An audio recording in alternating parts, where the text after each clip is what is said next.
Cherry.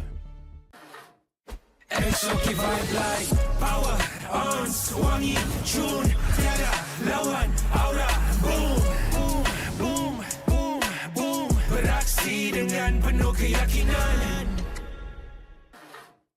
Exotic vibe like power, ons, wangi, tune, tiada lawan, aura, boom, boom, boom, boom, boom. Beraksi dengan penuh keyakinan.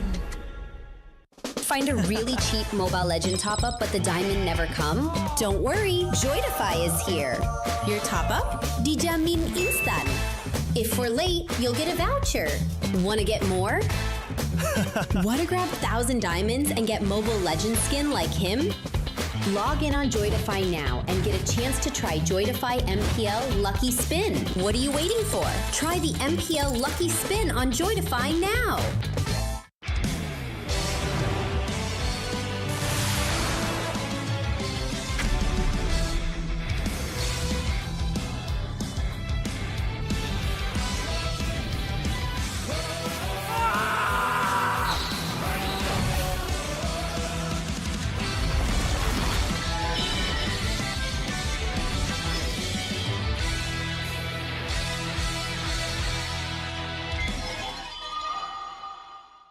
Tengok MPL Malaysia dekat tonton dapat skin idaman? Stream MPL Malaysia musim ke-18 live ditonton mulai 14 Ogos sehingga 1 November ni. Boleh menang sampai 40,000 diamonds. Siapa nak bagi? Senang je. Stream perlawanan MPL Malaysia di live TV ditonton untuk mengumpul mata. Lagi lama korang tonton, lagi tinggi peluang untuk menang.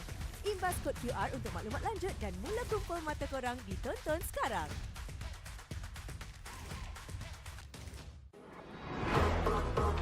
Nak lebih power? Jom!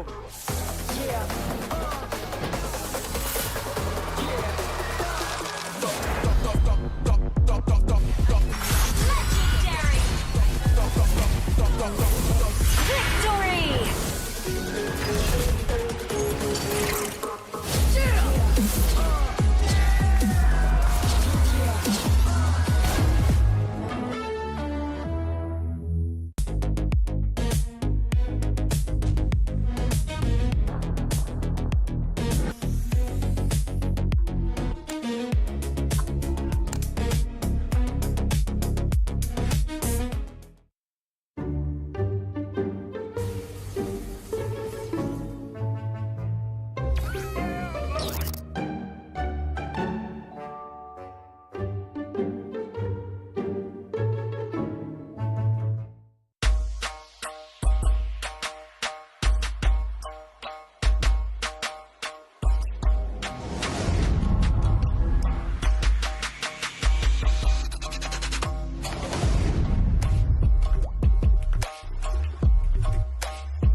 Ditelan air mata, selamanya ku takkan di bawah. Perjalananku sampai ke puncak dalam perjuangan. Bila hati terang menyala, setiap luka jadi kekuatan. Pengorbanan yang jauh ujungnya. Sudah tiba masanya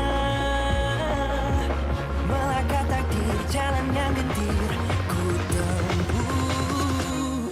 Bangkit bersama kita juara, membanggakan negara. Kita kawan pentas dunia, Wira Arena. Bangkit bersama kita juara, membanggakan negara. Kerana di hujung cerita, pastinya kita Wira Arena.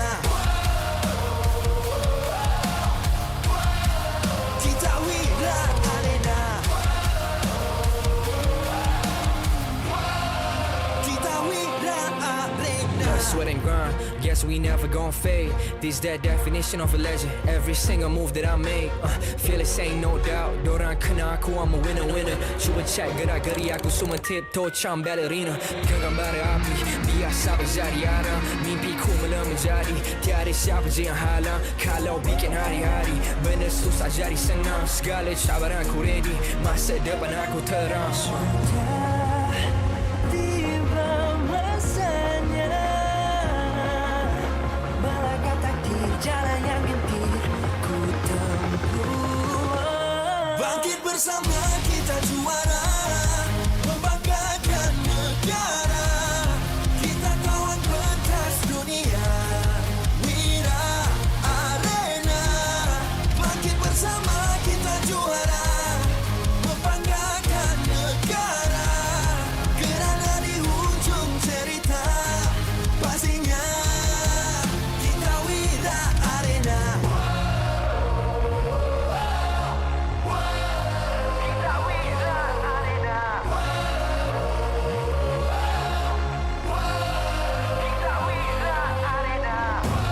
Satu hati, satu jiwa, bangkit bersama kita Wira Arena.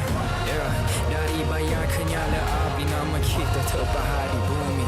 Yeah. Bangkit bersama kita juara, membanggakan negara.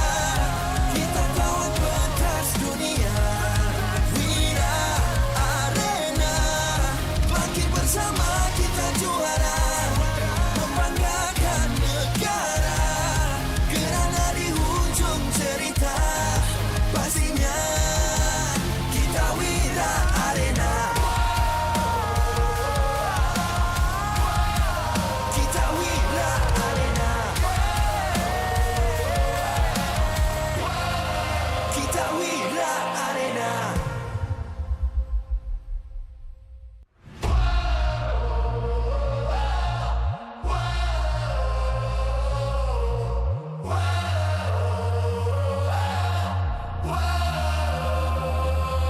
Adakah takdir lemas ditelan air mata? Selamanya ku takkan di bawah perjalananku sampai ke puncak. Dalam perjuangan, bila hati terang menyala, setiap duka jadi kekuatan. Pengorbanan yang jauh ujungnya. Sudah tiba masanya melangkah takdir, jalan yang gentir ku tempuh. Bangkit bersama kita juara, membanggakan negara. Kita kawan pentas dunia, Wira Arena. Bangkit bersama kita juara, membanggakan negara. Kerana di hujung cerita, pastinya kita Wira Arena.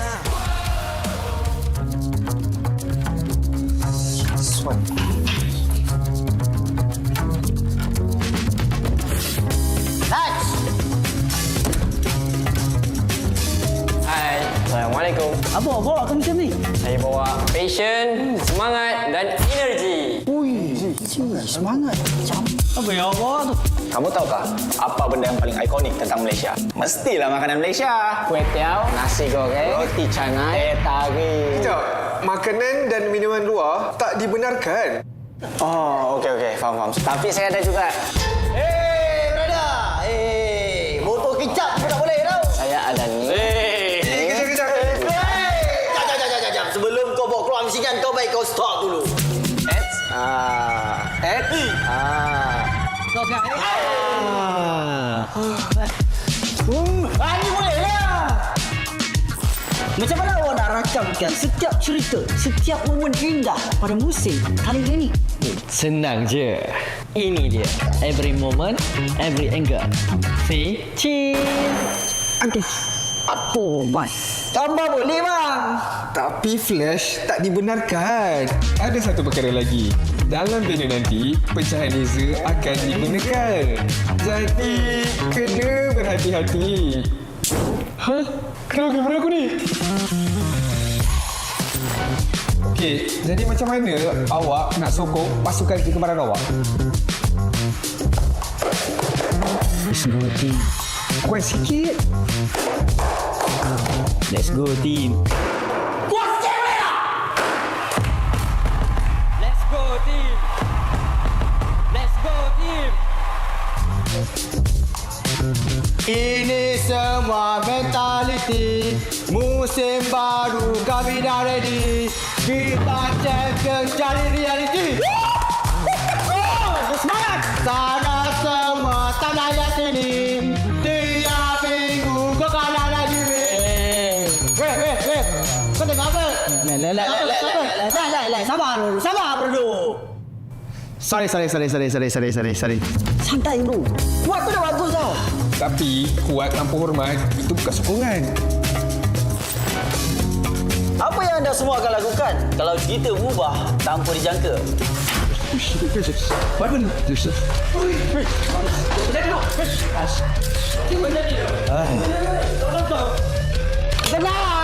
Tenang. Sila ikuti papan tanda keluar. Ini bukan masanya untuk merekam media, bangku. Jika berlaku kecemasan, jangan panik. Sila ikuti papan tanda keluar. Jangan risau, anda akan dikeluarkan dari arena ini baris demi baris. Sila patuhi arahan kaki tangan kami pada setiap masa. Keluar. Dan satu lagi, bukan semua ruang dalam arena terbuka untuk anda. Kawasan di belakang jeep kamera, meja caster, FOH adalah kawasan kru sahaja. Jadi, pastikan anda berada di kawasan penonton pada setiap masa. So, saya dapat kerja ke? Ini bukan tengah kerja, bro. Tapi, tempat awak telah pun tersedia. 8 pasukan. 8 cerita. Setiap perubahan membuka bab yang seterusnya. Satu musim untuk menjadi yang lebih baik. Satu pentas untuk menjadi yang terbaik. Sekarang anda boleh duduk dengan selesa Dan sorak sekuat hati untuk pasukan kegemaran anda. nikmati sepanjang perjalanan MPL MY regular season. Bersama-sama kita melangkah menuju ke Dream Stage.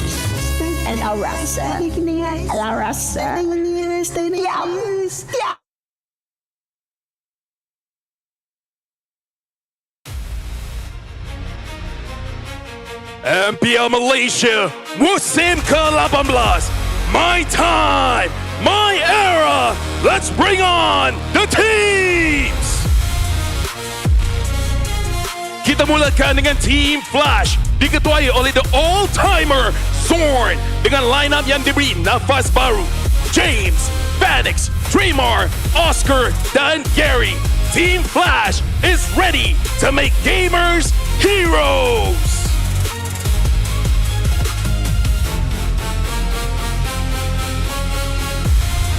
Seterusnya dengan perubahan besar pada line-up, AC Esports membawa kembali wajah yang cukup dikenali, Nets bersama rakan seperjuangan yang solid to push to the top. The Game Changers are back.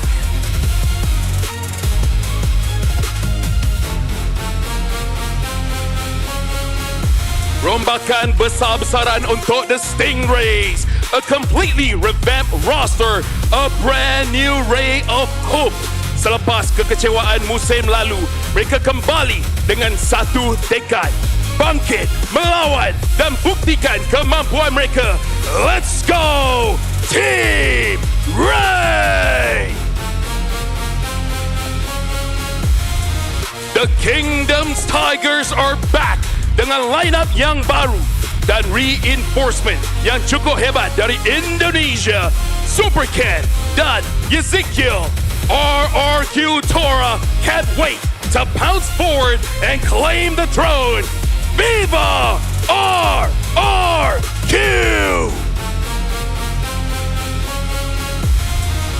Next up, Bigatron Malaysia by Vitality. Dipimpin oleh Chico Guys, the supreme leader, sertai Chibi, C, Amzik dan juga dua import yang baru, James dan GR Boy. The Malaysian Red Robots are always programmed to win.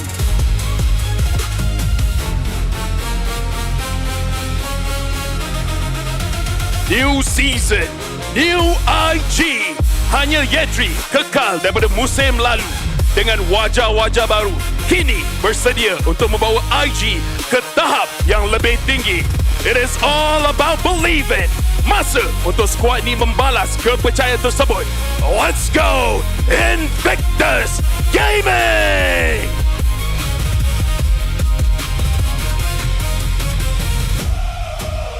We saw the challengers.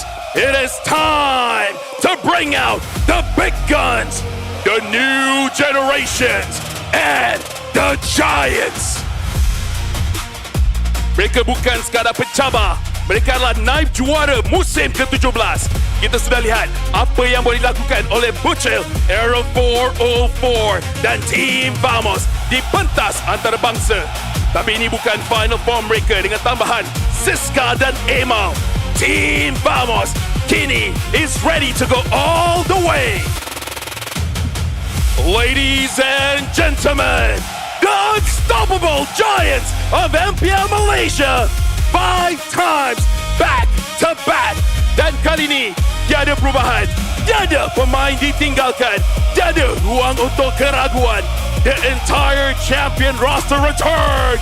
It's Selangor Red Giants! Tetapi season 18 bukan sekadar tentang trofi MPL Malaysia, kerana selepas ni, the road to M8 begins. Firstly, juara dari MAL, MDL Philippines dan MDL Indonesia akan berentam merebut hanya satu slot ke MCT melalui Open Qualified Group. Hanya satu pasukan akan mara ke Group Stage MCT. Dari MCT Southeast Asia, pemegang tempat pertama dan kedua MCT akan terus ke M8 Main Stage. Manakala tempat ketiga dan keempat akan berjuang di wildcard. Dan pastinya, champion dan naik juara MPL Malaysia musim ke-18 ada direct slot ke M8. The road to M8 starts now. Selamat datang ke MPL Malaysia. And of course, kini musim ke-18 secara rasminya sudah pun bermula. Musim baharu, line-up baharu, meta baharu.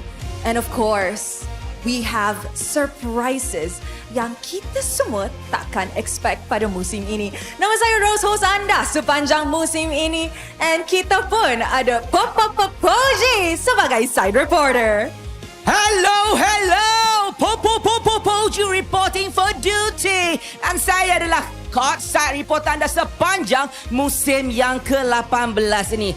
Dekat dengan player, dekat dengan nation, atau mungkin dekat dengan drama. Oh, kalau pasal drama, Poji memang nombor 1. So Poji, kita pun sudah saksikan 8 pasukan yang sudah bersedia untuk musim ini. But first, I nak cakap sikit tentang apa jadi di MSC 2026. Yes, kita semua pergi Paris. Yes, kita had fun dekat Paris. Tapi apa yang kita nampak di Paris agak kurang memuaskan. Which means sekarang, it's now time for us ataupun pasukan Malaysia untuk cuba prove themselves sekali lagi di pentas antarabangsa. So the question is, dengan musim yang baru, meta baru, line-up yang baru, pasukan mana yang akan bangkit and represent us in the international stage? Saya setuju Ros, sebab kalau kita recap balik apa yang berlaku dekat MSC hari itu, ada satu tim gergasi itu dan juga tim cecair itu kalah awal. Sampai tak sempat pun nak pergi ke knockout dan tak ada siapa pun yang boleh jangka ada satu tim daripada EECA yang akan dapatkan kejuaraan MSC itu sendiri. Yes, and since kita pun tengah main di dalam meta yang sama lagi, mana tahu di MPL Malaysia pun mungkin ada surprise. Tiba-tiba pasukan yang kita tak expect langsung, mana tahu tiba-tiba jadi juara di hujung season? Saya setuju. Mungkin AC, mungkin Flash ataupun sesiapa sahaja di antara 8 pasukan ni. Sebab ada banyak sangat perkara yang berlaku. Ada satu tim tu sampai ubah keseluruhan line up dia. Jadi kita tak boleh nak predict apa-apa langsung. Betul tu Poji. And what we always say kan, setiap tim ni dorang ada story sendiri, cerita sendiri, upbringing and all the struggle, semua masing-masing. Tapi one thing for sure, satu masa dalam game boleh berubah segala-galanya. Kita tak boleh predict. Kita tak boleh nak, wow, expect dah 100. Tak boleh. Macam-macam, mengejutkan. Exactly. So, pasukan mana yang akan bangkit? Pasukan mana yang akan jatuh? And of course, akhirnya, siapa yang akan jadi hero baharu MPL Malaysia kita akan saksikan sama-sama pada musim ini. Jadi Ros, kita pun dah tak nak buang masa. Fans semua dah ready ke untuk season yang ke-18? Nampaknya semua dah ready. So, Poji, it's my time. My era. And with that, let us start this season.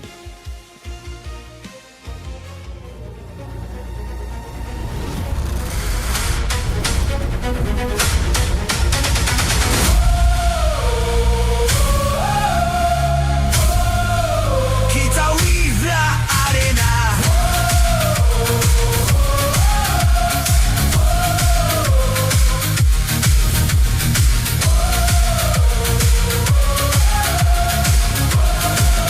Kita Wiza Arena.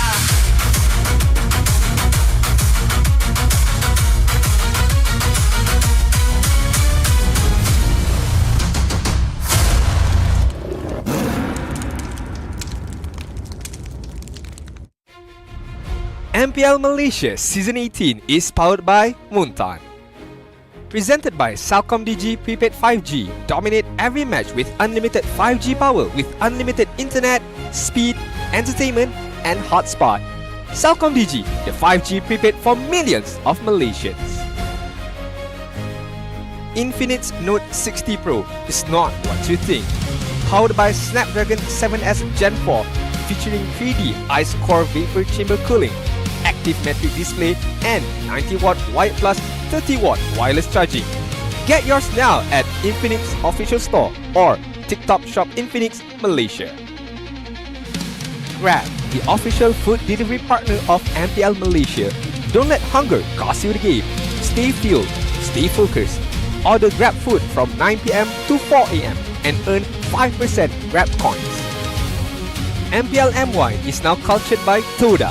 Get MPL MY's official merch at Toda's booth or buy online at store.toda.com. Official automotive partner Cherry X Malaysia. Official top-up partner Joytify. Official content partner Media Prima. Official streaming partner Tonton. Strategic partners Yamaha, Nandos, TNT Co, Quill City Mall. Official camera partner Opspot. Supported by KBS, ESI, Rakan Muda, MESF. Welcome everybody to the English broadcast of the MPL MY Season 18. Here, of course, on the desk, you got me, Gideon Q, alongside with Sadafa to open up the show of a brand new season as we begin our very long journey to the World Championships happening all the way across the world. Now, this is the very first step here. A new meta, especially at the beginning of the season. I don't want to talk about just expectations, but I think this year, everybody is looking for that grand tournament at the end. And there's even a new pathway to get there. Yeah, it's interesting to see how the journey, the path has expanded here and how big the ecosystem of MLBB has become. We've had our first non-C champion in an international tournament. I think everyone was very surprised to witness what happened at MSC. And the meta is still kind of there, you know, it's kind of a doozy. You don't really know what's going to happen. Yeah, I do think that the meta right now is a bit coin flippy, but that's until everybody starts to figure out what the strong openers. And based on what we've seen from MSC and games of the future, it's still up in the air and there's still a lot of things that people haven't tested out. Keep in mind that Kaja should be playable. I say should be. We won't know until we start getting later on, but Kaja is looking real busted right now amongst all the other potential problems. But for now, let's focus on the local. Our Malaysian players and of course some Singaporeans are going to be here playing up on this stage. And the real question is who is going to come up on top, especially in a time like now. My time, my era. Scan the QR code and make sure that you get your redemption code down while you're at it. But what about you, Sadafa? Do you think there's any redeeming qualities for some of these teams who didn't qualify for MSC? Well, I do like that we're seeing a lot of new faces. I'm kind of surprised it took until this season to do it. I thought for sure that we were going to see some of these revamps last season when, the partnership system really came online. But it looks like the teams took a little while to adapt. I think that's kind of common around here. Hey, I mean, the competitive schedule is really, really tight. Like, after MSC and Vigil games, you got a week and we're already at the regular season. It is. Man, it feels like time has been moving so fast. I was just sitting at home, slurping on my noodles, and then all of a sudden I'm here. Like, when did that happen? Where did all the time in between go? Exactly. Which makes you wonder whether or not SRG and Vamos are prepared for the upcoming season. Technically, they would have like the most public games available, but at the same time, it is a tight schedule, and everybody else has been looking to try and break the 5-peat at this stage of the game. It's going to be tough. But before we move anywhere further, we got a big shout out to our sponsors who make this all possible. Dominate every match with Cellcom Digi's prepaid 5G experience. Unlimited 5G power with unlimited internet, speed, entertainment, and hotspot with Cellcom Digi, the 5G prepaid for millions of Malaysians across KL and also halfway across the world. I mean, I thought initially that maybe, okay, they're not really dominating. And then I went to East Malaysia. Dear God, everybody else is using Cellcom Digi there. I was not aware of that, but clearly they're doing something right. So if you guys aren't already checking out Cellcom Digi, make sure you guys show them some love. It's thanks to them that we're able to bring all of this MPL action to you as well. And I'm looking forward to it, right? 8 teams, we got some old faces, we've got lots of new ones too, so hard to say what's going to happen. Well, at the very least, what we can tell you guys is our very first matchup of the day. To kick off the league is going to be AC facing off against BTRM. And, I think a lot of people were surprised that despite everything that happened with BTRM last season, they were expecting that for AC. Coming this time around, do you think that storyline is going to hold? Do you think that BTRM is going to be the one that's slow? Or AC is like, we fixed the problem? I feel like at this point, it's impossible to really tell. I think we have tried every single season to make predictions before the season starts, and every single time, it has been wrong. It has been wrong. I think a lot of guest coins were lost during MSC alongside with the regular season in MPL Malaysia. But let us bring up the return on not just someone. We got Nevsky. He's back. He's back. For an entire year, he was back home in the Philippines playing for Smart Omega, and now that he is back here in Malaysia to play for Season 18, we are excited to have him once again. He's mentioned on stream many times that he missed Malaysia. I'm surprised that AC were willing to pick him up. I mean, why not, right? He's got big personality. He should have big gameplay. You can see from the stats alone that, yes, his performance in MY may have been slightly lackluster, but he does seem to have improved with overall stats in MPL PH, which I think a lot of us still agree is one of the most competitive tournaments in the MPL ecosystem. So if he can bring that improved skill back home, maybe he is what AC has been looking for. Man, tough argument there, especially when you're talking about back home, because at this point he might as well get dual citizenship. He really is. He's played for both sides on the coin here every single time, but that's not all. I think that unfortunately for Nets, as much as I believe that he is going to do good, this patch update has been really rough for everybody across the board, for EXP laners alongside with gold laners. Let's pull it up here. Now, Staffa, we gotta talk about the elephant in the room, and in this case, the bird in the room, Kaja. He's a big bird now. He's grown up quite a bit compared to what we knew before. He's given up some of what made him in the past. One of the only heroes in the game with suppression. I am honestly surprised they decided to take the path of taking that away, since now suppression seems to be a Franco exclusive mechanic. But new Kaja does seem pretty strong. That new ultimate is going to be a massive game changer in team fights. However, as someone who's tried the bird out, he's not as easy to play as he looks. No, he's a little more complicated. There's a couple more mechanics, but God, can we talk about the skill too for a second? I mean, yes, the passive is really, really good and now brings a new keyword here. Instead of suppress, we have paralysis, which briefly slows them and reduces their overall damage. It was basically the old Kaja passive, now with a new key term to follow along with its new branding and overhaul. But let me tell you about those soaring wings. This soaring rings is such annoying, it is ridiculous. You can knock people back, you can hover over terrain, and then you also get the ability to levitate. I think they call it airborne at this, no, like, they had a particular term for it. I'm not too sure, actually. But while he is flying, his auto attacks does max health damage. And it's AoE, so technically his sustain is actually through the roof. Now, that's just Kaja. They did change the ultimate, but I think we're going to see him later today, so we'll save it for later. Let's also talk about Novaria alongside with... Yep. Hey, Gord's looking kind of short there. Yeah, he's looking a little less blue. Clearly he's found joy in his life, you know? Joke's on you, Magic Man.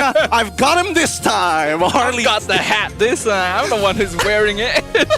I love it. I love the idea that Harley is just like, oh, Gord? Nah, fam, it's me. That being said, though, there is plenty to talk about. First off, we have to talk about the new AC lineup with Nets, of course. Rezar, Martizi, Zayed alongside with Momo, who you can see getting ready for the walk-in. It's going to be very exciting to see what AC Esports will bring to the stage, because this was a squad that had many expectations on them at the start of Season 17 and failed to meet those expectations. They went through so many roster revamps and just barely failed to make it to the playoffs. We got some of the same old faces, and I'm hoping we get to see Momo and Martizi step up a little bit, especially in this flexible meta. We got Nets back, we got Zayed on stage, but Rezar also wanting to make his MPL debut a hit. And here's the thing, every single time you see a new face coming to join some of these big teams, the question is whether they have what it takes. And when I look at BTRM MY by Vitality, knowing how Chiku does that process, I have a lot of faith in James, Chibi, Zayed, GR Boy, and Chiku guys to actually turn the new leaf for the bigger troopers. The CEO returns. He's brought back his protege from last season, but we've got some new faces filling out the lineup as well. We got James from Omega. So this is actually going to be a bit of a head-to-head between former Omega players, Nets and James, having their reunion in MPL MY, and then GR Boy, also another MDL player, making his MPL debut here on this stage. Now, we've seen many imports have great success or big failures coming over to the Malaysian region. It's a little bit of a coin flip. Sometimes it's not necessarily their fault, sometimes it's the team's fault, but other times it could just be an outside game issue compared to an in-game issue. We'll never know until we see the rest of these 8 weeks actually get played out. And here's the thing, we're already on week number 1 and there's already speculation that the meta might actually shift 360 in the middle of it. I don't know about you, but the patch makes a big difference. It really does. Like, we literally saw it at MSC. It hasn't changed all too much. This was a very small update with the introduction of Kaja as well. So we should still see the same old metas, or could be completely different. I guess we'll find out, because the teams are about to walk up on stage right now.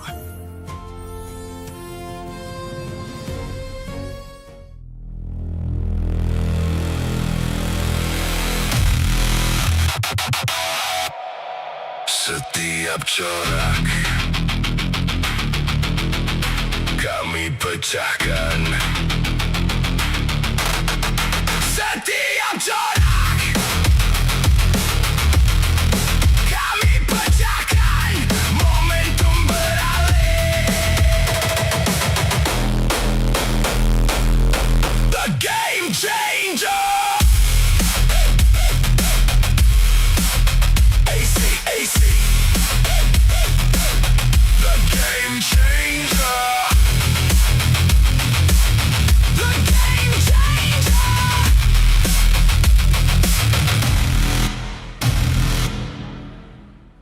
Setiap corak.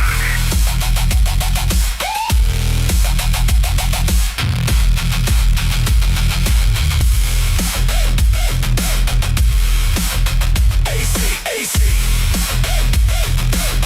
The game changer. The game changer.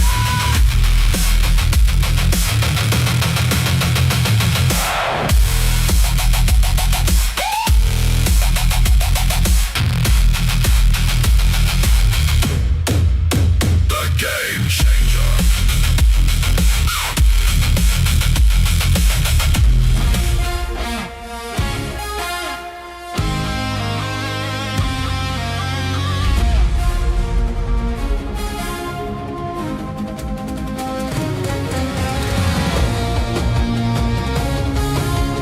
We had some hype with the home team. Now it's time to bring in the away team. The Malaysian Red Robots are back with an upgrade. We got the TT duo with Z's return, joined by the Filipino battle-tested James and GR Boy. They're ready to rise and program to win. Big Bigtron Malaysia by Vitality! We, of course, have to welcome the coaching staff of both of our teams, the masterminds behind every single match, joined by the League Ops Eric, who ensures every game runs fairly and smoothly. We introduce you from the side of AC, Coach Sora as head coach alongside Pao as assistant. From the side of BTRM, it's Kenji and Coach Cody Banks to lead the teams and draft for their warriors.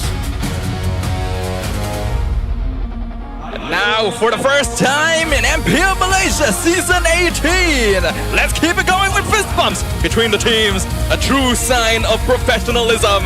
This is how we roll. This is Malaysian sportsmanship. This will be AC versus Bigtron Malaysia. And what a way to open our very first debut game of the season, to start our journey in a very long walk to the M8 championships. Once again, these players, they've got experience and they understand that finding a slot here in MPL MY has been a lot harder compared to their own individual regions, right? Most people would say that this is the easy server, and even then we have proved time and time that it's really not us, it's the patch. It's really the patch. I think unfortunately the big issue here for MPL MY is that adaptability, is that our teams find it difficult to really make on-the-spot changes. We have a tendency to stick to what we feel works, what we know works, and that holds us back sometimes.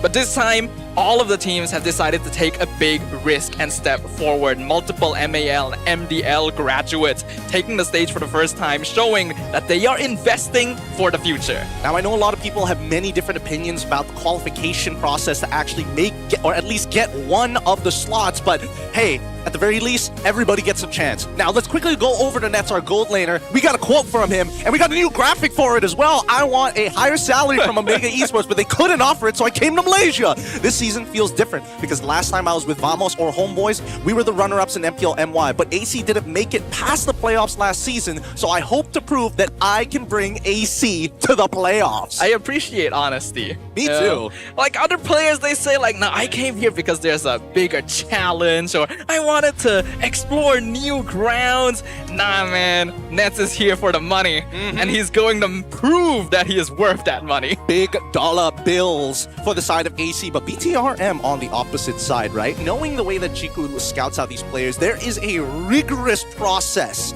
to make sure that you can impress a man like him. And if you can, Zay is that product, a consistent mid laner overall. Somebody who, again, you probably wouldn't have batted twice an eye. He looks like a regular dude, but in-game, an absolute monster. It's impressive to see how much he was able to show himself in his debut season when he's literally brought in halfway as a pinch hitter. There's a lot of pressure on you as a new player, and he was able to live up to those expectations. But now entering a brand new season, being part of the starting roster, that is a very different feeling entirely. I hope that he'll be able to adapt. Not to mention new teammates as well. He's not the only... Technically, he would be considered a veteran at this. You stay for the season, you know, you're the one who's sticking around, everybody else who's coming in. Can you call someone a veteran after half a season? Look at this state, like, I mean, like, the way that he plays, it's hard to argue. I'm guessing that he is still pretty young overall, so there are some outside of game things that he's probably got to learn, but I am just guessing at this point, right? I don't know the guy personally. I can only assume that he's good in game, not great outside of the game, but who knows? He could be both. He's the guy that all the employers are looking for. You know? He's employee of the month. You know, he's got like 5 years of experience on his resume with 2 months of work experience. Now, luckily he didn't lie on his resume, right? And I think more than enough that he's proven time and time again that he has what it takes. But then we come back to AC, and the real question is that they've revamped not only the entire roster, they've changed the back-end crew. They've changed in terms of their assistant coaches and making sure that Sora is going to be the lead head for the draft as we start making our way into it. Let's get excited, everybody. Very first game, very first draft. What are we going to expect in a meta that feels like the Wild West? Wow, what's happening on the screen back there? Looking fancy. We are diving straight into the arena, ladies and gentlemen, for our very first draft of MPL Malaysia Season 18.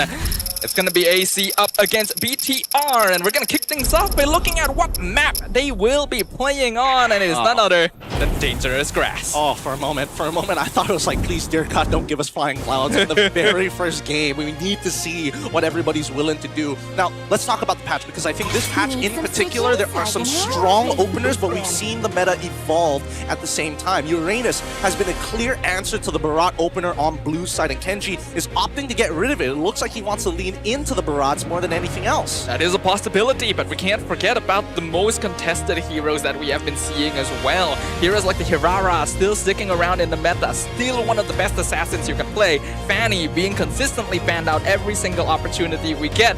And Kaja being a big question mark. Where does he sit in this meta if he is available, of course? That's the thing, right? I feel like Kaja, it's going to be tough to tell where it exactly fits in terms of pick ban orders, or including when exactly you want to pick him up within the draft itself.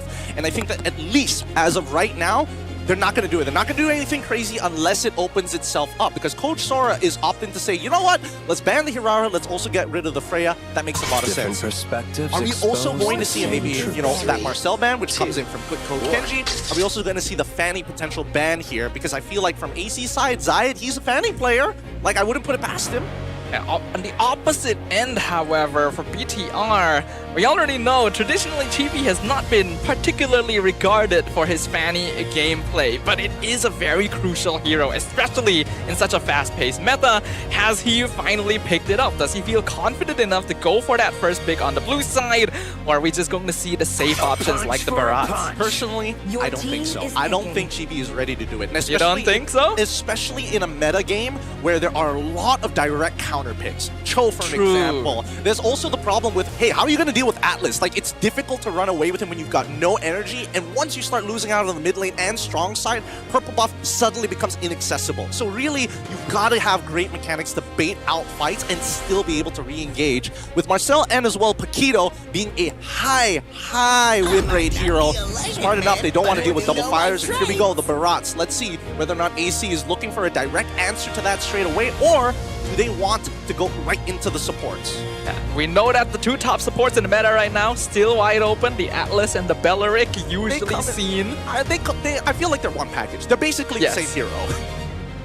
Would you say so? Because I would admit that Atlas is much better at chasing, but both of them are just as tanky. They both have high base damage in the early game. They both just feel impossible to deal with unless you got like Warcry or something early game oriented. From a tankiness perspective, definitely, but I feel like there definitely are differences from a gameplay perspective. However, AC does something kind of different. They start with the Valentina Harley.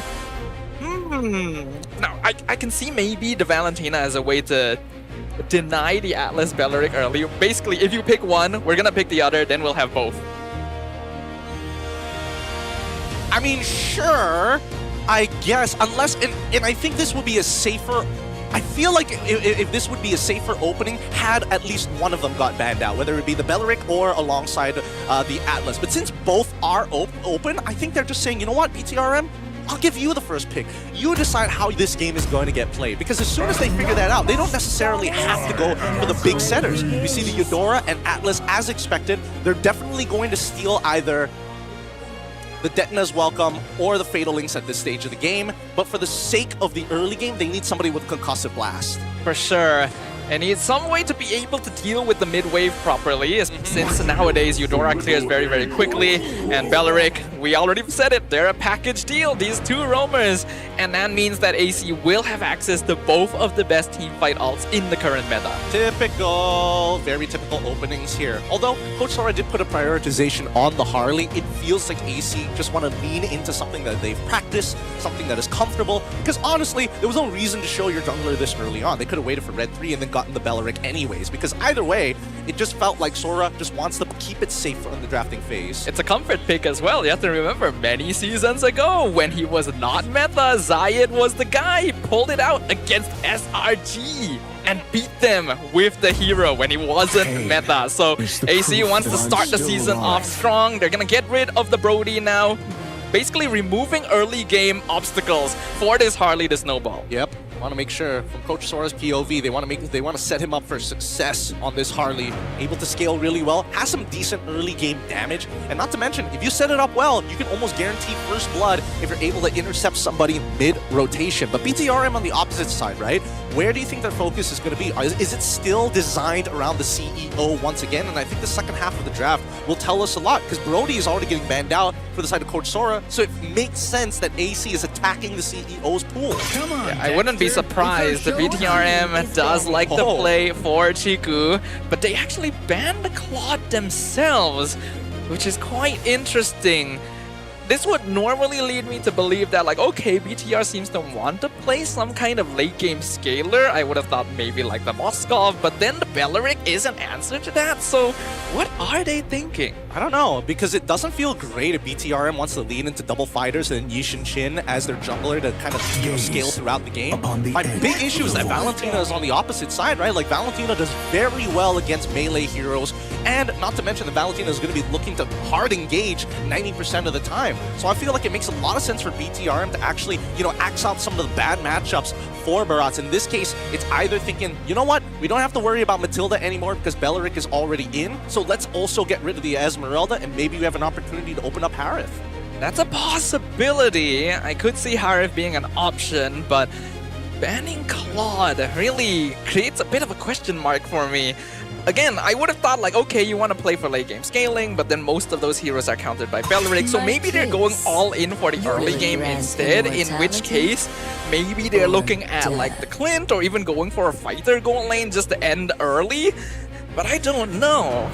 Well, usually the go-to would be Paquito, right? Paquito seems to be the only thing that kind of fills it, but ooh, banned out. Whoa, hold on. Carmilla jungle, we really started off the season like this. And you can even see Martizi's face, it's like, Coach, really? Is it Carmilla jungle? I'm pretty sure it's Carmilla. Oh, it could be Carmilla Roam Belleric EXP. Oh, that's also true. That's a good point. That's a really good shout there. But I don't like Belleric EXP.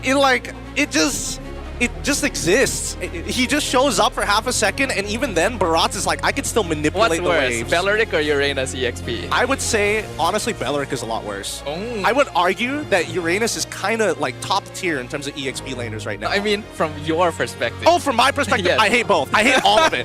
Like, legit, I don't like it. Let's go back to the Paquito, Yuzon, Benedetta days. I agree with you. That would have been way more exciting to watch. But now we get the Suyo as well as the Hanabi. The Hanabi is a means to an end to dodge the Cursed Blood alongside, well, I mean, you don't really dodge it, but at least you won't get hit by the initial stun. I mean, it's not a bad choice here, and I can kind of see the idea now.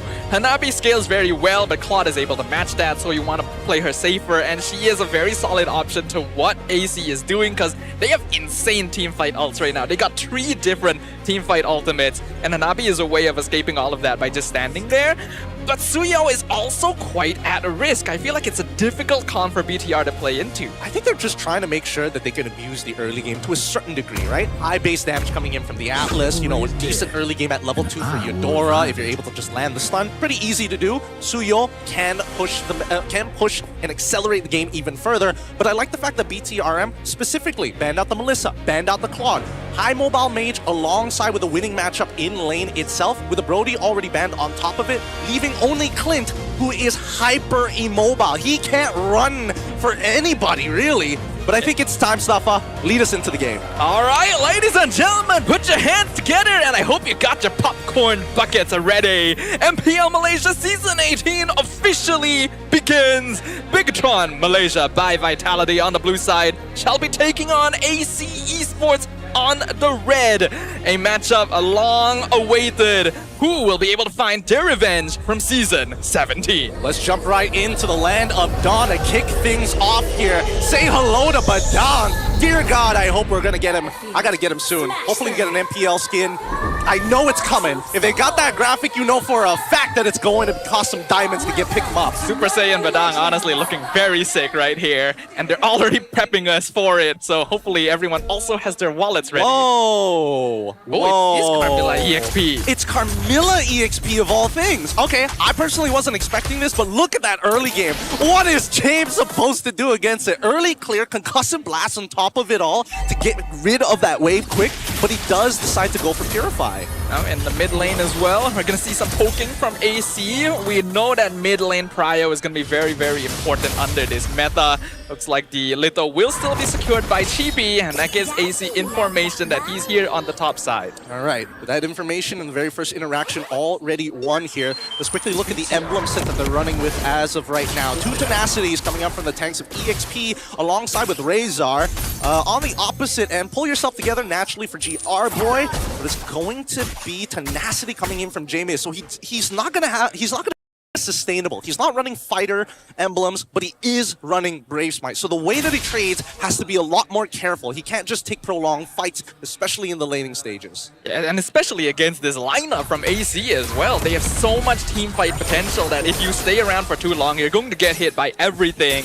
But there is something to play for, in that most of their damage will come from nets. If you can remove the Clint, should be alright. Oh, but speaking of gold lane, Chiku gonna try and force the duel because he knows he's not getting out, but it's still first blood to Zayed. Very silly death here by Chiku, guys. The rest of the team needs to communicate with the jungle path of their opponents, but unfortunately, with that one remaining green camp, they thought that maybe he wasn't doing a full clear and there wouldn't be a timing, but after winning the Litho Wander, that extra bit of EXP just made it that much easier for him to set up this gank. First turtle should fall into Chibi's hands here, as AC Esports are going to be the ones who are looking to snowball out of control through the lanes. Yeah, not the start that BTR wanted, but they are at least able to trade. They know they're not salvaging that situation, so get the turtle instead and at least make the trade somewhat worth it. Wait. Oh, Momo trying to go in, forces the Curse of Blood. They're looking for C, but the flicker. Rays are not able to connect. The stun backwards hits 3 members, so AC cannot follow. Nicely played by Zay, making sure that he used the superconducted ball lightning to hit multiple targets, especially if they're just close enough. I do wish that they increased the AoE size of the superconducted ball lightning, but hey, that's just me. I don't think it needs to be bigger, man. I think it needs to be slightly bigger. You know, there's a lot of awkward moments. Okay. Well, speaking of bigger, James getting hit with deadly magic, down to 10%, but Momo low as well. Flicker from the Barat, but the stolen Detona's welcome eats Chibi instead. He's stuck between 4, trying to escape, picks up Momo on the way out. Meanwhile, 3-man gang from BTR down bottom, picks up the kill on the gold laner. Chibi, but the iframe not quite enough. Does fall in the end. Tap Blade Surge, just not enough. Not enough this time, as AC just stick on him like masking tape. It is difficult to rip it off without losing some hairs, but at the same time, this finally creates an actual advantage for Zayed, right? Chibi does have a level lead over him, but Zayed able to actually go for the counter jungle to convert on the damage, and now that he still has his top side to clear, he should be able to even up the EXP score. I am so far liking the activeness from both of these teams. They're making trades happen. They're trying to force momentum to their side, and it's resulting in a fairly even trade, but BTR slightly standing out on top. I think that gank on the gold lane helped a lot to even things out with Chiku, guys. I want to see whether this gank is going to happen again, because right now it feels like Nets isn't really getting too much off of this, right? For the most part, it actually looks like in this particular case that Chiku, guys, is farming a lot better, right? Look at the gold plating that's currently missing from Nets' turret. There's basically nothing there. It's the timing of the gank, basically. They went for it when they had the cannons on their side, and by taking out the enemy gold laner, you can hit the tower, compared to Zai just coming in for a cheeky kill. These are the small advantages. Oh, hold on. Good. Down bottom, Nets is surrounded. Took a little longer than I thought, but he is dead. And AC still going for the turtle on top of that. They're going to try and force a trade again. Chibi a bit far off. I don't think he's going to try and force it. Yep, Zayed picks that up. Yep, I mean, with no Fatal Links, there's really no reason to, right? At this point, let's chill out for a second. We got the kill that we wanted to. We're playing around the CEO, and eventually, we're going to group up together. And that's what their whole comp wants to punish. Punish, jeez? Almost punished. Oh, actually tries to re-engage. Zayed comes in. Detona's welcome. Wasted. That makes no sense. He should have gone for it. He should have gone for it. He still has Flicker available, and they need to get Martizi's Purify out early. Curse of Blood on 2 in the mid lane. Z tries to stun in return. GR Boy tries to fight. Flicker. Bellaric on catches 4. And here comes Nets, but he's being pushed into the river. He has to flicker out. Chibi picks up the double kill. And Flicker Fatal Links. GR Boy picks up Zayed. Triple kill for Chibi. Z will go down as well. Nets can be traded, but BB! Savage on the first game of the season! Too easy! Too easy indeed! Man, that was really unlucky. I'm not gonna lie. That was really unlucky, specifically coming in from Nets. Let's look at the instant replay one more time, because as this fight actually breaks out. Just keep your eyes. You'll see the Detona's Welcome connect, and he's going to get spat backwards right after this, right? He gets him, okay. Guess where he spits the barrage? Back at nets! And he gets chunked out at the end, setting up Chibi for an insta-kill with the Blade Surge. A bit of a miss there on the tower. It's a lot of a smaller hitbox than you would think, and mid laner's probably not acutely aware of it. But James actually managed to pull nets into the bush as well. Was a huge play for BTR. Puts AC so out of position. I think the hard part right now is just trying to punish the mid laners, right? And it looks like it's a good idea, but BTRM is making sure that they spread themselves out. They don't want to make sure, they want to make sure that both their carries aren't standing on top of each other. If you put them on two opposite sides of the circle, then you have to pick one. You can't go for both. And there we have it. Wrath of the Dryad out as GR Boy able to well, not really sidestep it, but footsie him. But why would he even use it there? In the first place, his team is not close enough to follow up on that. And it's the roamer of all things, BTR. They know this is a free turtle now. Nuclear deterrent, you know, just blow something up in the middle of the Sahara and hope that somebody's watching. It's Atlas, though. You know. Tanky boy. Yeah, I mean, at the same time, it's like, were they really going to contest it anyways? I personally don't think so, especially knowing that BTRM is a type of team that actually wants to play as 5. AC Esports, they want to actually play a little front to back. However, the front to back consists of two very separate components. I think that Martese, unfortunately, has a really weird job. Are you supposed to be that far forward with Momo and, you know, Razor and everybody else? Are you trying to dive with Zayat, or are you trying to peel for nets? And that's kind of issue with this team composition, right? You see 3 big team fight ultimates. You should win every fight. But what if there is a counter? What if there's a Hanabi that just so happens to avoid all of that, right? All of a sudden, it's like, you only have one way to play, and that way isn't consistent enough, and it puts you in a really awkward spot. So at this stage, I think that AC, they give up all neutral objectives. They need to start scaling Nets alongside with Zai, because they're the only two who actually has any relevant damage in this game. Nets more so than Zai, because, again, Zai is going to be looking for like some isolated targets, but looking at the way that BTR has rotated across the map, they are walking in kill squads. Whether it's 3 and 2 or 2 and 3, doesn't really matter, as Eudora is able to interchange between the two sides, but as long as there's somebody covering for Chiku, guys, and in this case it's Barats, all you have to know is that they're safe. They're chill. The CEO will eventually bring up the stocks. And when you're this far ahead, it's a lot easier for BTR to just kind of play around the map, and they have a lot of safety measures built in. Looking at the gold as well, Chiku guys already finished with that Trinity. This Hanabi is actually going to hurt.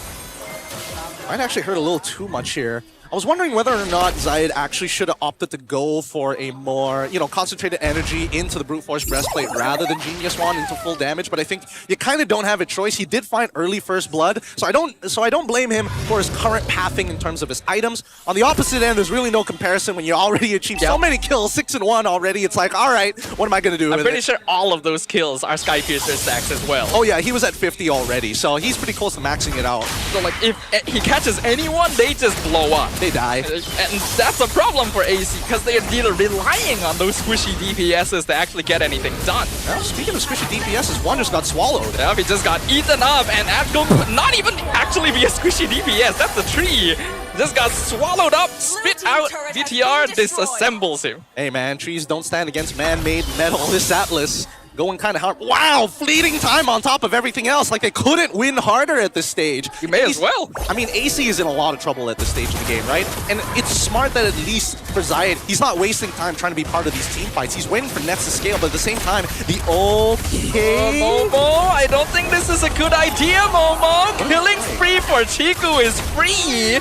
And they even get the Holy Defense Shield. Z nearly dies to the Deadly Magic, but he's just barely able to get out as well. Yeah, this one's tough. This is a pretty tough game here. I don't think there's not going to be much analysis that's going to be having at the end of this one. 10-3 so far with a 7k gold lead. It is pretty difficult for BTRM to actually throw the lead. I think the only way it goes bad is if 5 of them get caught underneath the tower or fountain to a single, like, Wrath of the Dryads. That's, like, worst case scenario. And even then, there's a pretty good chance they live. Yeah, I'm gonna be honest, even if that happens, I don't think they lose the fight. They are just so well equipped to deal with AC. Flicker, Detona's welcome, eats up Razor again into the 2-man stun! James dies, but his job is more than done. Chibi is godlike, double kill! Detona's welcome doesn't even connect, triple kill for the Suyo! Lord on top of the crystal, and they're going for more, another Maniac for GB as they close out game 1 in excellent style.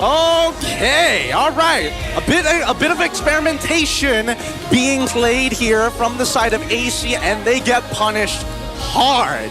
Momo, he's the playmaker. He's the stable playmaker, but even on a Camilla, he can't squeeze enough value out of it. It's not a bad idea to try and win out the lane early on, but when you commit this hard into a front-to-back lineup, there are always going to be problems if the enemy has the solution. I mean, I think that they had the right idea about the early investments, but come mid-game is the big issue. Right now, the meta really rewards teams for snowballing out of control, so having a good early 2 mid should be prioritized over strong early and then decent scaling in the late game. Yeah, we've seen a lot of teams lean away from the Harley for this precise aspect. Yes, he can snowball early, but it is a little bit more conditional. And who can he really jump on safely in this game to get things going? When you tack on the fact that they're losing team fights early with an early game-oriented comp, the game just slips out of their fingers so quickly. It does. It does slip out of their fingers quickly, but that's just the metagame as of right now. A lot of like these fights, especially with the whopping lead that Chibi was able to develop for himself, like majority of the lead was on him, like 60% of it, if I remember correctly. And from that point onwards, like the Hanabi's job is super easy because she's not going to be looked at all. 90% of these fights just completely forgotten about. And she can just stand back there and throw her shurikens at people, and that is the natural habitat of a Hanabi. That's where they want to be. That is where all the joy in their life comes from. All the joy in their life. Oh, I'm making a sick play. Press this one button. One button. Yo, I'm so sick. MLG. Honestly, it would have been funny if they also went for Skypiercer on the Hanabi as well, just to make sure that it's just like random bounce and then actually triggers it to steal away the Savage or maybe even the Maniac. Could you share some of those stacks with me? Yeah, just spread it out a little bit more. But let's look at our MVP of the game. Give it up to your boy. It's going to be Chibi, of course, accelerating the early game, but really convincing way of doing it. That's what you want to do with a Skypiercer. That's how much threat you have as long as you maintain those stacks. First Savage and first the Maniac of the season on one man in the first game. Chibi comes back in probably the most stylish way you possibly could. 1000 GPM, 11-1 and 0, 79% kill participation, nearly full build in what is a pretty short game. It was perfect. It really was. It really, really was. But can we also talk about the fact that he one of the few emblem sets, and now we're noticing amongst more and more junglers the attempt to actually go for Swift, getting the extra attack speed to clear their jungle camps a little bit faster, and while still having the overall penetration. Some teams have even, well, I say teams, I say junglers, I meant, actually can lean into the marksman build because you still also get the penetration, you get the natural attack speed, and then you can start switching out the Swift to something else or double up on it for people like Harley potentially. But that's just me. That's just a small little thing that I wanted to bring up here. But Chibi overall has done a great job, and I think at the very least, I am praying that we're going to see a different side of the draft here, especially since, you know, red side hasn't been doing too well overall. Most teams are leaning into the blue side early on into the season. Yeah, there's a lot of power picks that you can grab nowadays. You would think that red side would be a little stronger since counter picks are really powerful under a very fast-paced meta, and yet teams are figuring out how to play around it. Could this be a case of overthinking, right? Was the Valentina opening maybe a little bit too, what's the word here? A little too ambitious? I wouldn't say ambitious. Not quite ambitious. I think they were looking for security, right? Like just in case somebody whipped out something like wild, and they wanted to make sure that they could kind of cover those particular segments here. But let's first look at the item builds, because this is the most important breakdown overall. Here we are, picture in picture, down on here. Yep. Now, look at the way that they're looking to make sure that this build actually works out, right? Early glowing wand, as expected here. But Zayed, unfortunately, this was a bit of a mistake on his part. Understanding that, yes, you do get first blood, but there needs to be some kind of form of understanding in the later stages of the future. I think he should have gone immediately. Instead of looking to snowball out of control, second item, you're looking for Sky Piercer. If not, the Lightning Truncheon sure sounds like a great idea, but then you have to be super proactive. Every single time the Deadly Magic is up, you are throwing it at the first target you see. You don't care who it is, just to deter them off and get the initial damage. I would have imagined that he goes for the Concentrated Energy, Brute Force Breastplate, especially against teams like this with two huge frontliners that are difficult to bypass. I think sadly it's a bit hard for Zaya to really make those decisions though, because I'm pretty sure he finished this Lightning Truncheon right before the game ended basically, so there's not really much you can do at that point. I like that he got the first blood, but I agree with you in that it feels like AC didn't really step on the gas, right? The momentum got halted once turtle trades started happening, and then BTR had a better gold lane gank tied with the minion wave to get a bunch of gold off of the tower, which instantly negated the early play. Oh, I mean, it's... That's the thing. That's the thing. I was thinking whether or not they could have found out a different solution to the gold lane, and unfortunately, this was very well planned out for the side of BTRM, right? In terms of draft order, they made sure they got rid of like the high mobile mages and specifically bad matchups. You would have imagined that Clint was going to win it out at the very end, but unfortunately, I think that with that, not only the early gank, but just making sure that Chiku, guys, he changed his mindset after that gank. He refused to get ganked again, fast cleared the wave every single time, and didn't even bother to contest for those gold crabs every once in a while, but only with confirmation that at least Chibi was on his side of the map or the enemy jungler was on the opposite. Yeah, I like that BTRM made the decision that AC needed to do, which is, okay, it's time to step this up, right? We see what they're trying to do, let's move even quicker. As you said, push out the wave, don't give them opportunities to gank down bottom, and then constantly create havoc on the opposite side of the map to take away attention from the gold laner and transfer that over to Chibi. They know they're tanky enough with James and GR Boy in the front line, so they can afford to take some hits. Razor, I think, made a couple of bad initiations or wasted his Wrath of Dryad at inopportune times, which does affect how AC wants to fight. It happens to the best of them, but especially during week number 1, we're expecting the simple the simple strategies to work out the most effectively. We'll see whether or not there's more to this squad than initially think, but let's look at the highlights overall. Because from this early gank, you would have imagined that AC would have started taking this snowball into a completely different direction. But then you notice that the counter gank actually happens down on the bot side here by 3 minutes of the game to even out the score. Now we even saw in the item power build that unfortunately, hey, he had to go for T2 boots. He needed to make sure that he got armor boots to protect himself in the lane because that's how hard he was losing. 5 minutes in, missing tier 1. The next team fight occurs, and this is where it all... I think this was like the final nail in the coffin that set BTRM apart from AC Esports. Yeah, if not for this fight, it would have still been somewhat even, but BTR played this perfectly. James did his job as the front line, pulled nets in. That mistake from Arteezy, unfortunately, allowing nets to be picked off and a Savage to be secured, and then Razor kind of losing his grip in the jungle, and Momo making this very odd decision, and it just snowballs even more. Yeah, there's nothing much they could have done once the Lord started walking in. This stage, you can see that even Zay, he is playing more like a marksman than anybody else, right? And 90% of the time, it's just Chiku guys having the time of his life. Like, again, they are still playing around the CEO, and I like the way that they're doing it because it is not a direct answer, but very soft answers. They understand that the CEO, until he's got 3 items, then he's relevant. But prior to that, they're giving him, just a little bit of aid here and there. Just a quick reinforcement every once in a while. I think this is always kind of a playstyle with Chiku as well. We do like to say, like, hey, when a team has Chiku, they always like to play around Chiku, but that's not necessarily the case. Yep. Chiku is usually the fallback, and it's usually best when Chiku doesn't need to do anything. Yes. This is something we've been saying ever since his days with Toda, right?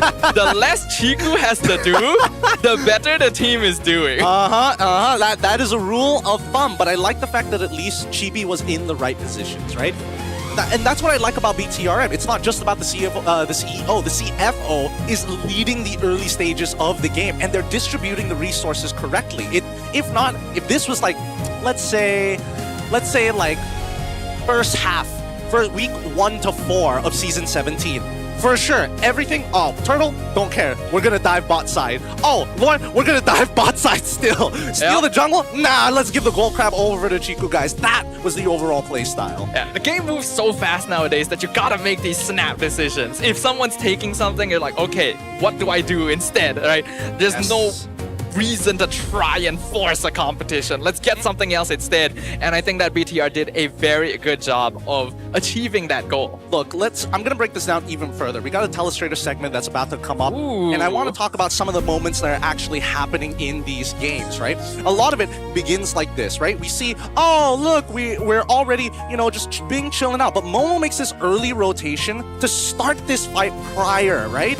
The first turtle already gone, but this eventually leads out to something a little bit worse. In this particular case here, it's about the way that Zayed was able to defuse the scenario. This could have gotten a lot worse for AC, but notice that prior to it, just 5 seconds before, his position is this. Let's slow this down for half a second.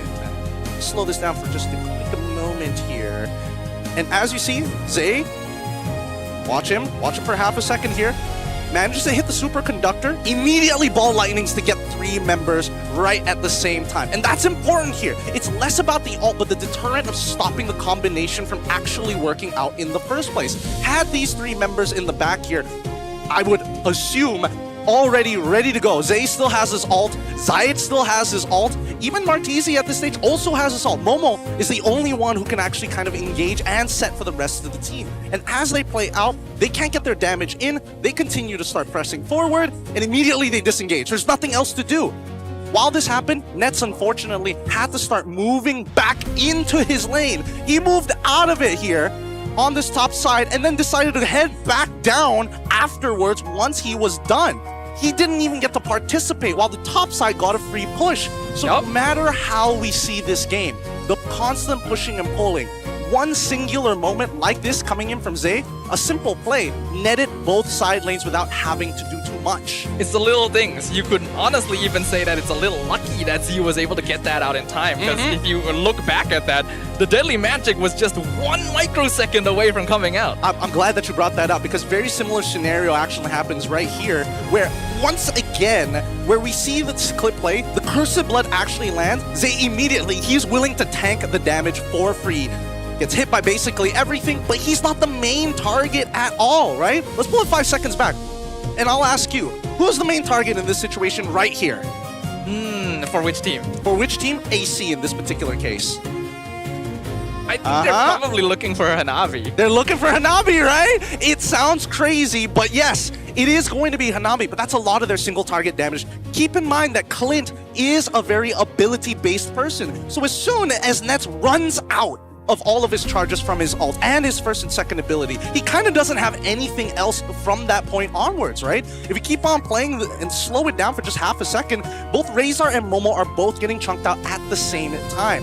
This is where we see the beauty of Chiku, guys, in these types of fights. Because there are 2 separate engages coming on to wombo combo with each other, it puts Nets at a really awkward spot. And even the autos are still bouncing against him and Martizi. I mean, this last half of the play, don't worry about it. We all know what's going to happen with the Savage that eventually comes through, but you can tell we need to get a 1+1 rather than just one guy. Yeah, I think that AC Esports kind of jumped the gun a lot in these engagements. Just a little bit. A little bit, right? But that little bit makes a difference. That's the thing. You have so many team fight ults, but you don't have the damage to follow up on it. They're either just a little bit too far away, and even in cases like this, where like Nets is actually in position, do you really think Clint is the burst hero that you need? I mean, I would have said Melissa or Claude, but both of them got banned out. I would say that even like Brody... No, I think Melissa was open. Melissa was banned out. Third, Red 3... Red 3? Sorry, Blue 3. Blue 3? Oh, sorry, was it Blue 2? No. Am I dumb? I don't remember Melissa being... Oh, wait, was she? She was definitely banned. She was definitely banned out. Maybe she was, actually. Because it wouldn't make any sense to be like, oh yeah, I see Hanabi, what am I gonna do? I'm gonna play Clint, even though Melissa's wide open. Like, it makes a lot of sense that Melissa was going to be the pick there anyways. But a lot of those marksmen got banned out on purpose to say, we want to make sure that you not only have a good matchup, but you're up against somebody who has to really go out of their way to win the lane. And I think that's the scenario that they were looking for. That is fair. It's clear that they wanted to try and win lane early, or at least have a hero that could hold lane so that Zayed can come in and gank on the Hanabi, but you're kind of not really fulfilling the needs of your draft. That's the hard part, and I think that's what everybody is currently struggling in the metagame. The drafting is such a huge proponent, but at the same time, people are still evolving the metagame from blue side to red side, right? In this particular opening, we see that they decided, you know what, we don't care about the relationship of Valentina, Atlas, as well as Beleric. Let's actually look for a different style. And in this particular case, they kind of opened it all up to say, we're going to play around our gold laner and our jungler.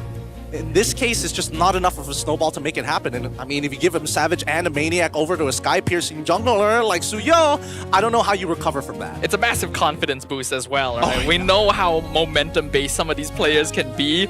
So if you're doing that well, that early on, then it just comes a lot more naturally to you. And I think we can compare the hesitance as well. Like, look at Z. He's still a fairly new player, but he's able to make on-the-spot decisions like that. Even when he debuted, he was capable of that. That's why people had their eyes on him straight from the beginning. Compare that, unfortunately, to cases like Razor, who is just getting baited to use his ult at the wrong timings. And even the veteran players not really thinking about, like, well, whether your team is close enough to follow up. I think that the veteran players understand that they have to initiate something. I think that this meta right now, like, learning how to initiate and get resources out of your opponents is actually a skill. It's super important that you do that, because if you don't, then nothing happens. And then if you have a lead, you just keep on losing. But let's look at specifically the CEO, the archetype of a hyper carry from BTRM by Vitality. Role as a gold laner, tier S. It's Chiku, guys.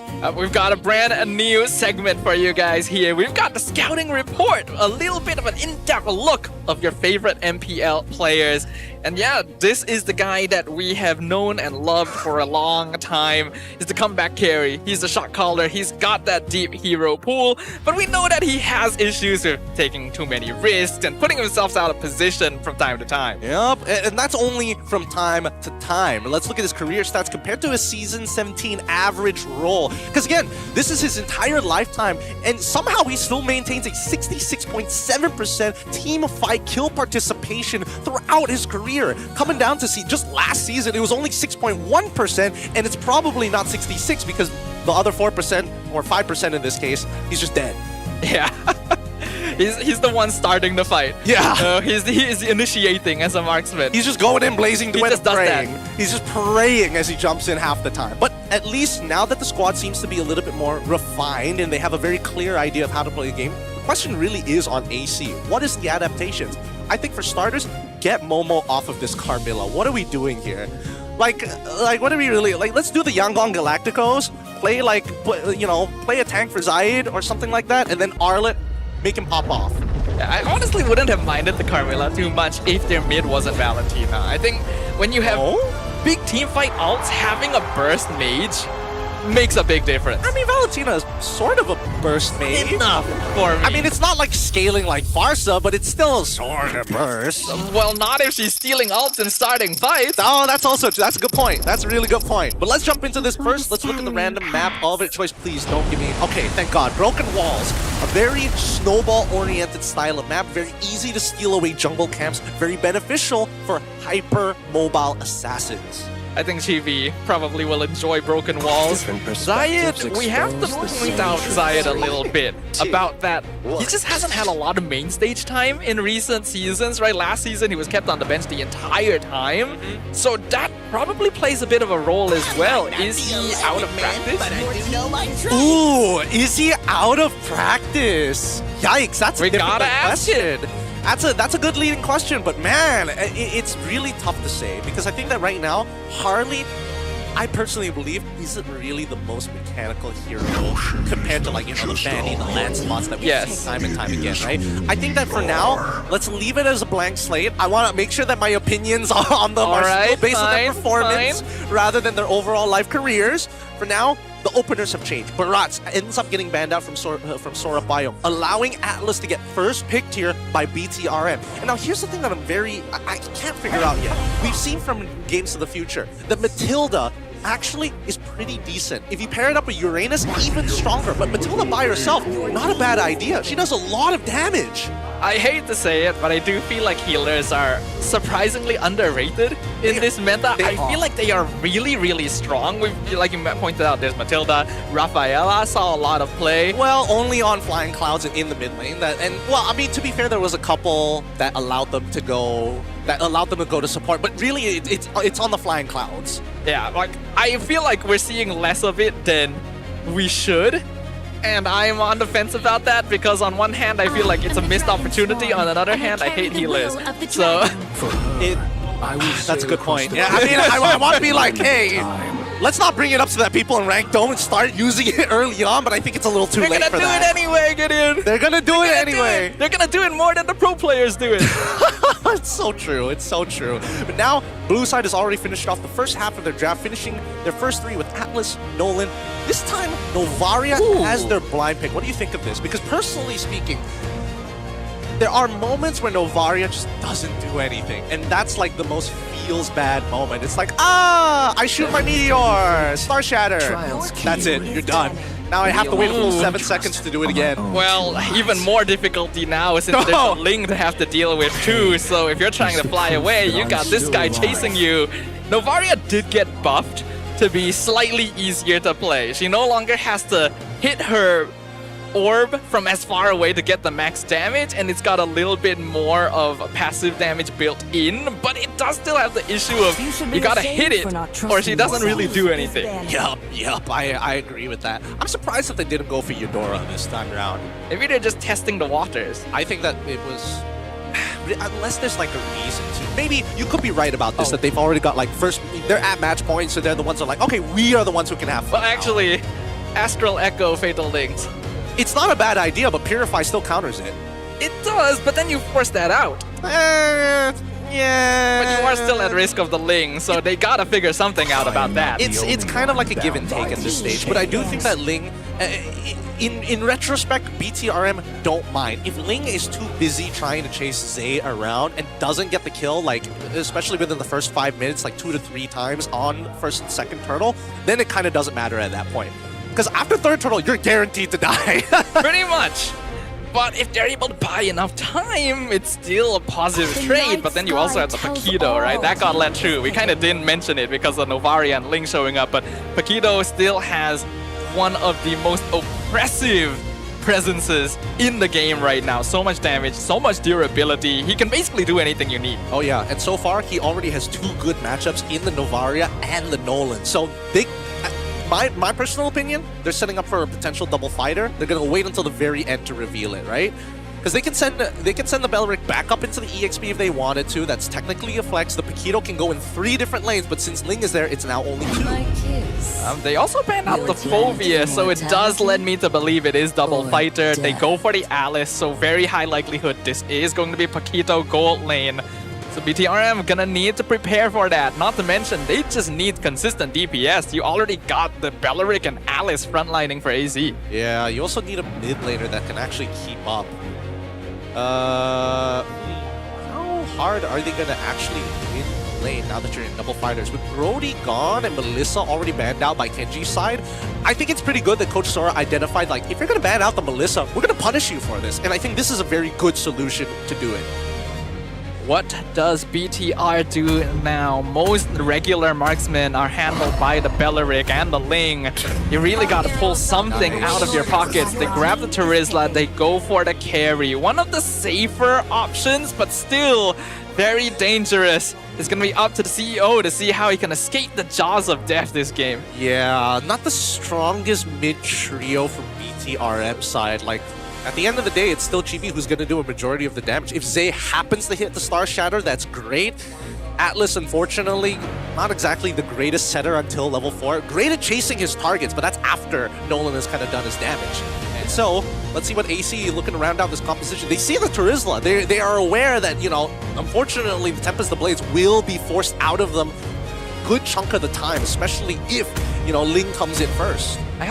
But I don't really feel like Terizla's gonna have the best time against Alice either. It's gonna be pretty sandbaggy, and I feel like Alice is just a little more mobile. There we go! For the Selena mid. And this is a very good answer for what BTR is doing. Okay, we're going to need to see the emblems in just a little bit once we get into the game, because unless Martese is taking Season Hunter, those waves, the wave clear, it makes such a difference. You speed up Ling's overall farm. You're able to clear waves early on with just 2 traps. There's so much you can do with this Selena, but the only problem is hitting the Abyssal Arrow. With the Atlas, very possible, with the Bell Ring, very possible of doing so, assuming you land the taunt. You have a 0.8 second to react to it. If you get taunted, you're almost guaranteed to get hit by an arrow. It's a good combo too, because you force people to take Purify, but if they don't have Flicker, then the Ling catches them instead. So there has been clear adaptation from AC Esports this game.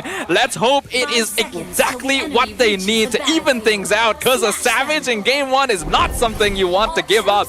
Ladies and gentlemen, we're jumping back into the land of Dawn. Great draft so far, great adaptations coming in from AC's side to address the problems that BTRM have put against them, and a lot of it is going to be based off of the performance of Chiku guys as their insurance policy at the very end. Let's have a look at where the junglers are starting, because it looks like it's a purple buff start for the side of AC Esports. It's very on Zayed, and on the opposite end, same thing with Chibi. Both going for that purple buff, immediately going to the opposite side of vertically jungle. Zayed making use of that extra mobility to steal camps away, which is a good idea, though it looks like Chibi is doing the exact same thing on the opposite.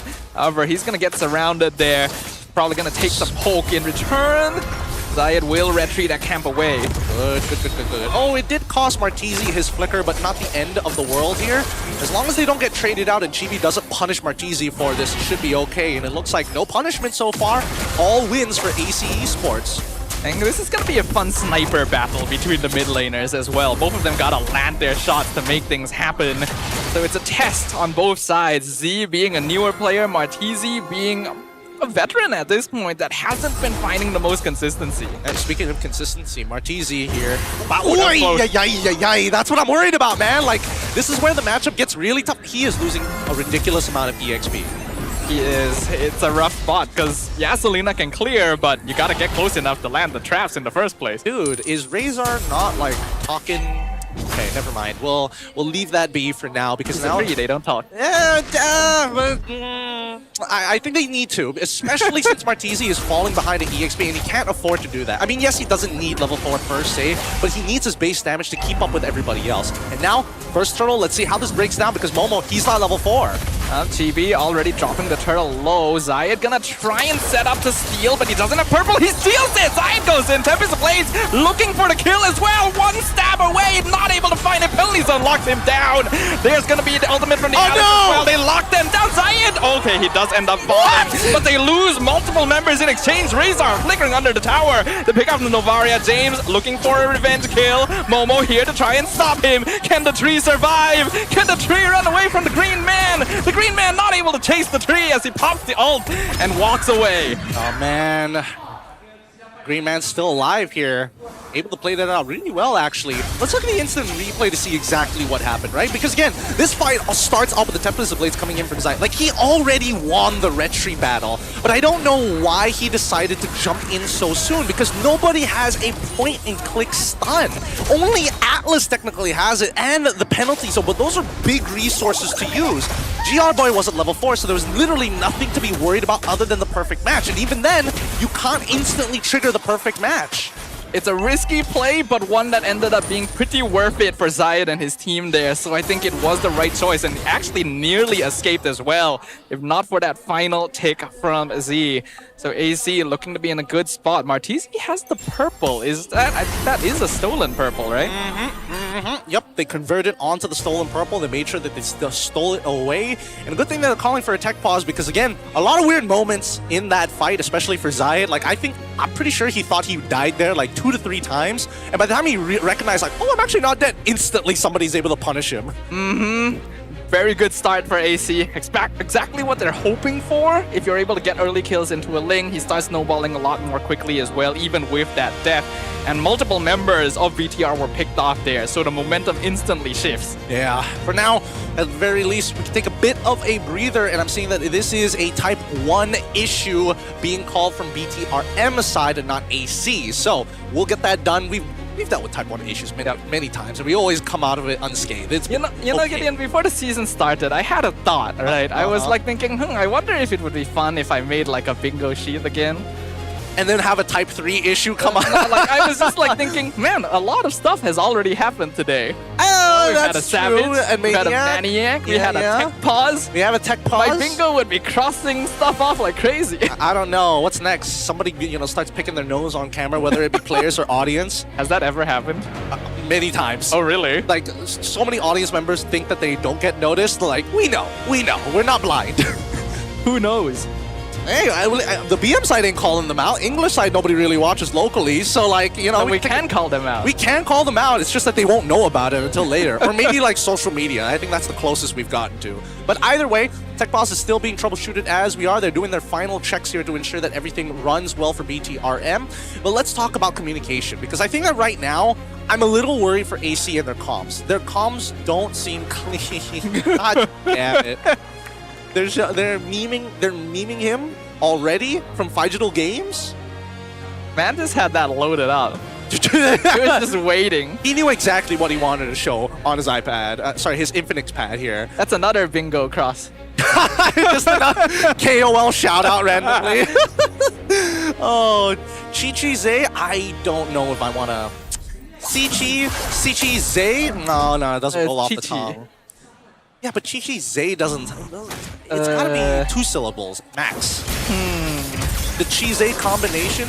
Well, speaking of the combination, Nets being hard focused. Yeah. Chiku trying to do a lot of damage, but Paquito is honestly a ridiculous hero. He will survive. He flickers out. Razor gets a 2-man taunt. I don't think you should be staying here, sir, but I guess you're tanky enough that it shouldn't matter too much. He's honestly healing. Oh! Flickers back out. 1 hit. Chiku finally takes down the tree. Yeah, and Razor, he thought that maybe he could survive for another 3 more seconds to maybe try and like flicker forward and immediately punish Chiku guys here, but fortunately doesn't find it. But hey, Paquito's fair, am I right?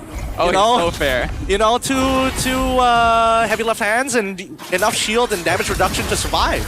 Meanwhile, nice flicker on from the allies. Chiku gonna be stuck under the trap and taken down. Hey, what's happening to the top side? It looks like they weren't able to punish this, unfortunately, as James not able to keep up with Momo as of right now. Well, he's gonna try and contest the turtle. Penalty zone on Tree.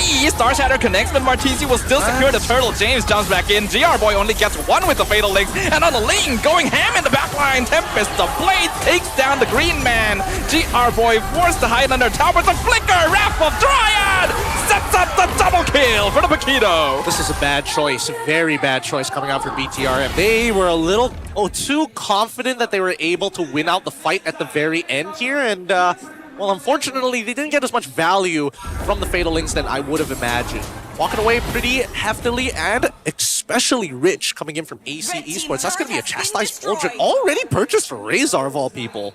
He's going to be very happy about that as well. His mortal enemy this game, Chiku, the only person that can kill him, already set up with a counter item. Nets, though, a little bit deep. 1v3. Paquito's OP, but not that OP, so he will fall. Yeah, that's why Atlas is really difficult to deal with. Like, his disruption in the game is frustrating because you don't know when it's going to happen, right? You got to start counting in your head when he gets that passive on you. And even so, sometimes it can be a little inconsistent. Ooh, these arrows getting a little dangerous here as Martisi trying to ensure that he has more control over the mid lane. But they're calling J-Miz every single time, right? Push out your wave. There's nothing you can really do against Momo. So you just shove out the wave, come down mid, help us clear that wave so that GR Boy can cover important areas of the map.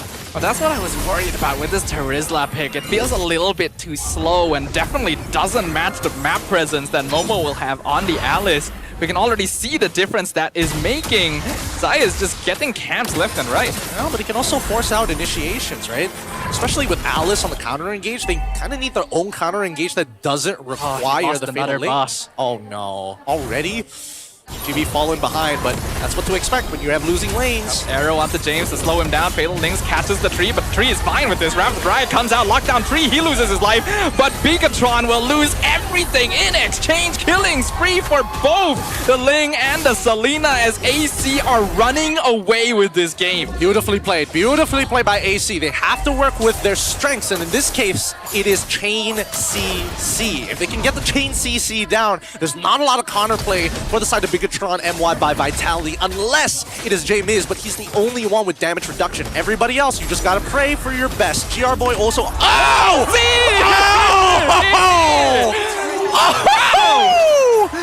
Oh boy, Zayed's mad. He's fuming. Hey, I mean, it's just even now, you know? Zayed stole a turtle earlier.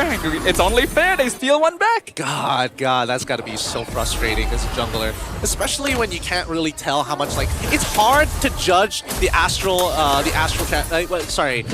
Star Shatter from actually, you know, connecting. You can sort of block it, but even the splash damage deals like a decent amount as well. It's ridiculous. Let's look at it one more time, just to see how accurate it was. In slow motion. Oh, I think that was Splash. But no, it wasn't Splash. It didn't hit anyone, actually. No, the hitbox is a little bit bigger than it looks, but it clipped just the tail of the turtle, and it landed like basically at the same time Zayed went for the retry. So just unlucky, I guess. Zayed just needed to wait like half a second more, and it would have been fine. Imagine you're the turtle. You're fighting a hard battle to survive, and that's how you go. You know, your tail gets sniped by... You didn't kill me! God sent a natural disaster to take me out, but now Purple Buff getting stolen away as J-Miz is going to try his best, forcing out Tempest of Blades, and it's an easy retreat here. They've denied so many Purple Buffs from our boy Chibi. No casualties on Bigatron at least, but you can see how quickly Zayed is farming compared to this Nolan 2-level lead. 315 versus 022. It's a far cry from how Chibi was performing last game with the Savage. And I mean, Martisi's playing a really strong game, right? He's made sure that the hard initiations are delayed because of those Abyssal Arrows, and not to mention that some of his traps have been giving some vital information for AC to actually make the correct decisions 90% of the time. Now they know exactly how quick it takes for Bigatron to actually recuperate and regroup in a lot of these situations, in comparison to Zay, who doesn't want to use the Astral Echo to open up the map unless it's a neutral objective, and has to use the Star Shatter to kind of open up certain areas to get the same info. Yeah, so far, this series is looking like whichever team has the tools to just blitz fights more easily and more casually. Bigatron lagging behind because of the lack of mobility, especially on the frontliners, that AC doesn't quite have the same issue with. And with the goal lead that they've built up, even if it's not particularly big, they are able to control the map well. Well, speaking of controlling the map, Zay with a Lightning Truncheon, his poke will really hurt. The arrow connected with GR Boy, and it's gonna mess with the tempo just a little bit, but BTR keeping their wits about them, not forcing anything yet. BTRM doesn't want to have first position here, personally. I think they just need to control the waves. Astral Echo getting thrown down, they should take mid. Chiku gonna commit to it. Zayed comes in from the side, goes for a C3 shots to Novaria, and now Chiku is left in no man's land. The carry falls, Razor will get dragged under the tower, but that's just a tree. Doesn't really matter all that much. In the meantime, James will get taken out, punched in the face for a double kill by Nets. And that's exactly what AC wants to do. Punish again! Oh! That was a lot of damage from Fracture. Really, really good play coming in from Chibi, making sure that he is like stacking all of these rifts on top of each other to make it really difficult for Zayed to get a quick sword in. But he should be able to get this Lord no matter what. AC Esports currently in the lead with a 4K in their bank. Zayed secures the Lord. Already max level, continuing the steel cams away from the BTR side. We saw how much damage he did. That was 3 hits to take out Z. Oh, they're still going for it. Astral Echo, just 2 into the Fracture. They're so low, but they flicker out to safety. Even after all that, BTR gets nothing. So close, so very, very close. I think there should have been a little bit more follow-up coming in from Chibi as well, but that's assuming he has a Sky Piercer. I don't think this is a Sky Piercer type game for the side of Bigatron. For now, it's just waiting for the later stages for Zay and Chiku guys to scale back up because their damage is so relevant right now. But at the same time, we've seen Zay getting 3-shot by Zayed on the opposite side. If he reveals himself, there's a good chance he dies. This is the hero dynamic we mentioned in the draft, right? Novaria so vulnerable to this Ling pick, and Bigatron just doesn't really have the tools to stop him. All of their CC is spent just trying to survive. CC's been doing a pretty good job, but for now, they're losing a lot of map presence. And this can only go on for so long, right? AC need that decisive blow to close out this game. Their wave clear isn't the greatest, if I'm being perfectly honest. So as long as it's AC's turn to attack, they should still stay on top. But if they overextend, that's when GR Boy can turn things around. So there's also that fear. Astral Echo will slow down the Lord a little bit. They're keeping their eye out on Razor. They're afraid of the Wrath of Dryad. Looks like Chibi was able to chunk out Zayed bottom as well. So BTR gets out with not much tower damage. Yep, managed to pull away. Still very, very healthy, but at the same time, they have to be extremely careful here because every single one of those Star Shadows is near permanent damage unless it's Momo. He's kind of the only person who can take it for free. I mean, yes, there is Razor as well, but he has to reveal his position every single time, which is kind of what you don't want to be, especially if you're the main engager. Oh, Rapid Dryad spent on one. The Atlas is going to be stuck, but Net's not able to finish. Now he flickers in. Fatal Links catches the Paquito. Zayed going to stab Z to death. Oh! Nets, though, punches them in the face. He's unstoppable. Martizi comes and gets shut down by Chiku, but Zayed picks up the double kill as a result. Huge arrow coming up from Martizi, landing on top of Chiku, guys. It got his Purify out, allowing Zayed to just freely walk on in. Yes, Martizi did have to trade, but look at what they get. They get a free inhibitor turret for this, and Nets is still alive. Could this be the GG angle? They only have one minion wave. It's going to be a 4v2. James is focusing on getting rid of them, and he will succeed. So it's not over yet. Good pull by James. Very good decision making here, especially it's these minor moments that allow the team to survive just a little bit longer. Zay is still trying to use that, Star Shatter to open up this map for them, and unfortunately he's just missing the timings.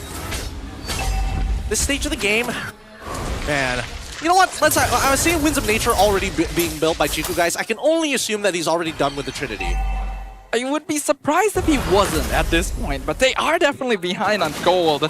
But considering the importance of the situation, I think he definitely has it. I would imagine that the Wind of Nature is 4th item, maybe even 5th if Chiku has still been able to find farm, because they need his damage. Yeah, I would like to, look at Chiku at some point. In terms of items, 3 items, well, actually 4 items already completed here with Rose Gold to kind of round everything up. He's thinking about the Malefic Roar at this stage, which does he actually need it overall? I feel like his primary targets are relatively squishy anyway, so like an endless battle makes it just a little more sense. The Atlas still did go for fleeting time as well, so BTR wants to try and make plays happen. Whoa. Momo, though, doing a great job this game. Has the Chastise, has the Guardian Helm. Only Chiku will be able to melt through. Now we get to see the full itemization. All right, there we go. Yeah, so he already has the Endless, and I think it's just finding the BOD or the Malefic. He goes for the BOD. Good choices. And now he should be able to like hold on to this Lord for basically forever. We can see Chibi does do okay damage, but Momo is able to pick it. Arrow connects with James mid-flight. Razor can be scouted in that conceal. GR Boy is there. Flickers in. Fatal Links on 2. Martizi gonna get caught in the penalty zone, but damage is just not there. Wrath of the Dryad is a bit weirdly used, but Chibi gonna be the target. Zayed knows who he wants. It's a godlike streak for the Link. Isolated, and unfortunately, just a bad place to pass for Chibi. Now they punish him. That should be a free. Oh, do they get one more here? They do. Wow. Lightning Trunkian does that to you. Man, I thought like the abyssal trap was not gonna kill him. Lightning Trunkian does, and it's like that makes sense. Painful game for Bigatron right now. They're getting stomped on every front. The arrow is you have to keep dodging them, and then your front line is just not bulky enough. Zayed's full damage done. Lord pushing in. 2 members still dead for 10 seconds. It should be back up for the defense, but it's not going to be easy. Not going to be easy, and I think worse yet, they're going to have to find some like pretty crucial moments to try and close out this game. And I think it really boils down to Oh no, the arrow connected. They will be able to defend him, but GR Boy gonna get dragged forward. Fatal Links into the tower is actually pretty good. Chibi finds the kill. AC may have overextended. They find the snipe. It's a shutdown on Zayed. AC forced to run with their tail between their legs. Nicely played. Now I'm trying to figure out whether Chiku guys did that on purpose.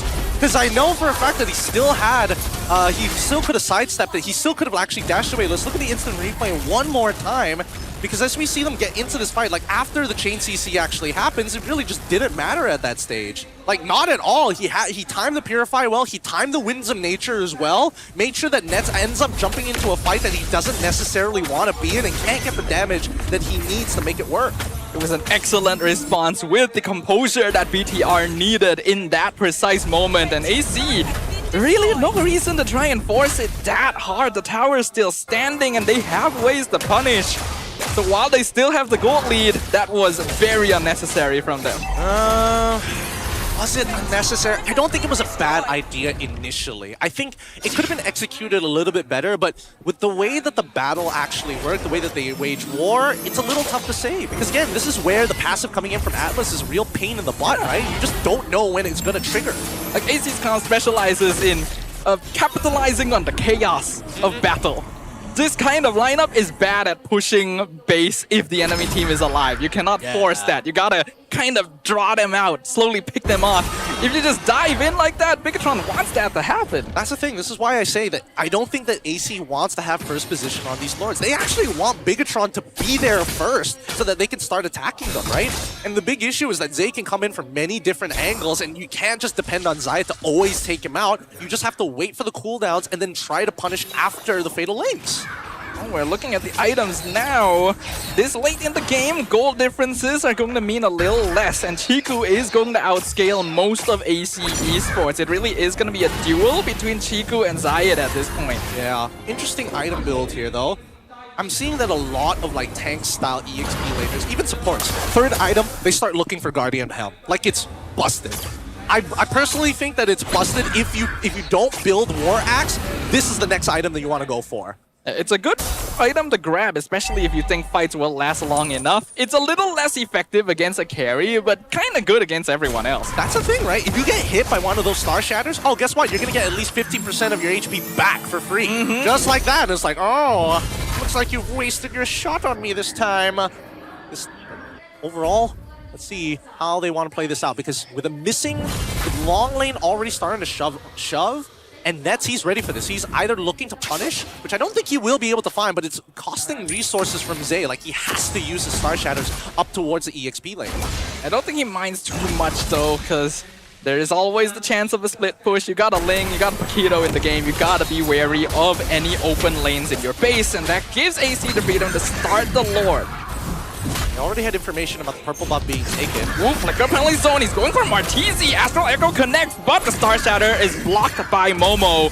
Nets still waiting in the bush. Razor should be spotted and concealed there. Bigatron gonna slow things down. I don't know why they... As soon as they knew that no... Wait, hold on. Arrow on James. Martizi gets hit with the fracture, but he's still okay. Z still defending base.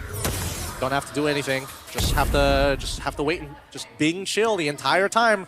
There's no point to doing anything crazy. Overall, they just have to wait. Topside is unnaturally pushing. Zay has to deal with that wave, and it's unfortunate for James. He should be the one that actually deals with it. It's his responsibility as an EXP laner, but his role in this composition is about that counter engage. And AC, they can wait forever. Like, what are they gonna do? But they also can't wait too long. This Chiku guy is still going to be a threat, and if Z is able to get max items, we know how late game Novaria can be as well. I mean, it's 20 minutes at this point. They're already at the end game build. I don't think that's the issue. No, it's just Z was delayed. He was slightly delayed. It does look like he managed to get the Blood Wings at the very least. Ooh, that was close. Very, very close, but they're just going to hold them hostage. Now Nolan shows himself on the bottom side. AC is going to reposition and send Nats back up to the top side. Fighting around the Lord Pit is a lot more comfortable for AC than pushing into the base, so they are purposefully delaying this to let Bigatron make the first move, like you mentioned earlier. But Bigatron also trying to find someone out of position. Looks like we're gonna jump into another quick pause. It's a tense situation, ladies and gentlemen. Very, very tense situation here. Oh, man. I'm trying to think how exactly they would bait it out, because it feels like it's no-win position for BTRM at this point, unless like Zay is able to hit every single one of his Star Shatters every 6 seconds. Just the same target every single time. Bang, bang, bang. And even then, it's just like, that means somebody has to go deal with the top lane every single time. Yeah, he has to make a decision here. Also can't extend out of the top lane too much, because we know 2 stabs will kill this Novaria. Basically, but they could also, like, if they're willing to take the risk, they could try to use him as bait. Personally, I think that Chiku got... actually, do they want to use him as bait? I don't know. He's like very deep in. I feel like considering Novaria's overall like playstyle and the way that you have to position with her, being too far forward, I think that people will know it's a bait. It's like there's no reason for you to be here. Why are you here in the first place, right? Like, what are you trying to reach for on my side of the map rather than like, are you trying to do something crazy? I wish my pub teammates knew that. I mean, honestly, I like the fact that Chiku, guys, I'm convinced that he took that arrow on purpose to start a fight, because he knew he had Purify, so he just had to just stand there.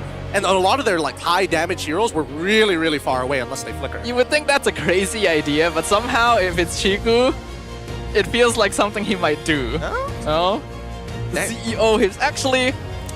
Is he the CEO or the Supreme Leader? Because I know Mirko. If you're watching Mirko, we're aware that they have a different nickname over there. Hey, I think, you know, it's up to the people whether he is going to be Supreme Leader Chiku, guys, or CEO Chiku, guys. Either way, it's really up to BTRM to figure out that part of the branding, because they do technically have a real CEO who watches all of their games. You know, big shout outs to him. It's just which era they're in. It's just which era. Season 20, the dictator. Like, how far are we willing to go with this, right? If we're going Supreme Leader and CEO and the General, we've already done the General.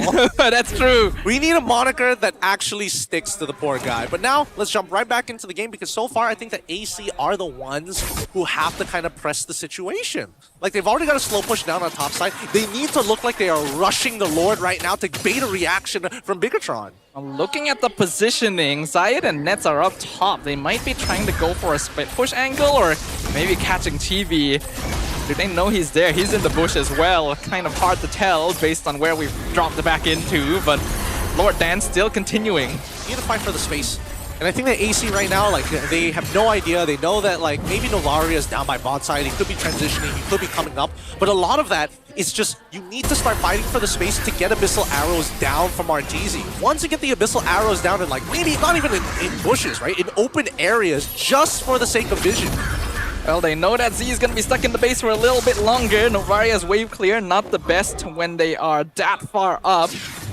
AC not willing to take that risk yet. James has been eating arrows left and right. His health not where he'd like it to be, ideally.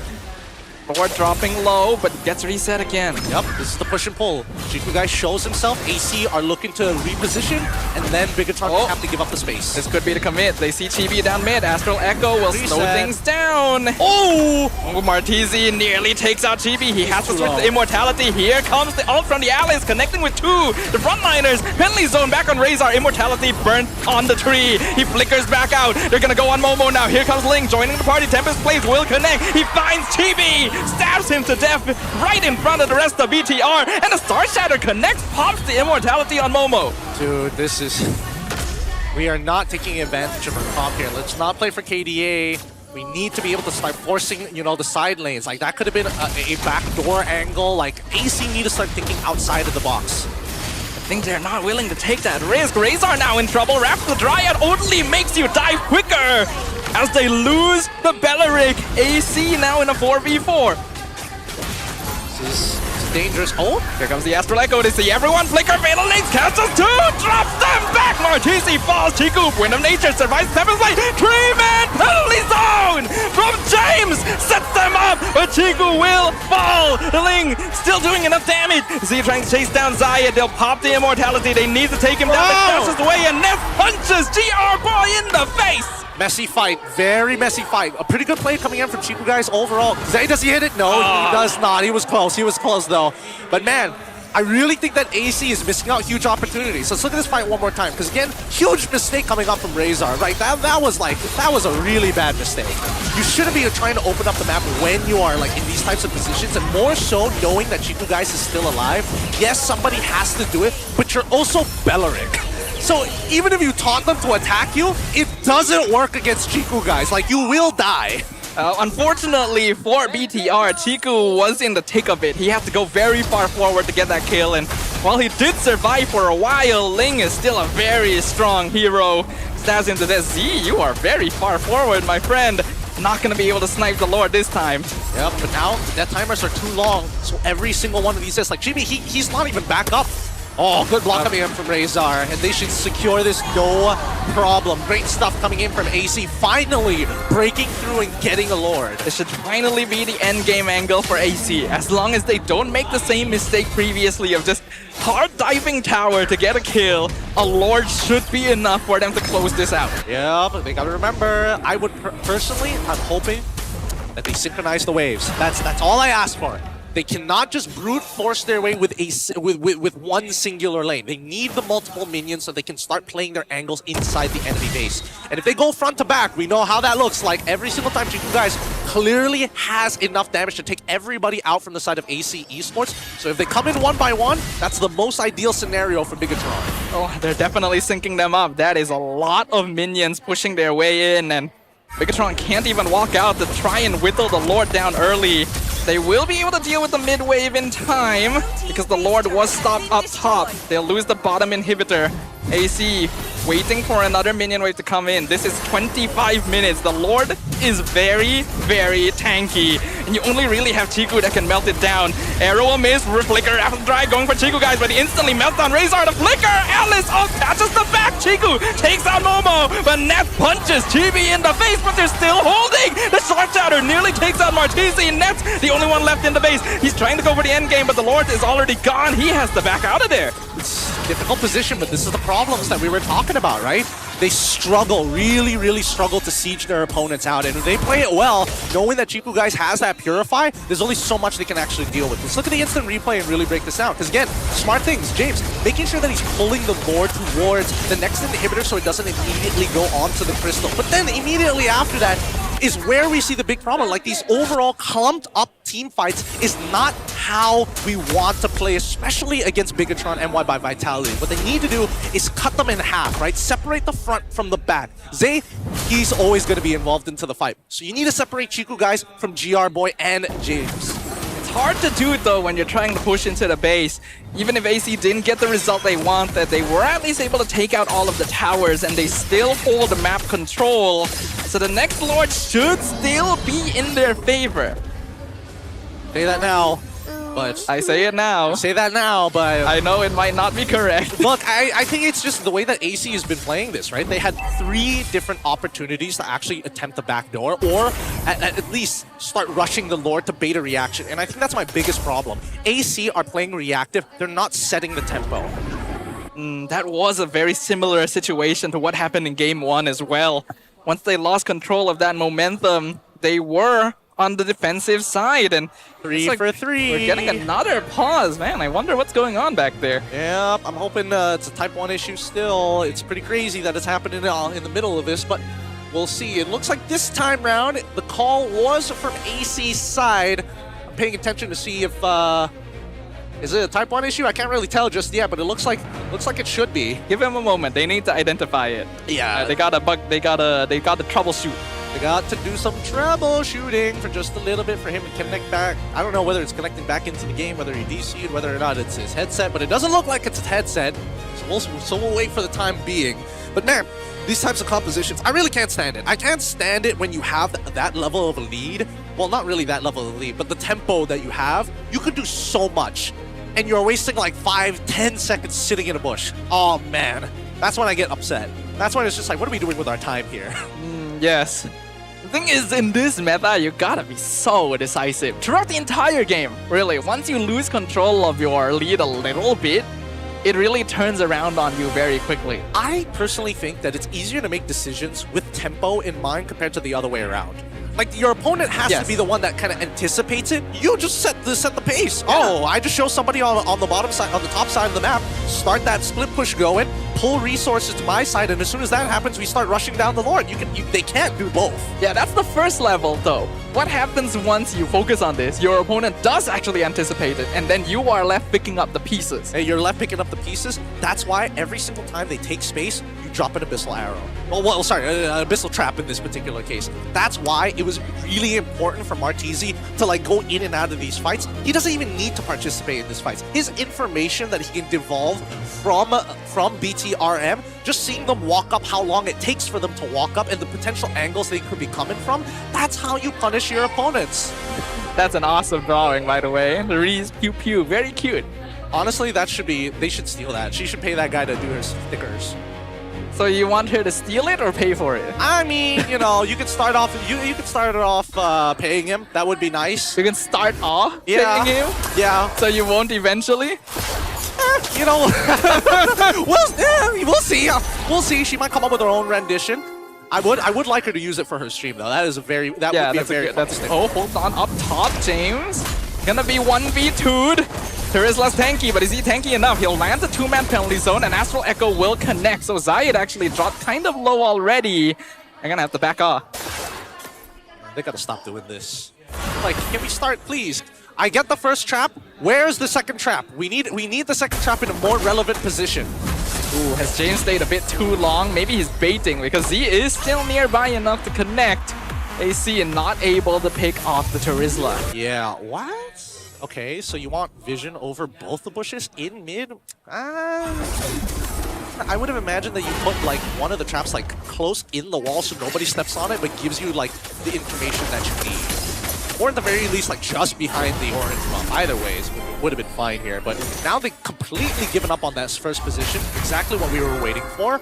And unfortunately for Bigatron, they can't pull the trigger. Like, they could just try and start to rush this, but really, it's going to come to no effect. Well, no effect if Nets and Marquise are that far away. Guys, we're not taking the space here. Like, we seem like it. We see GR boy, top side's already, and top and bottom side is already like building up to a pretty fat wave. Maybe they're waiting for that top wave to connect, but James is dealing with it now, and AC isn't making anything too decisive yet. Oh my god, this game's never gonna end. Wow, we're 29 minutes in already. I swear to God, like we're not going to end both sides. Like AC for some reason is super scared to play the map. They can easily play the map. They literally have a link. Like, that's kind of what you do, but the Astral Echo will see all of them. Lord dropping low should be free. Yup, they will secure it for AC. Fatal Links will connect on Razor, but this time he can walk out. Yeah, he does walk out. Zayed not gonna commit. They're gonna actually try and force it. Bigatron wants to fight. They want to take out the tree. They take down his immortality. Chibi now in danger with Zayed 1v1, and Zayed finds the mega kill. Tempest Blade's gonna be popped down for him to escape as well.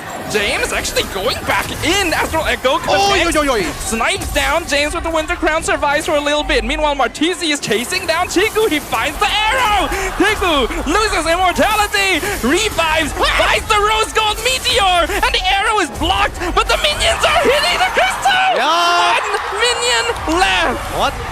No surprises there. No surprises there. Good stuff coming in from AC. Finally taking advantage of the scenario. Finally setting it up and allowed BTRM to walk on in to eventually trickle back out. The chase is so important in this meta. Now, this does bring the score 1-1. I can't believe that's how it ends. I mean, like...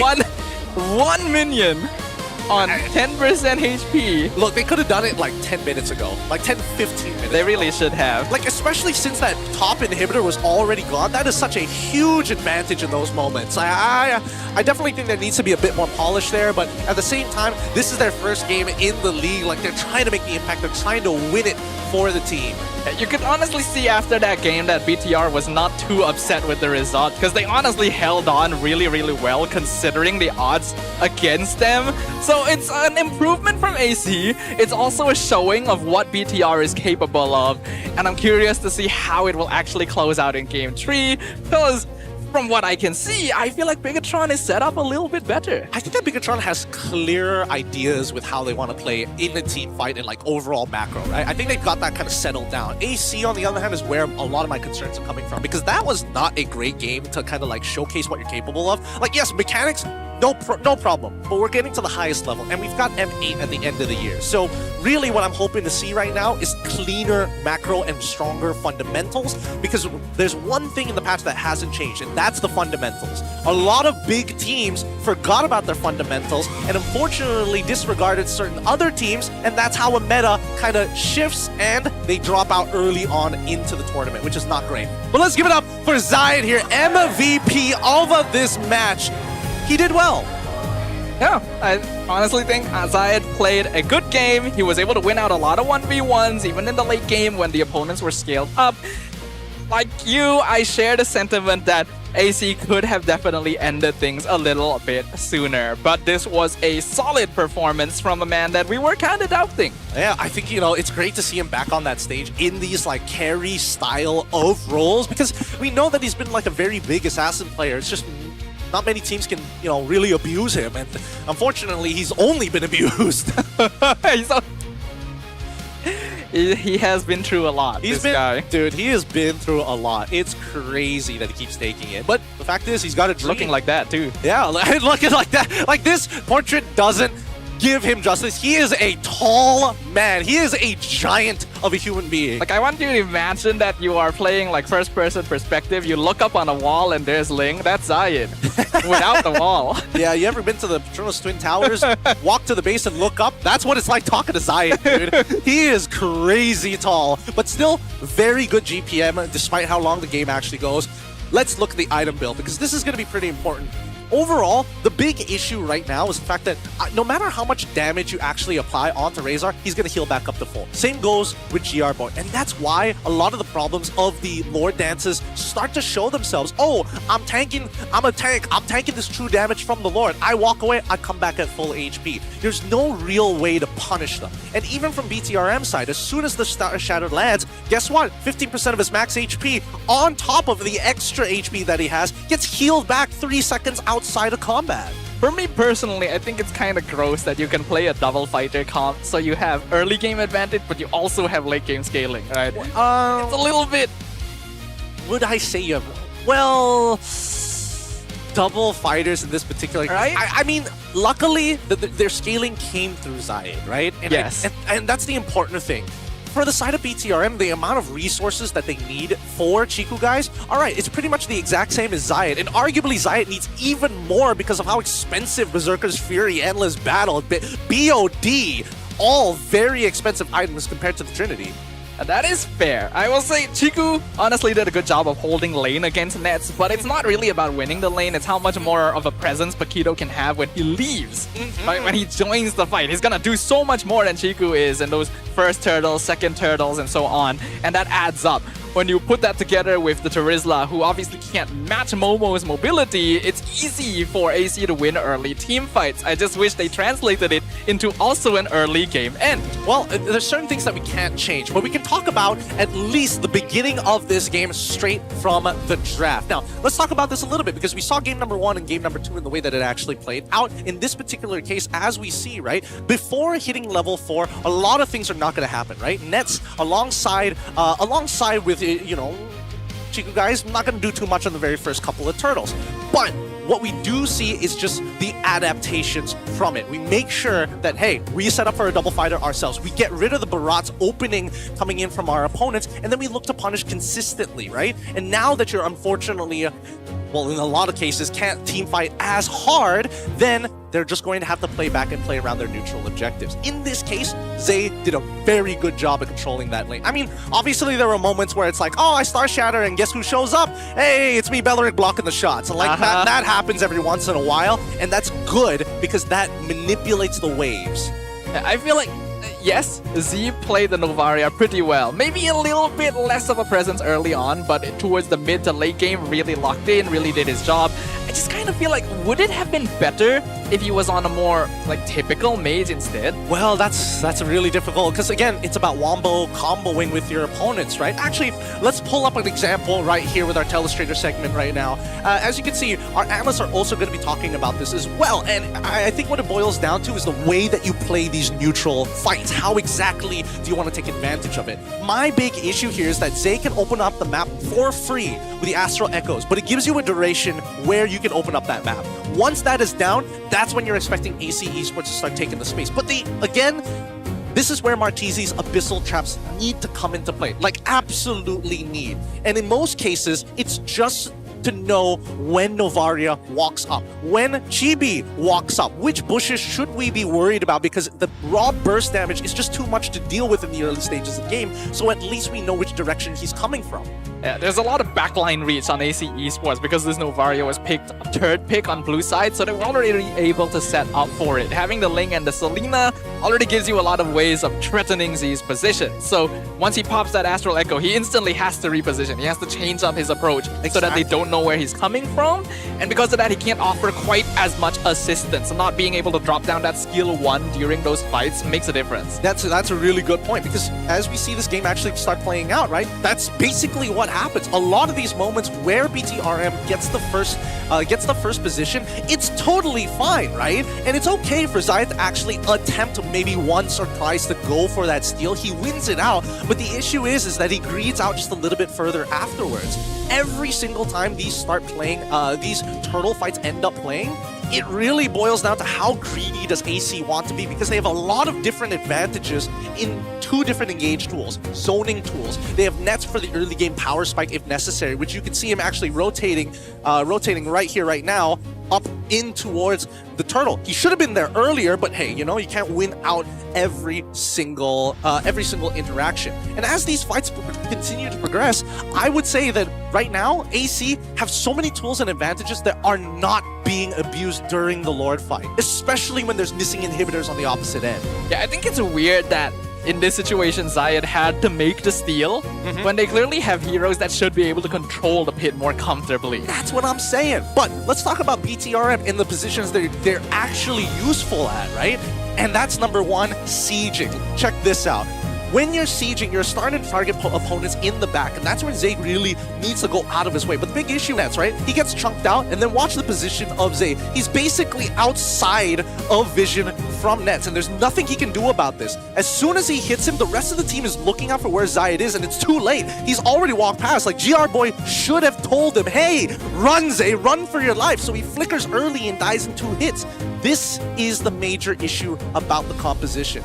They unfortunately need fixed locations to abuse their opponents. And if they are forced to move their anchor forward, that's when we see the big punishes over here on these choke points early on into the game.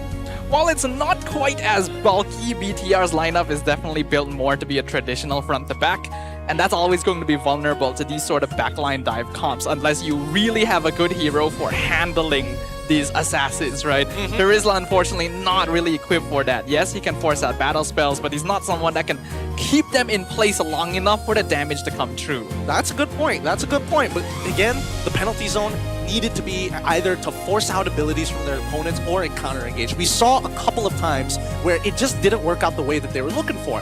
One of those scenarios is when you're coming into the end game here, right? And this is where Bigatron really took advantage of them. Let's play it at normal speed first. Well, I guess I can't, but at the very same time, let me just refresh this.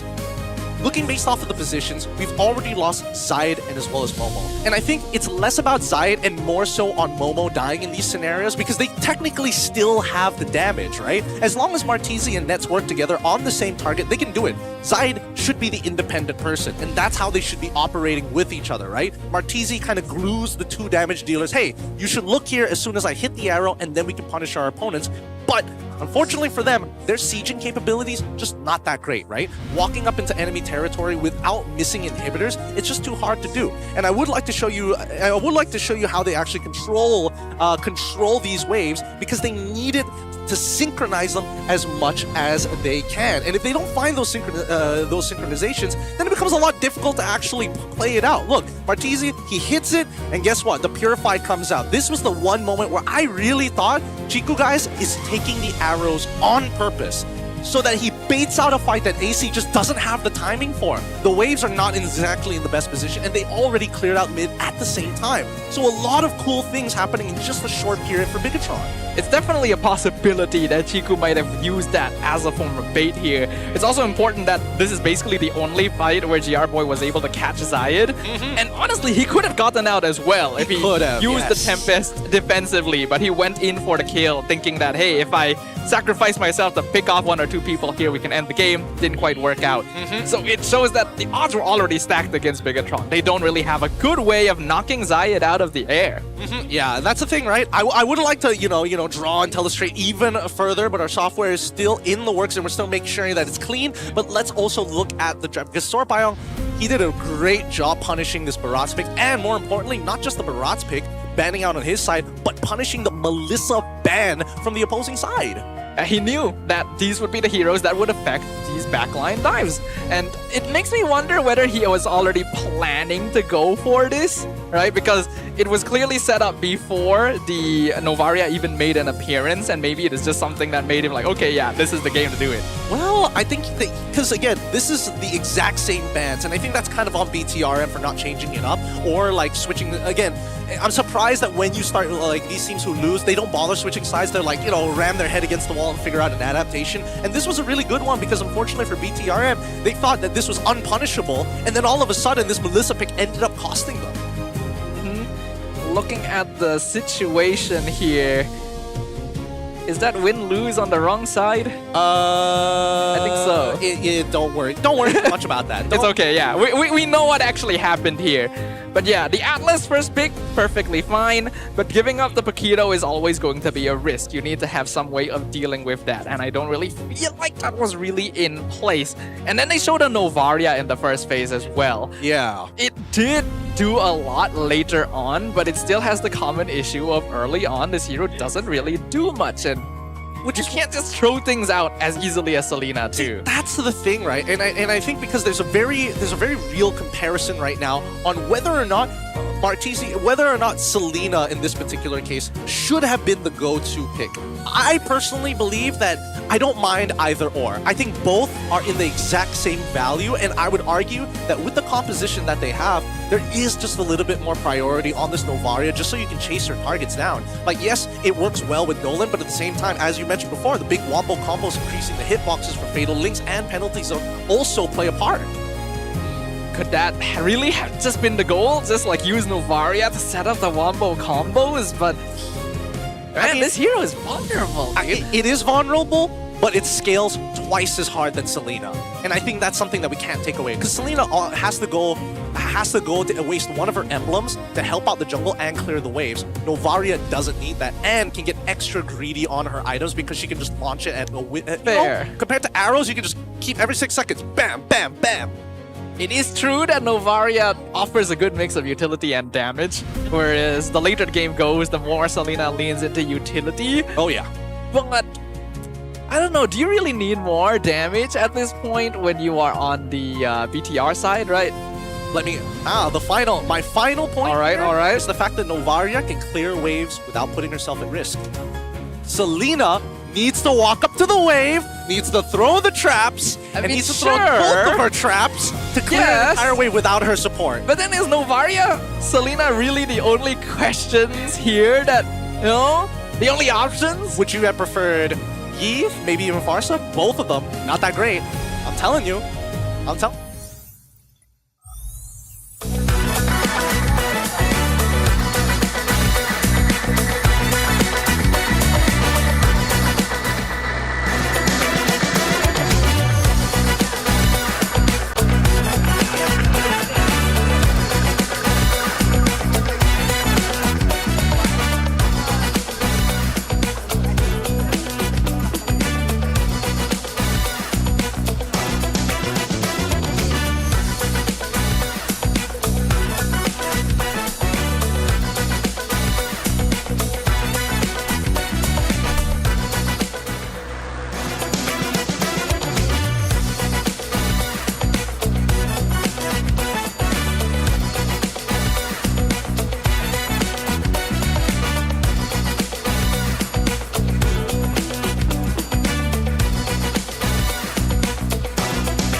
Interview bersama saya Poji dan juga Nance. Apa khabar Nance?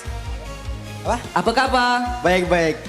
Alright Nance, dekat dalam game kedua tadi kan kita nampak AC macam boleh menang daripada awal, tapi AC ambil masa yang lama sangat.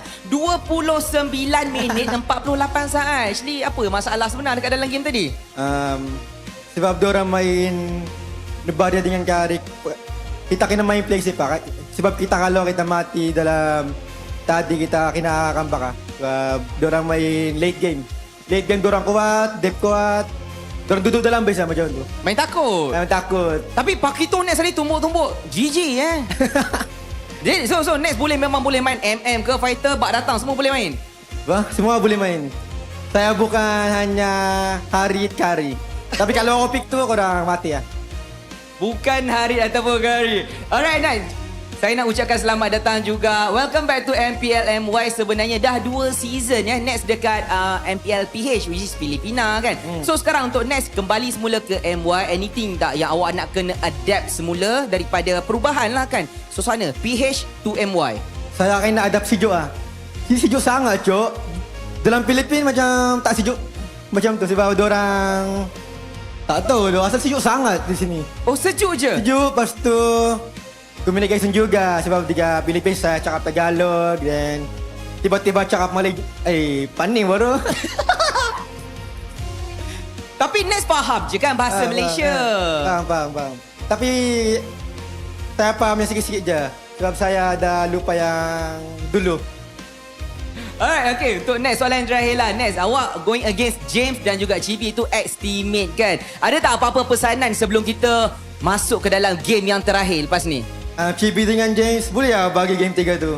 Kami nak menang tu. Orang dah kuat kan. Kami dah tak dapat playoffs. Korang last season korang 4.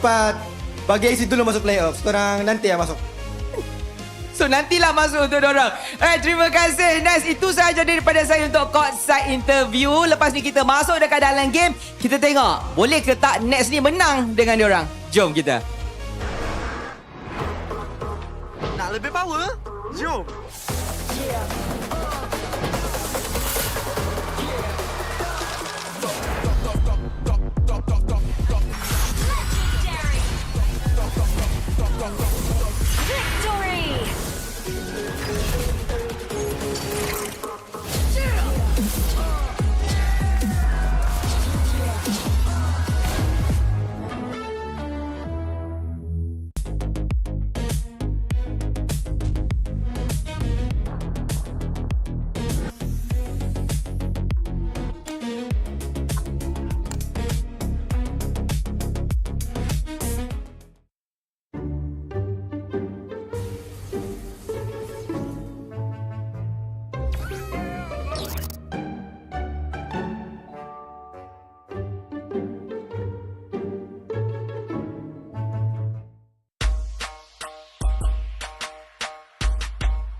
Welcome back, everybody. The MPL MY Season 18 continues here today in our first series, already pushing the limits of how long these two teams can actually fight for. Both at match point, BTRM facing off the one and only AC on the opposite side. AC pulling it back, at least bringing us to this full series. And what do you think it's going to be? Because I'm nervous, especially when you're looking at these two junglers. You gotta look at them, right? These are players that have known each other for a while. They've got a special handshake. I wonder if they came up with that, or like it actually was something they used to do when they were in one team. Look, they have history with each other, but you need a strong relationship when you have two different carries playing on different teams. So you have to start trusting your own one now. It's like I know how the other guy thinks, I know how he wants to kind of play this game, but I think they gotta figure out a way to get rid of this Paquito while still attacking the draft. And I think that's a big problem right now, that there's so many different heroes that lead into very specific play styles. And I think that once you start taking those keystones out of there, it becomes a lot easier to deal with. Yeah, I feel like maybe keep the draft a little bit more open before you go in for things like the Novaria, right? You gotta make sure that there's flexibility, right? So that you can play the game at your best. Just like you guys can play your game at the best once you have the Infinix Note 60 Pro. And it's Note, what you think? Tell us a little bit more about it, Gideon. Hey, it features a powerful 7S Gen 4 Gen 4 with 3D Ice Core, dude. People, 3D Ice Core Vapor Chambers cooling for smooth lag-free team fights. An active matrix display for notifications. Mini games and custom emojis plus a large battery with 90 watts wired and 30 watts wireless charging to keep you powered all day. With its stylish design, it's definitely a phone you'll want to show off. So elevate your MLBB experience and get yours now at the Infinix official store or TikTok shop, Infinix Malaysia. Thank you, Infinix, once again, and also making sure that we also have the full-on notes here to help do the illustrations. Big shout out to them for making this all possible. They are the official devices that the players themselves are using up on stage as well. So if you're watching and you're thinking, man, how are these players performing so well? Well, getting yourselves one of those might help out just a little bit more. But yes, going to game number 3. I don't really know what to expect anymore. Hey, all I can expect right now is the fact that these teams, they're currently missing that Snapdragon 7 Gen 4, you know? Like they need some processing power, and genuinely, it's like, come on, let's think about it in the draft realistically. There are strategies, I'm not sure what strategies they've been working with, but so far this draft is showing us 2 sides of very different compositions, and I want to see whether they've got like a third one prepared. Because if it goes into a game number 3 and we're seeing similar compositions, man, practice must have been centered around these 2 comps. It's clear that you need to have early game though, right? The meta has not shifted too much about that. Winning out your lanes, getting mid priority, winning out jungle trades is very, very important. AC going to be on first pick this time around. They'll have the ability to determine how things go, right? There are very powerful heroes like the Atlas and Paquito being contested still quite consistently. And we'll see what they have in store for us. You gotta just make sure you have the correct tools before you enter the Land of Dawn. Yeah, you gotta have the correct tools, but at the same time, honestly, doesn't matter, because like we saw like a quote-unquote early game superiority from the side of AC, and it took them like nearly 30 minutes. It should have ended sooner. Like, I don't know. I mean, yes, there's like the early game mistakes, like sure, oh no, Zayed died after like figuring out a way to almost kill Chibi in that moment after stealing the turtle. Sure, but like, there are so many moments in that game where it's just like, make something happen. Like, come on. That's my big issue here. I agree with you. When teams have this like, oh, we got a strong early game, do nothing with it. And that just, it makes me insanely mad, because your composition will eventually fall off, and you cannot purely depend on your scalers to hard carry the game, because unfortunately, you only have 1 scaler on your composition compared to the 2 scalers on Kenji's composition. Exactly. You gotta think about a lot of things, right? This meta is so flexible. That's why it caught so many of the veteran teams off guard at MSC as well, right? Oh, they just didn't know what was about to hit them. Just like we didn't know what was about to hit us today, you know? You remember the bingo thing I mentioned earlier? Now we can add on a 30-minute game. We can add on minion ending the game. Why can't the bingo board be like, oh, we close out 3 hours earlier than usual? Why can't it be the nice stuff? I go home at a healthy work-life balance. Yeah, you know, there's no cars on the road when we go home. As we head on into the drafting phase, let's figure out how this is going to be done. First, the random map draw, of course. Please, dear God, don't give us the flank. Thank God. All no right. walls, baby. Let's go. Back to the walls, and now AC on blue side. They will continue banning the Barats. Why? You don't need to. You just need to wait for Melissa to show up on the opposite side. You don't have to get rid of it early. But all right, maybe Coach Sora. You know, I'm not undermining him. I just know that he's got a bigger brain than most people. He's probably got something in store here, unless it's the exact same draft. Then I'll be very upset. Biologically speaking, though, does a bigger brain automatically mean smarter? Yes, because then your brain has more capacity for cells and the electrodes to connect to each other, more space to do so. But then some animals have like really big brains. Yeah, and they're. Well, I guess I can't really say it. Exactly. I knew exactly where you're going with this. I've never talked to an animal. Maybe they're actually communicating on a higher level. Ooh.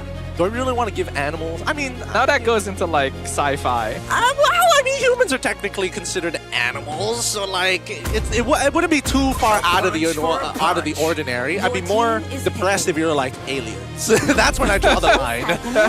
I see. That's the boundary. That's the boundary. We can't go extraterrestrial. Yeah, that's where it's like, nah, you know, that's when you're That's why I think that your other opinions are like the Earth is flat. That's you know? why maybe they shouldn't have played Novaria last game. Okay, man, look, that is a celestial being. That is different, very different. Is that not extraterrestrial? I feel like celestial is just nicer. It rolls off the tongue better. You know, that's really all I'm going for here. It's just the name. It's really just the name. First picks are already through, by the way. Okay. This Melissa can get punished. Well, like, red 3, red 4 is probably going to be Farsa. They just have to set up for it. yeah, I feel like pick. Oh, yeah, there it baby! is. Yeah, Oh, baby! Now we're getting the real drafts here. No, there it is. All right, so we got one of the strongest EXP laners to date, as of right now, Uranus. I hate it, personally. Me too. But unfortunately, there's no laner that beats it outright. Even if you get like a Dairoth in these situations, Uranus doesn't care.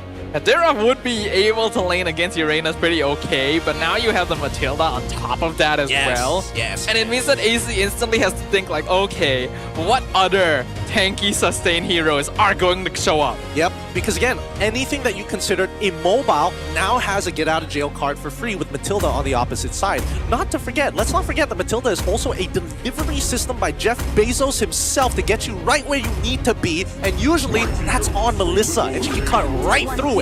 I think she's a lot more efficient than he is, though. Well, I mean, I don't know. I think that I think that the manufacturing side of things, Jeff Bezos has got that in the bag as well. Yeah, sure. But then the delivery, you mentioned delivery. Well, I mean, they got it kind of good in places with Amazon. I'm not gonna lie. But not everywhere. Not everywhere. Not everywhere, admittedly. Matilda could go everywhere. Ooh. Huh? Ooh, that's a good argument. She circles you like a hawk.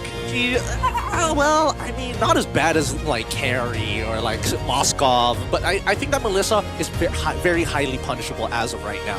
And why I'm saying that is only because if there is MR Shred, that means Harley can show up. That also means... Okay, I wasn't... Alright. I don't think it's too bad here. I think that's a mistake. You think so? Why is that? I think that this only deals with the front line. You need somebody to deal with Matilda, and I don't know what the answer is for BTRM. Melissa. Oh, sorry, the Melissa. Sorry, my bad. I mean, they still have like the assassin pick for later, right? It doesn't matter if the Go Waveney is activated early. Like, I'm thinking what the combination would look like, and it needs to be Matilda plus like a high bursty style of play from an assassin specifically, right? Because Uranus doesn't have that level of burst. I would say that Farsa probably is the best one out of all of them. Does sort of okay in lane, but mainly is designed to scale and then blow Melissa out of the water. I do agree that Farsa would have been like the best option when it came to dealing with Melissa here, but I get the feeling that BTR is just handing those keys to Chico, right? Just like give him the right hero to handle Melissa in lane, and banning out the Ling leads me to believe that they are prioritizing some kind of marksman option here to deal with this.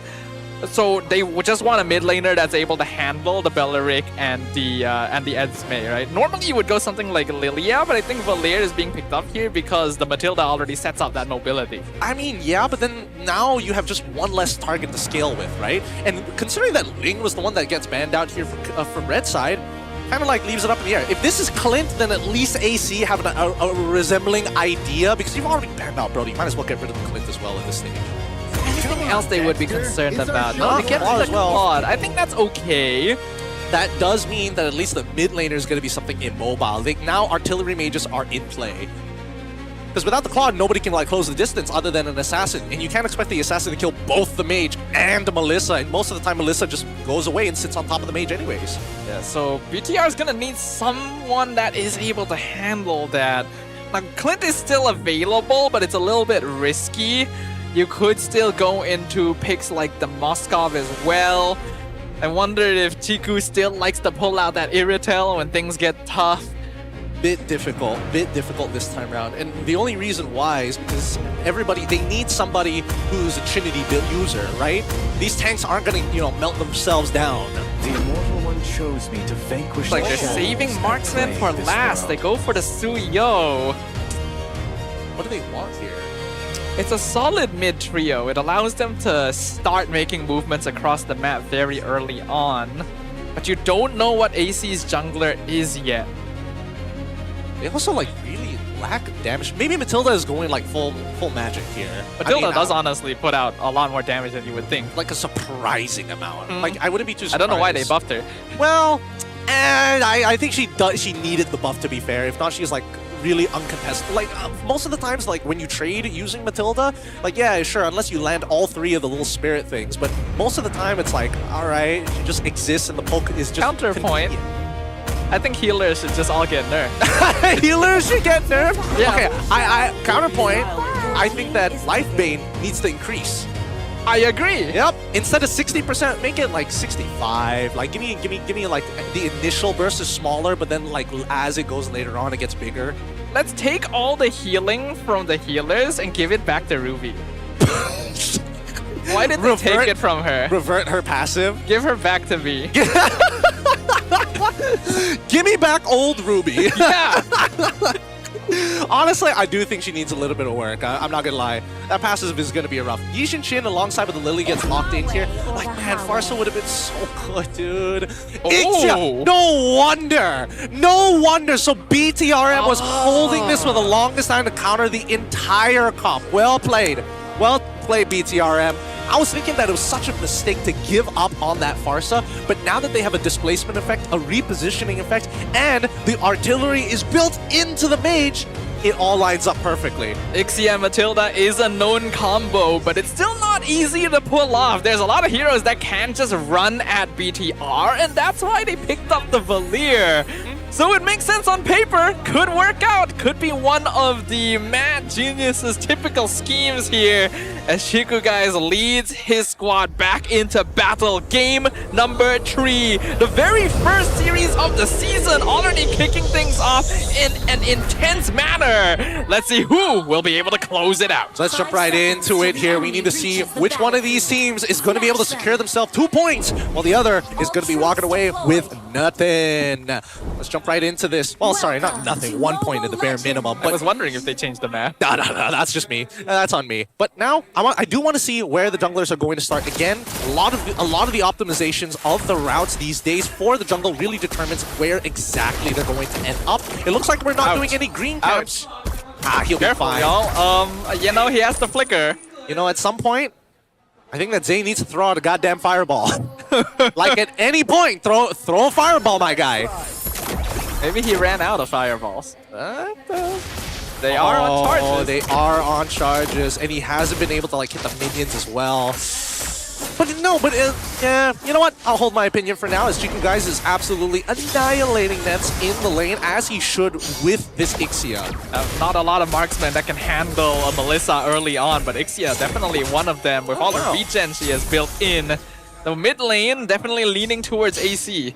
That's surprising. So, didn't opt to go for Fighter Emblem, instead decided to go for Assassin Emblem to get some extra penetration and move speed in comparison of just going for Marksman Emblems, which gives you all the relevant stats for the trade except for the movement speed. Well, perhaps you don't need Fighter Emblem when you have something called Matilda. Yeah, that's also true. That's a very good point as well. At the same time, I would imagine that, like, man, he can just fight forever, I suppose. Like this, I don't think that Matilda really wins the 1v1 unless she has like Inspire or like maybe Master Assassin. You have to be careful somewhat. The Esmeralda pick is going to be very useful for AC here, since he will be able to drain all of the shields as well. So Victron not able to play quite as safely as they would like to. Normally the Matilda shield just lets you do whatever you want, but Momo will feed off of that. Yeah, I mean they've got a good MR Shred combination, but okay, alright. Really nice positioning from AC. James is gonna walk in, but Chibi has no way of showing. He's gonna get stuck. That is way too risky, sir. First blood to Razor. Yep, and Zay still not level 4. Unfortunately, still not level 4. Not that it would have mattered too much here. Oh, dude, this is about to get bad. Nets is gonna try running full barrage? No, nothing. AC was already too close. Yeah, he knew. Because GR Boy is there providing vision. He cannot commit that full barrage. He is 100% dead. You cannot give Zayed early kills. Yeah, can't give Zayed early kills. And it was also like a weird trade. Like, okay. Wrath of the Dryad, they caught the Matilda. He dashes out, but you can see the level difference really adding up. Oh, how did Chico guys lose his ult but still? Oh, no. Oh, that's rough. 1 hit away. Alright. If they can cancel the recall, that'll be even funnier. But again, a lot of the BTRM ready to reinforce this lane. And they're probably... does GR Boy want actually, you know, speed Chiku up? Yep, yes he does. Delivery system activated. See though, that mid lane prio make a big difference already. The fact that Martisi is able to clear waves so quickly and poke them out at the same time means that GR Boy just cannot rotate as much as you'd want the Matilda to do. Yep, especially since tempo isn't on their side. And I think the big problem right now is that Matilda's early game, I gotta give it to Martisi. He's playing it strong against this Valier, right? In a 1v1 as well. He's not getting hit by the fireball. Oh, good punish. Worst possible thing that could happen for BTR. The 1v1 win for Zayed, picking up Chibi 30 seconds before the turtle. Gonna slow him down a lot. Unlucky for Chibi. Was not expecting to get intercepted by Zayed just like that. The global vision was already good enough. And Zay, he's gotta land these fireballs, dude. If you're not hitting Martisi, at least hit the wave. That's what you need. Like, so badly. They gotta clear the minions. Look at how easy it is for Martisi to poke them out. Chiku now gonna have to fight a battle against Razor. Circling Eagle used just to stop Nets from backing him up, but he... Oh my god! Chiku has the flicker, but Razor flickers right behind him. He'll die, but he knows his job is done. I don't know why. Why did he do that? GR Boy, he could have knocked up Nets or something. Should have like delayed it at the bare minimum. Don't let that free auto and then block the muddles afterwards. That could have been a play. GB, don't do it. No, don't do it. Don't do it. Don't do it. You have so much to live for. He just barely blade surges out. But he used the retreat to try and chase Zayed down. Now he can't contest Turtle, and he lost the buff too. Yep. I mean, everybody's losing like majority of their resources. Whether it's jungle, whether it's Nets here, just taking away gold plating from Bigatron. I mean, we're just gonna have to wait, right? Bigatron, fortunately, they have to play hyper defensively. With nobody winning their lanes or really winning their lanes, fighting for position is kind of hard. Eagle just to zone out Razor. Okay. BB will secure a turtle, but what are you doing here? Zayed's very happy with this. He is farming up a storm. He's pushing tower down bottom. What? Okay, so AC have opted to give up the neutral objective to accelerate Nets. BTR is going to try and capitalize. They're 5-man ganking up top. Full Barrage doesn't really connect with anyone. Razor going to be abandoned under the tower. But if he survives this, it's more than worth it. And he actually might. There's nothing BTR can get. I don't understand the decision here. So AC knows that BTRM gets first position. They know that they have their camps about to spawn. And instead, they give Nets the double wave, but they don't let Zayed like just completely clear his entire jungle. Like I can't figure that out. The decision making did not seem to line up for AC. Are they not just trying to maximize profit? Like let him get the wave and then clear jungle afterwards, just get even more? I mean, sure, but then they give it over to the Nets and not Zayed in those cases, right? So you would have imagined that the funnel would have led into like Zayed first and then over to Nets if that was the case. But instead, they prioritized Nets to get the farm. And then Zayed was just kind of like hovering around, right? Like if the decision is we're not fighting for this, we're not fighting for this. I think they're just hedging on multiple cores. The flicker will catch Chiku, guys, but now the full barrage catches two. Momo flickers out. Razor not so lucky, but now Martisi slows down the retreat. BTR in no man's land. Flicker out from GR Boy. Chiku gonna be left behind, and Martisi picks up another. They can't bail him out, unfortunately. GR Boy. Just not in the right place at the right time as Nets now getting oppressed on the opposite side of the lane. Zayed gonna get another one too. Picks up GR Boy. Chibi will have to trade for the tower up top. Boys, what are we doing here? When does it end? Is the real question. I don't really know at this point. Like I get what BTR are trying to do, but they're so uncoordinated. It feels like they didn't practice this comp too well. And yes, the early game didn't exactly go in their favor. I agree with that. But the formation of the way they're playing this composition is what's really irking me. I will say all things considered, they're still not that behind, but the Raptor Dryad well cast Chiku, full combo comes out. Momo not able to burn through the HP sustained from the Matilda, but Chibi gonna have to dash out of the way. Zayed on control on the turtle. He loses the retreat timing, and now they chase them down. Razor pays with his life. It's so funny, dude. I miss MPL MY. We got some weird fights. Most entertaining region for a reason. Bro, we got the weirdest fights. What was that? What? How do you lose the turtle like that? Okay. To be fair, it was kind of on AC Esports to kind of because they used like a majority of the resources. Wait, hold on. Gonna commit all his resources onto James. Purify, he's out. Fine. Chibi, I don't think he wanted to collide with that wall. Now Zayed's gonna drop him low. And the full barrage is gonna be committed on the one guy. Circling Eagle, flicker forward, they got him! I don't understand what. GR boy! Use your ult, goddammit! Use it early so that Chiku guys doesn't have to flicker! Like, I get it if you have to flicker at the very end, but like, let's do the due diligence. Let's do the due diligence. I'm pretty sure that he wanted to maximize his damage, but Chiku guys, if he has 3 items, yep, he's all right. The Sky Piercer, he's got the damage. So he should have 1, maybe 2 Sky Piercer stacks. I don't remember exactly what the timing was of him grabbing that. That's a good point. I think he should have. Well, assuming that he died at 2, he would be at like, what, 18 at this point? If you get, wait, no. That's bad math on my part. It's fine, we're not here to do math. Flask is completed, so that increases the survivability of BTR by quite a bit, and we can see that Chibi is actually caught up in farm thanks to those last few exchanges. Zayed was farming so well before this. They need to make some fast decisions, because once again, Momo is doing that thing where he's like hovering around Chibi, but he knows the rest of BTRM is there. He has to turn around, he knows they're all here. He flickers away, but where do you go? You're just buying time at this point. Yeah, he's dead. Exciting. Riveting gameplay. Was that not exciting for you, Gideon? No, not at all, because AC did like nothing. I got so excited when I saw that Sky Piercer stack. Oh, dude. That's so awesome. Now we're thinking like the public. Now we're thinking like the public games. That's what we play for, you know? That's what we play. It's not winning the game. It's about seeing those Sky Piercer stacks happen over and over. I like to see number go up on my buff list. I'm not addicted to the game, I'm addicted to Sky Piercer. Sky Piercer is what I live for. Sky Piercer is my religion, Gideon. I swear to God, what do kids are going to be growing up in preschool? What do you want to be when you grow up? Sky Piercer. But this has been a very rough game, I'm not going to lie. Like BTRM, they have out-macroed AC, and unfortunately for AC, they just tunnel vision on like a lot of scenarios. They need to like keep a very open mind, especially with a front-to-back composition, and not to mention that Zayed was holding a majority of that lead for so long. AC was piloting this comp really well early on. They had such a notable lead, they had control over the map, and in just a few short strokes, it just slips out from under them.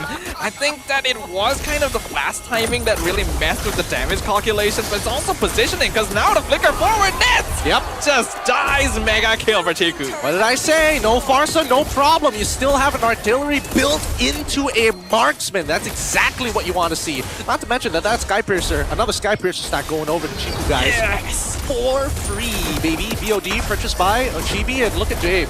Oh, wow. A good play from Razor, but also, why?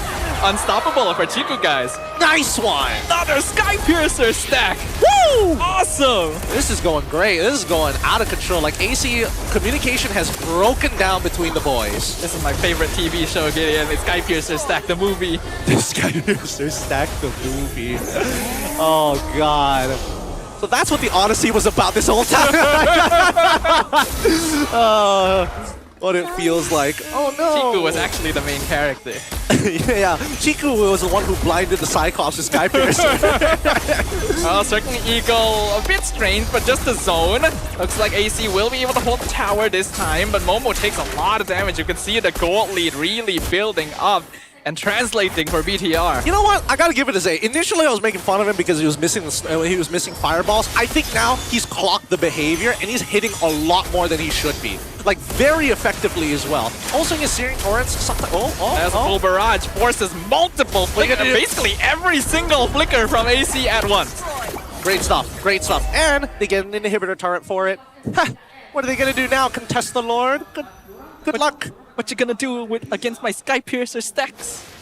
Sky Piercer too strong right now. Let's look at the items action. Like, where is Nets in his process? Ooh, 3 items only compared to 4 items on the opposite side. Malefic Gun, pretty good so far. 2 items built, but a very utility build coming in from Zay as well. Instantly, he's leaning in. He leans into the Ice Queen's wand to make sure that he can continuously poke and well, not really sustain, but more so for the peel. Zayed is falling behind significantly. Does not have the BOD in time. We're already 12 minutes into this game. Finally purchases it as it was about to turn into the 13th, and now they got it all in here. I think AC might also be lacking a bit of anti-heal. I think they only have like, what, 1 glowing wand? I don't really think that's gonna be enough to stop BTRs. Okay, Zayed, I don't know if he intended for the ult to go that way, but we'll just say that it was planned. Yeah, limit testing, 100%. He just needs to know how much damage he does to JMS after he kills the enemy team. Yes. Oh, they're gonna reset this though. I don't feel like it's that necessary, but they will see Zayed up top, so it should be free now. Yep. Yep. They take it. I was thinking whether the BTRM wanted to, like, you know, reach far and try something else, but really there's no need to. They've got the macro advantage. They hit the 42k mark first as well. They ideally want to, like, close out this game as soon as possible because really nobody can stop him. Like, genuinely, like, Nets is kind of unforgiving. Oh, well, sorry, not Nets in this case. It's going to be Chiku, guys. Yeah. Very unforgiving. Nets is unforgived. He is, he's on the receiving end. Yeah, he needs help. He needs help, dude. Like, there's no other way to explain it. And once that full barrage comes out, if he's in that, would I say it's a quarter of a circle at that point? In the cone, I suppose.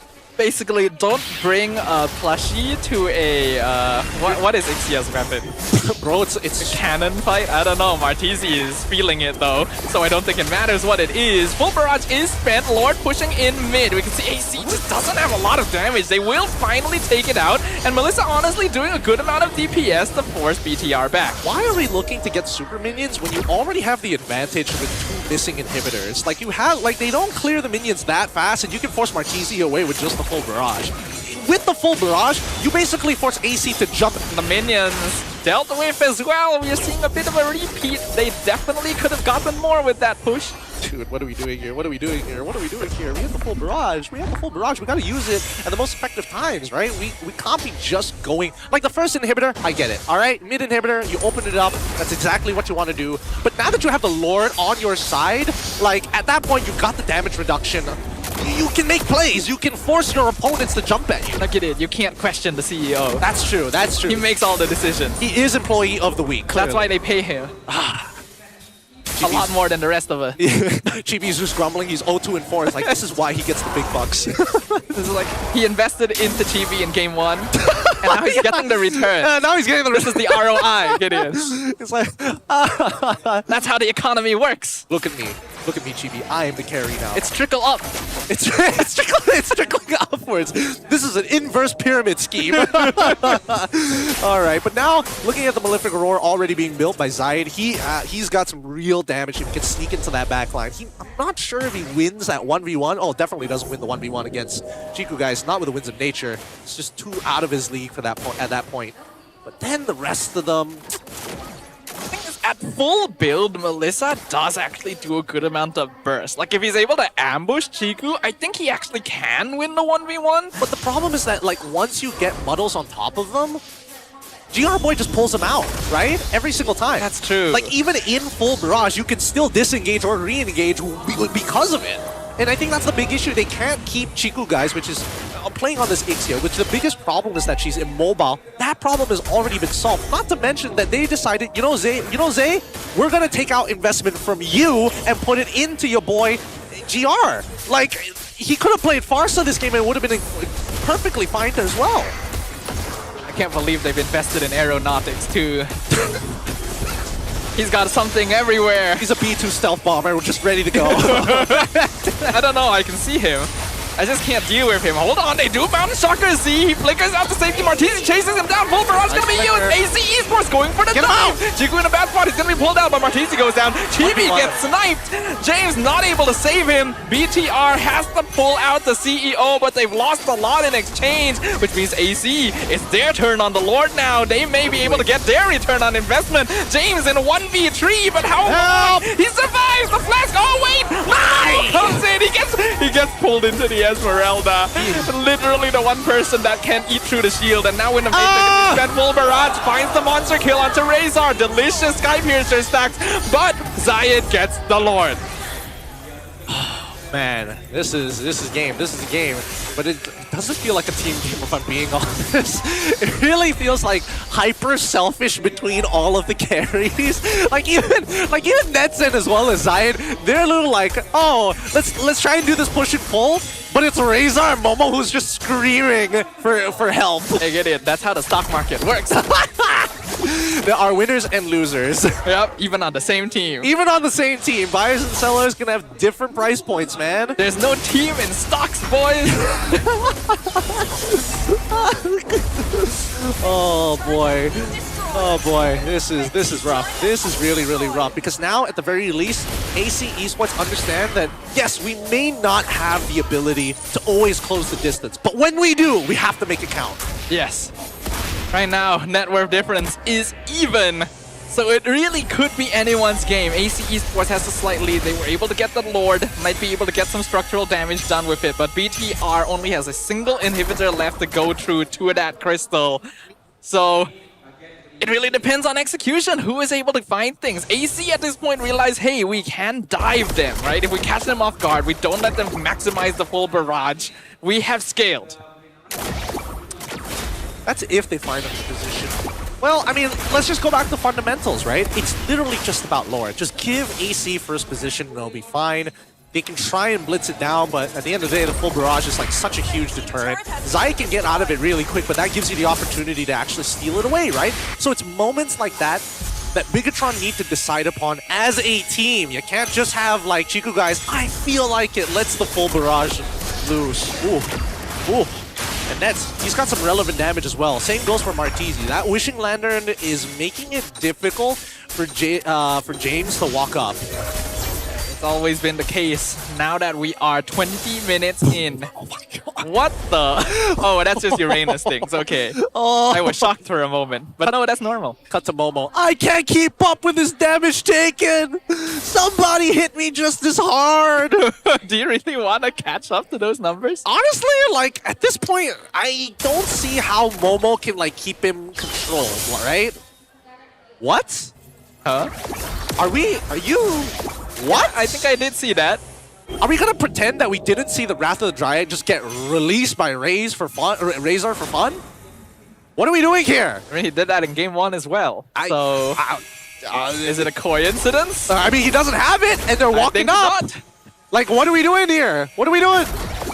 Let's not get into a fight right now.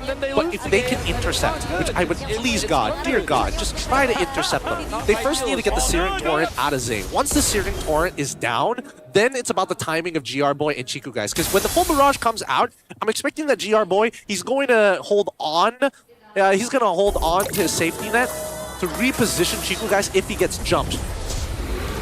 I do think that Zayed plays a pretty important role now. We understand that BTR relies very heavily on GR Boy and Z's peel. So if they are able to bypass that, like if Zayed just goes from the flank or Hex just dashes through them from the front, it suddenly messes with the positioning. That's what happened in the last Lord fight. They just need to recreate those circumstances. Well, not to mention that there is a potential punish there if they do try that. I think that's what AC Esports is really scared of, right? If Zayed uses the Traceless in front of the face, in front of like GR Boy, and he doesn't see Chibi or Chiku guys, in this case, I would rather Chibi actually, you know, take the delivery package all the way to Zayed after the Traceless because he's most likely going to kill him at that stage.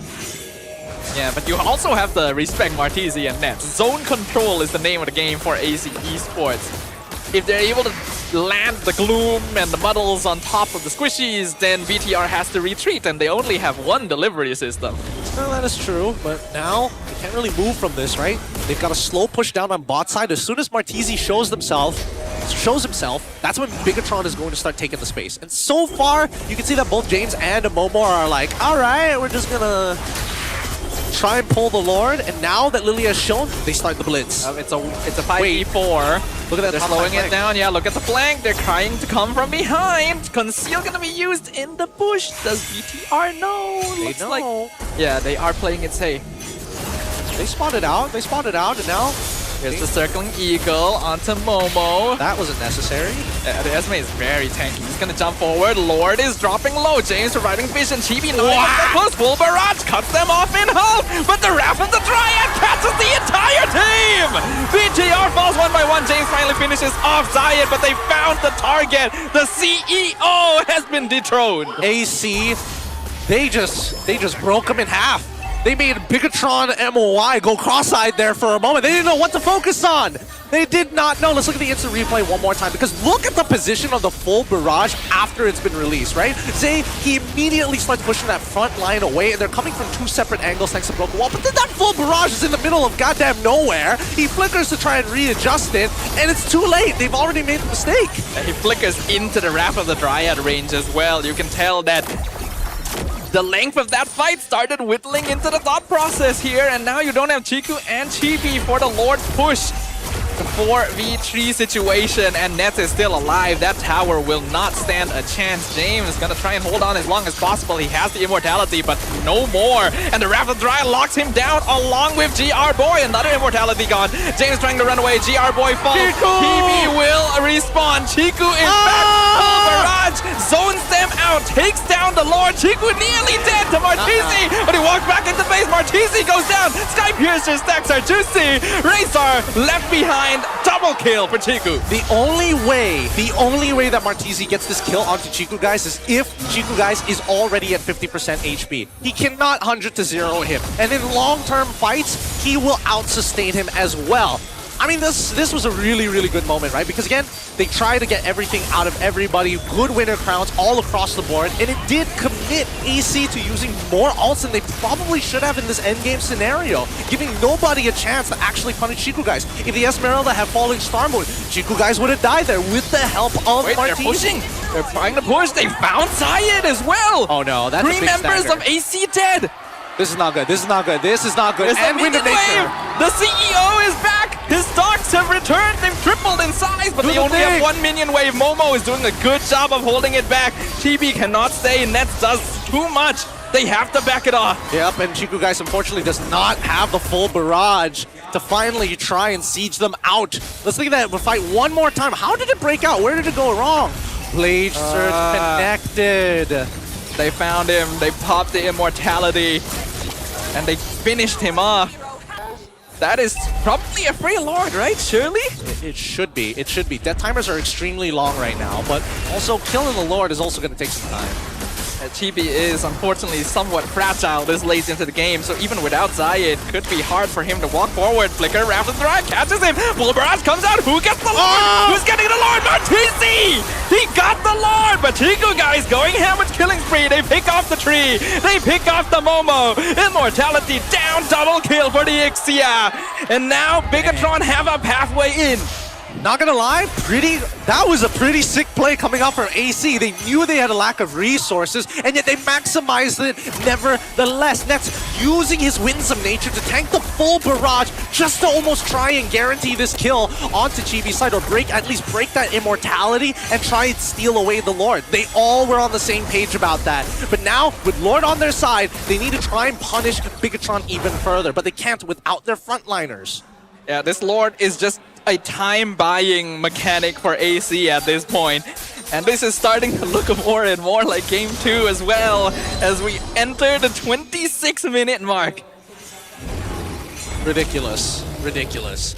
That's what happens. That's what happens when you can't close out the game, or your team, again, over-eager to make certain things happen, that it does cost you a little bit of time in the game.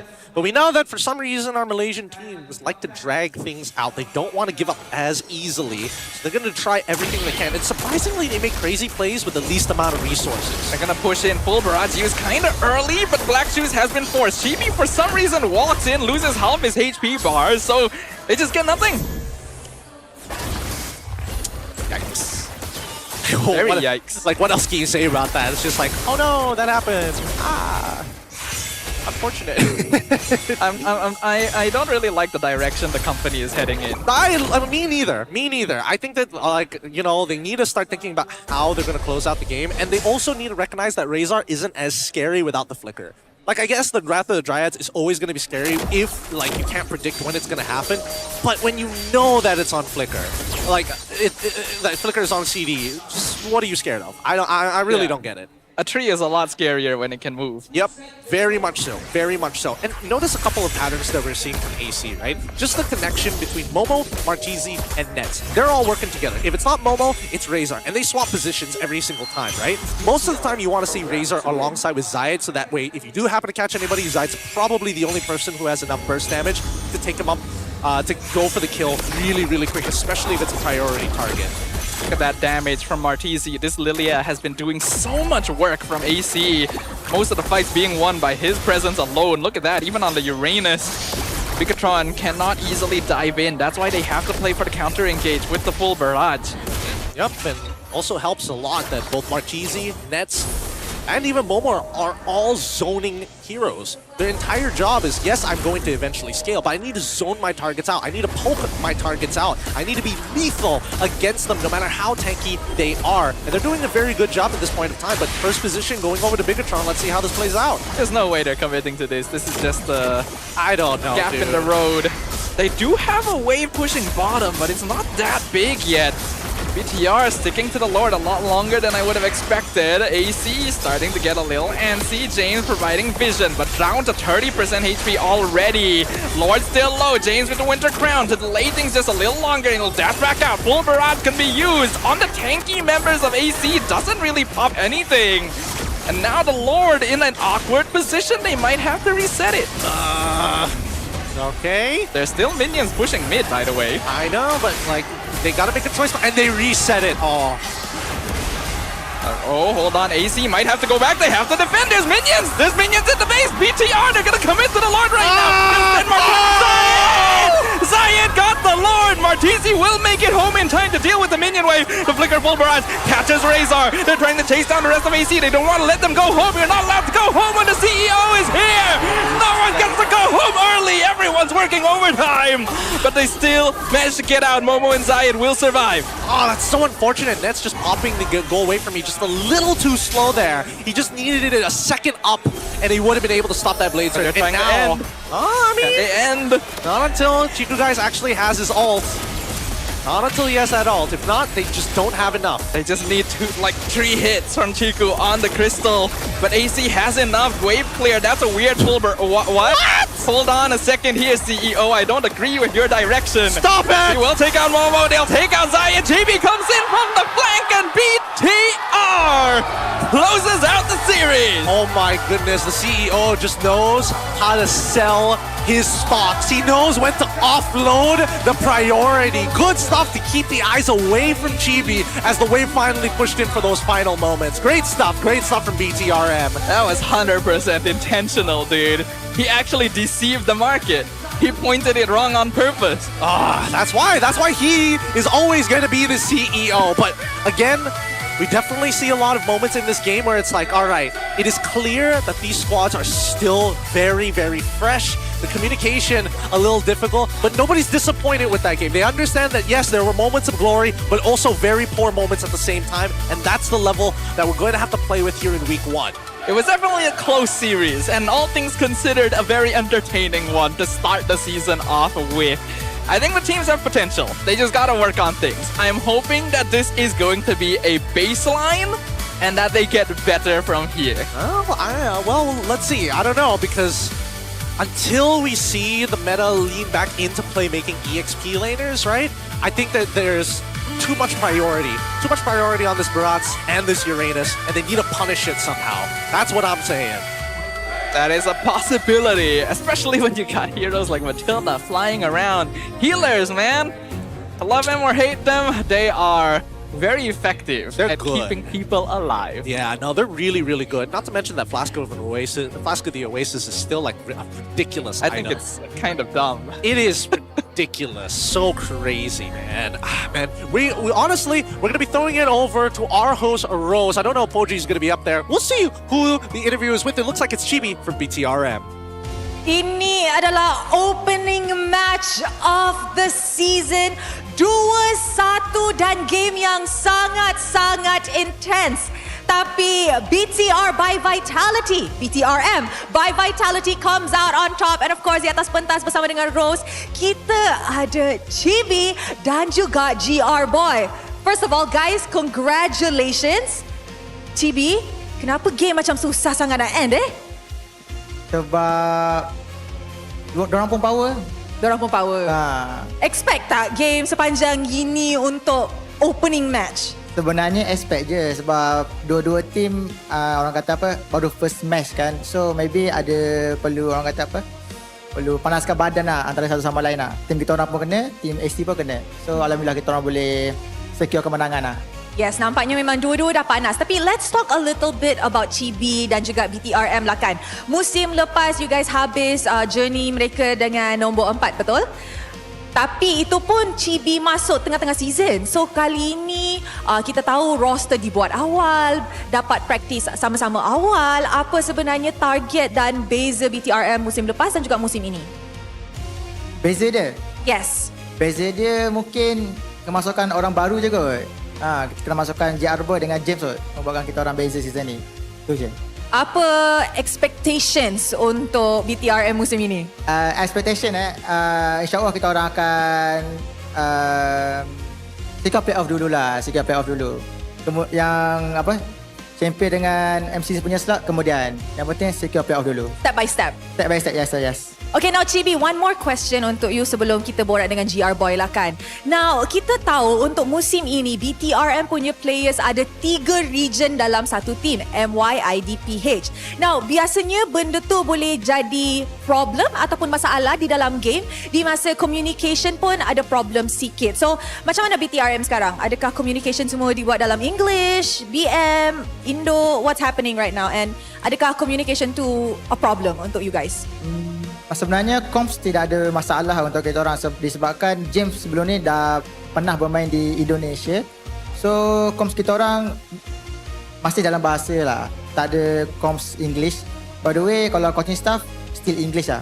So I think for us tak ada masalah kot. Tak ada masalah. Okay, it's good that James pun boleh borak ataupun comms dalam bahasa Melayu lah kan. Sebab benda tu makes everything so much easier in the game. Terima kasih Chibi. Sekarang kita nak borak pula dengan GR Boy. Hello, welcome to Malaysia. Hello. Okay, now guys, sedikit fun fact tentang GR Boy. Dia actually back-to-back juara MDLID. So, ini adalah debut dia di MPL and terus datang ke Malaysia. So, apa yang membuat GR Boy nak debut di pentas MPL Malaysia? Sebab ada Chibi. Kenapa dengan Chibi? Nak main dengan Chibi ke tu? Ya. Kenapa? Dia idola ke? You suka cara dia retri ke? Dia ajak Chibi sama Ciku. Dia nak main Chibi dengan Ciku. And of course, Rose pun nak tanyalah kan. Sebelum GR Boy datang ke Malaysia, apa yang GR Boy rasa tentang competitive scene di Malaysia? Adakah you rasa bagus? Improving? Ya, bisa dibilang gitu sih. Sama makanannya beda juga. Sedap? Nasi lemak. Nasi lemak. I tahu banyak Indonesian imports kita yang datang Malaysia memang suka sangat nasi lemak. And of course, untuk musim ini, apa cabaran terbesar untuk GR Boy? Sebab nampaknya you okay dengan environment dan makanan dekat sini. So, apa yang challenge untuk you? Apa cabaran untuk GR Boy musim ini? What's stopping you? Apa yang you rasa susah untuk musim ini? Oh, nggak ada sih. Soalnya ada Chibi. Weh, nampaknya cici combo kita agak bahaya sebab GR Boy sudah pun masuk. Alright, thank you very much. So guys, tadi kita dah nampak perlawanan 2-1 tapi hanya seorang yang boleh menjadi MVP. Agak-agaknya siapa MVP anda? Mari kita tengok MVP perlawanan ini in 3, 2, 1. MVP jatuh kepada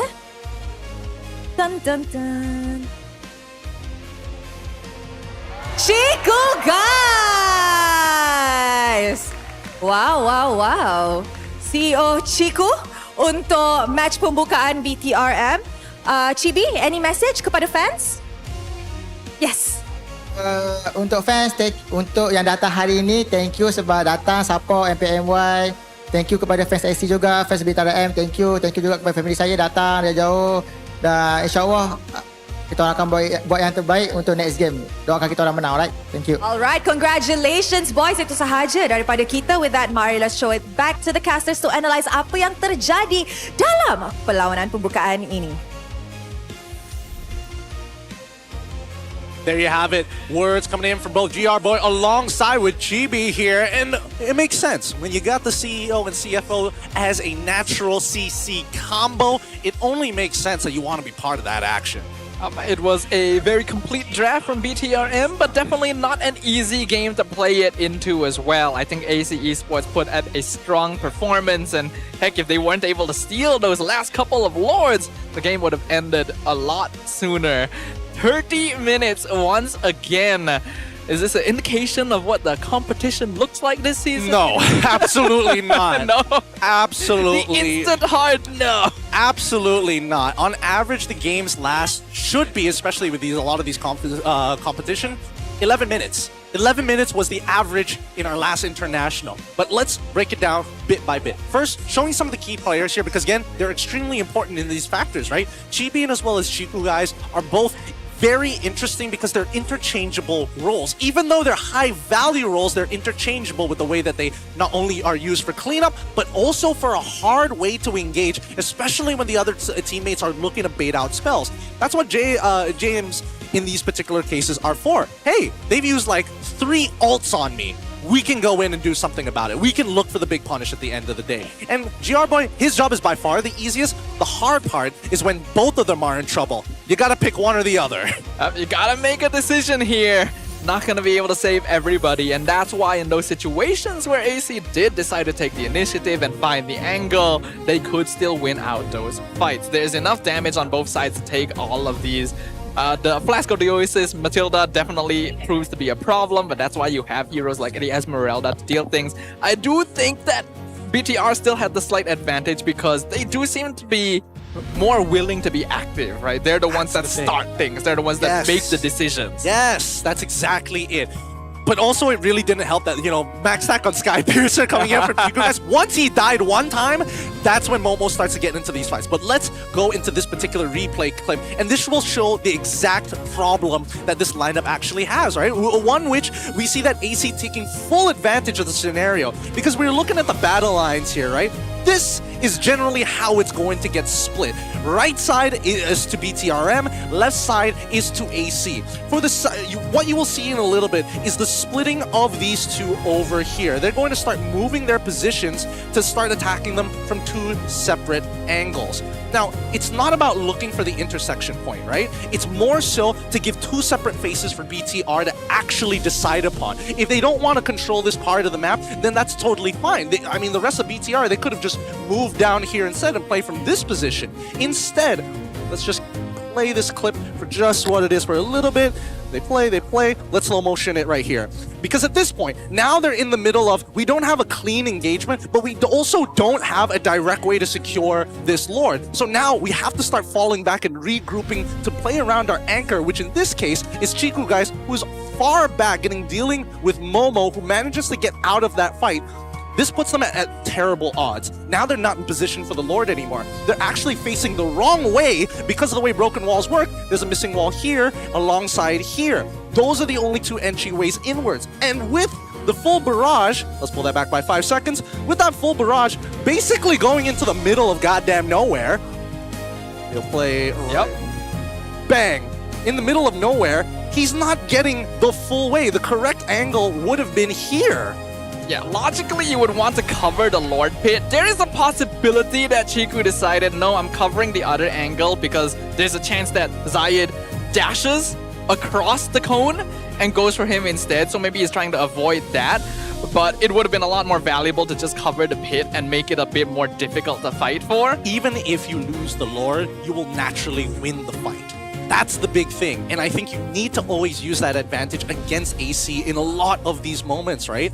That's why it's really upsetting to see when you start playing these fights again and again and again, the repositioning of BTRM, they didn't know where they were actually falling back to. And that GB also using the Blade Surge very early on to try and catch Momo, it caused them to have so many awkward cooldowns a lot of spells missing when honestly they should have held it up for as long as they can until AC makes that first move. That's why it's very upsetting to see in this particular position where, yes, both sides are actually generally even, that their main winning tool for team fights is used in such an obscene way. Yeah, there were a lot of weird decisions being made, but I think this fight is actually a pretty good example of how uniquely you have to play around Ixia, right? Yes. Because this is a very mono-directional marksman. Yeah. She needs to be pointed in one way. So the ideal is all of the enemies are coming at her in one way. Yes. So since some of them were coming from behind the pit and some of them were coming from in front of the pit, you can only make like the choice to alt 1. And it didn't particularly cover that direction well either, right? So like you mentioned, they used their resources too soon. They should have tried to funnel it into the direction that the CEO could fire it. So that's why there are two positions that they actually needed to fight for. One is from mid bush, pixel brush, and also the golem camp brush. That's one. Those are the one positions that they need to fight for. If it's the right side, if it's the left side, it is up by tri brush, beetle, beetle side. I want to say like behind the pit, but it's because that it's broken walls, it's a little bit awkward. In the traditional sense, playing from tri-brush is not the worst idea, but because broken walls is there, then it opens it up. With that being said though, that does conclude our very first match. Our next one gonna come up soon, but first, we're gonna be listening into my check of our previous game to see what happened. We'll be back after this break. Carmela. Balik. Aman. Lagi. Lihat lagi guys. Dua orang guys. Nice boy. Lagi. Go DP. Aman, go DP.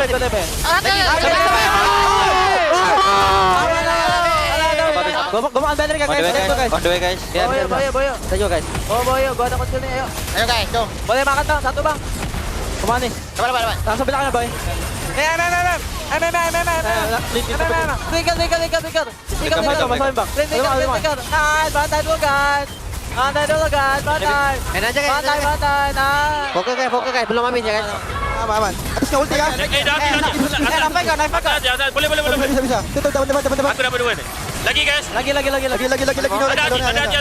dia. Aku DP. Nolan. Aku. Gua TP. Aku. Apa bisa ya? Kan dapat green. Beli biru. Kau pressure sana. Kau main je pressure. Nice. Tembak. Oh. Beli biru. Biru kan. Kuy.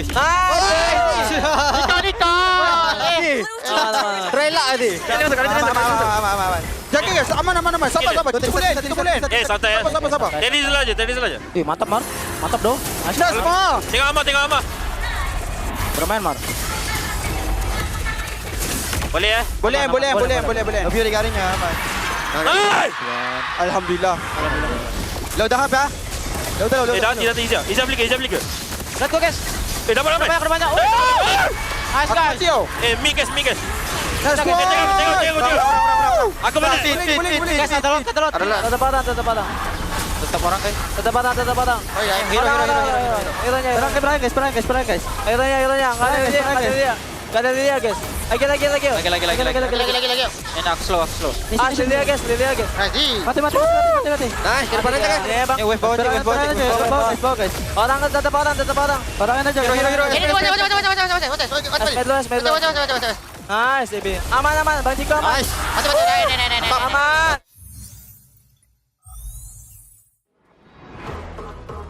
Nak lebih power? Jom.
Cherry.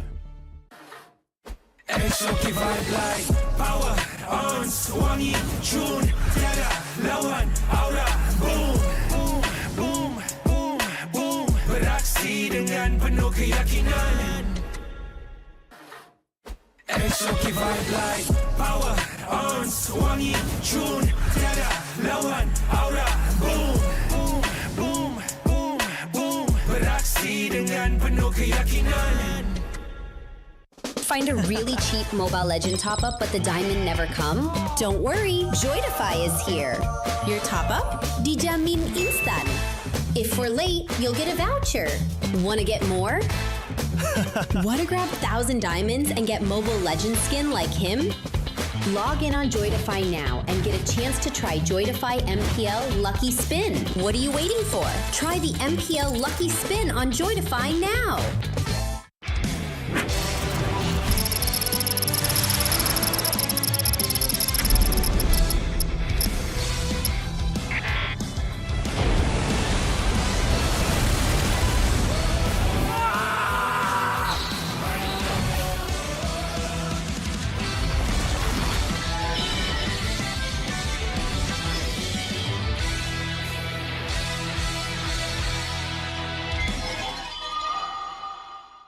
Tengok MPL Malaysia dekat Tonton dapat skin idaman?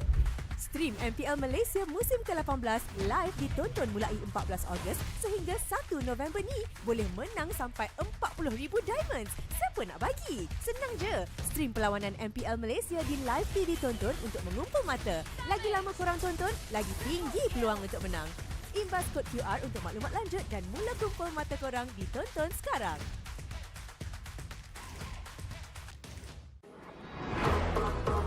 Nak lebih power? Jom!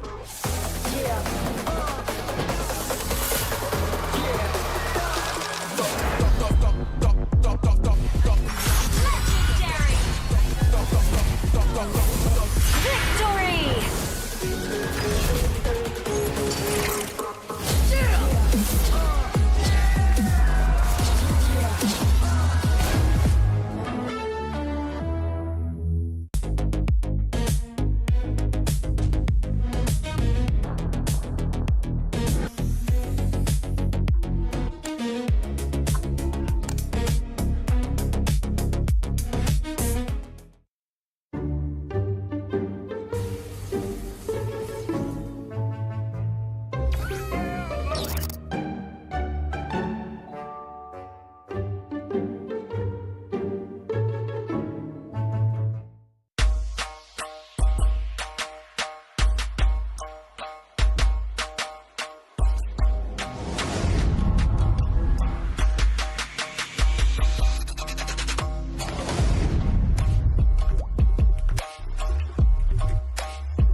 Cherry. Exotic vibe like power, ons, wangi, tune, tiada lawan, aura, boom, boom, boom, boom, boom, berat Beraksi dengan penuh keyakinan.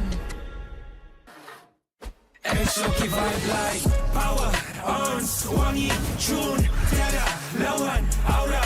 Boom, boom, boom, boom, boom. Beraksi dengan penuh keyakinan. Find a really cheap Mobile Legend top-up but the diamond never come? Don't worry, Joytify is here. Your top-up? Dijamin instan. If we're late, you'll get a voucher. Wanna get more? Wanna grab 1,000 diamonds and get Mobile Legend skin like him? Log in on Joytify now and get a chance to try Joytify MPL Lucky Spin. What are you waiting for? Try the MPL Lucky Spin on Joytify now.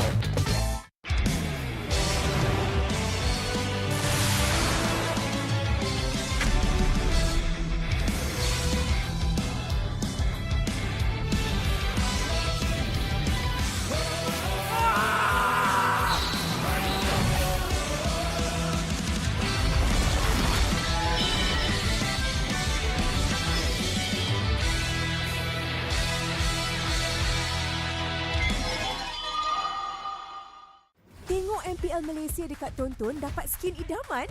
Stream MPL Malaysia musim ke-18 live ditonton mulai 14 Ogos sehingga 1 November ni. Boleh menang sampai 40,000 diamonds. Siapa nak bagi? Senang je. Stream perlawanan MPL Malaysia di live TV Tonton untuk mengumpul mata. Lagi lama korang tonton, lagi tinggi peluang untuk menang. Imbas kod QR untuk maklumat lanjut dan mula kumpul mata korang di Tonton sekarang.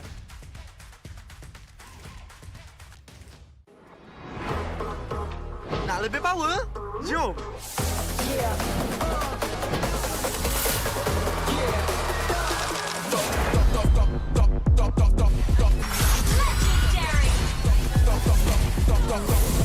Victory!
Cherry.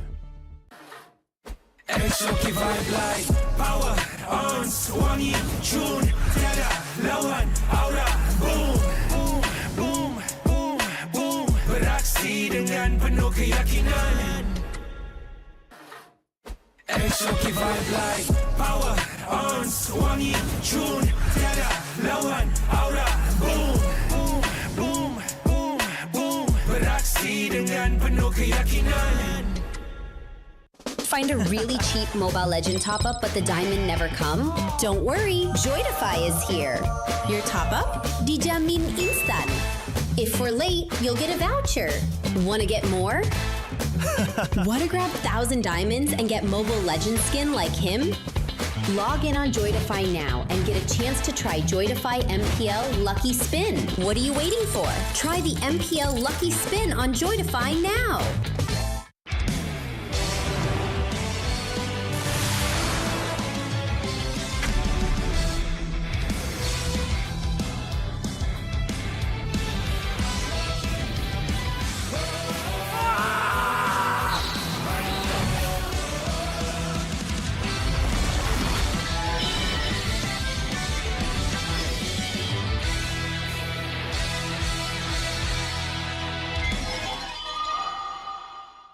Tengok MPL Malaysia dekat Tonton dapat skin idaman?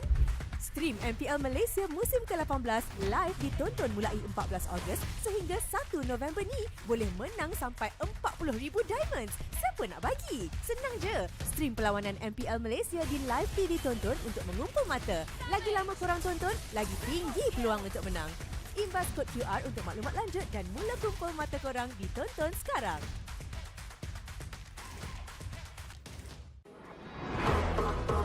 Nak lebih power? Jom!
Cherry.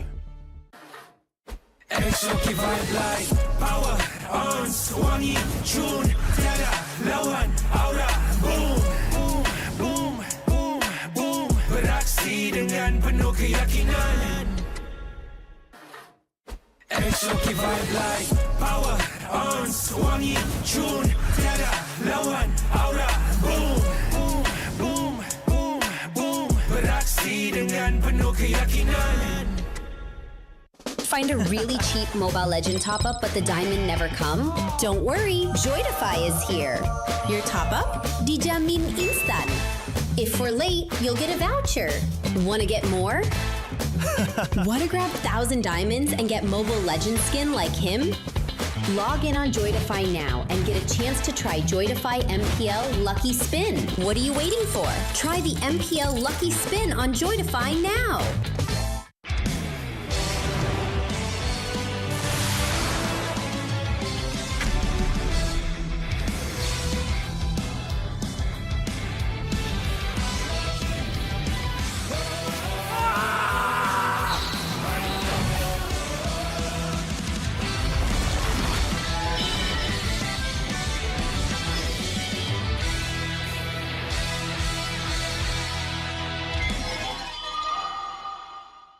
Tengok MPL Malaysia dekat Tonton dapat skin idaman?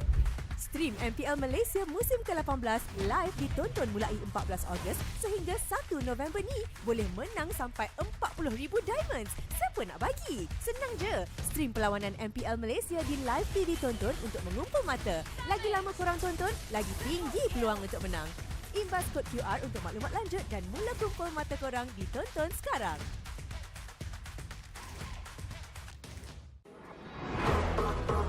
Nak lebih power? Jom!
Cherry.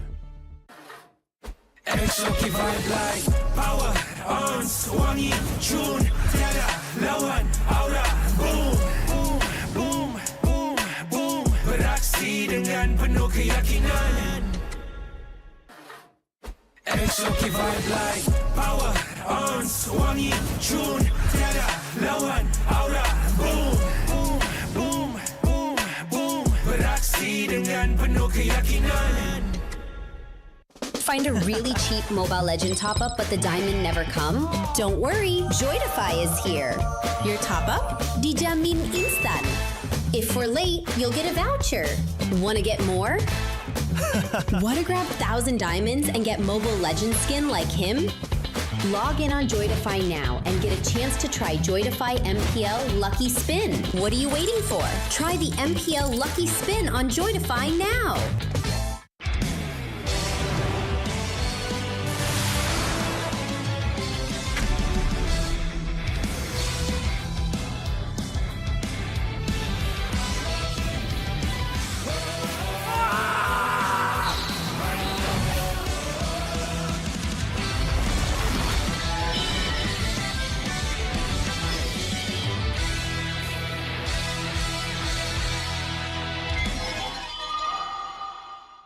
Tengok MPL Malaysia dekat Tonton dapat skin idaman?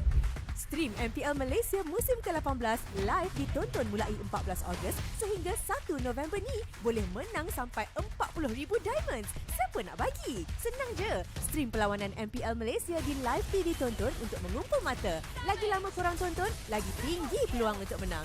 Imbas kod QR untuk maklumat lanjut dan mula kumpul mata korang di Tonton sekarang.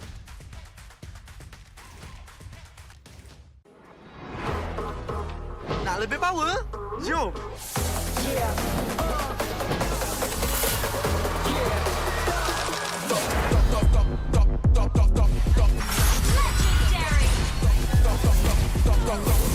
Victory!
Cherry.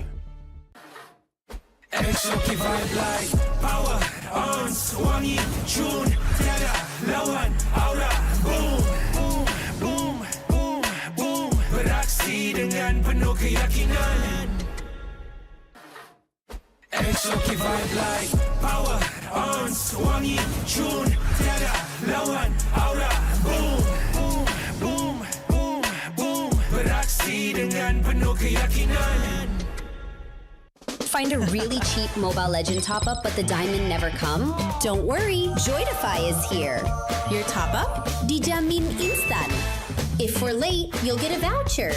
Want to get more? Want to grab 1,000 diamonds and get Mobile Legend skin like him? Log in on Joytify now and get a chance to try Joytify MPL Lucky Spin. What are you waiting for? Try the MPL Lucky Spin on Joytify now.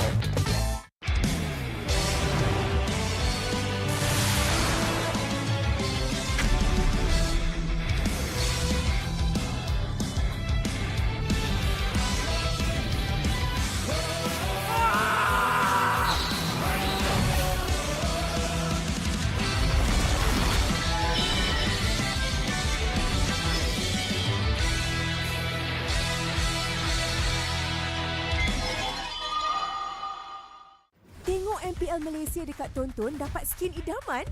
Stream MPL Malaysia musim ke-18 live ditonton mulai 14 Ogos sehingga 1 November ni. Boleh menang sampai 40,000 diamonds. Siapa nak bagi? Senang je. Stream perlawanan MPL Malaysia di live TV Tonton untuk mengumpul mata. Lagi lama korang tonton, lagi tinggi peluang untuk menang. Imbas kod QR untuk maklumat lanjut dan mula kumpul mata korang di Tonton sekarang.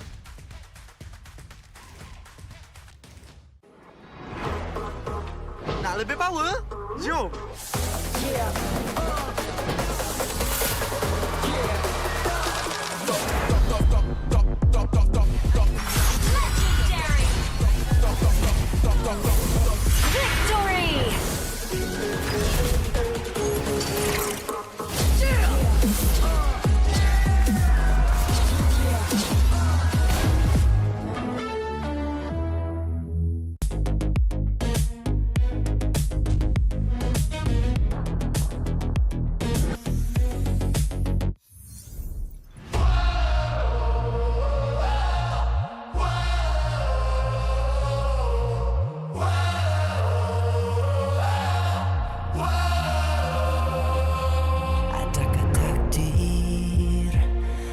Ditelan air mata, selamanya ku takkan di bawah perjalananku sampai ke puncak. Dalam perjuangan, bila hati terang menyala, setiap luka jadi kekuatan, pengorbanan yang jauh ujungnya. Sudah tiba masanya melangkah takdir, jalan yang gentir ku tempuh. Bangkit bersama kita juara, membanggakan negara. Kita kawan pentas dunia, Wira Arena. Bangkit bersama kita juara, membanggakan negara.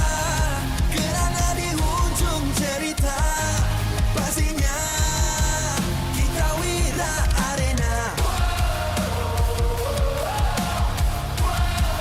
Kita Wira Arena. Kita Wira Arena. Sweat and grind, guess we never gon' fade. This that definition of a legend. Every single move that I made, feel it ain't no doubt. Dorang kena aku, I'm a winner.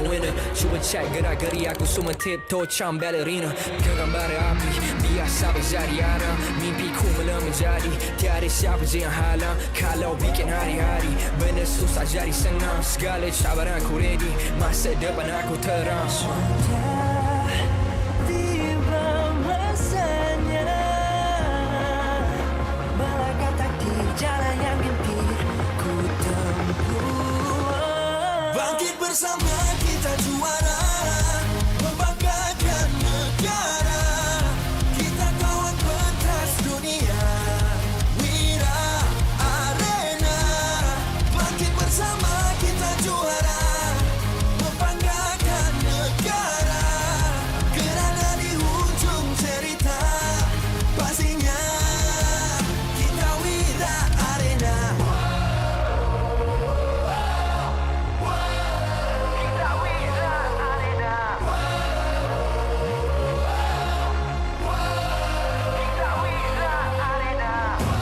Satu hati, satu jiwa, makin bersama kita Wira Arena.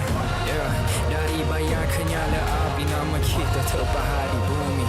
Yeah. Bangkit bersama kita juara, membanggakan negara. Kita kawan pentas dunia, Wira Arena. Bangkit bersama kita juara, membanggakan negara. Kerana di hujung cerita pastinya kita Wira Arena. Kita Wira Arena.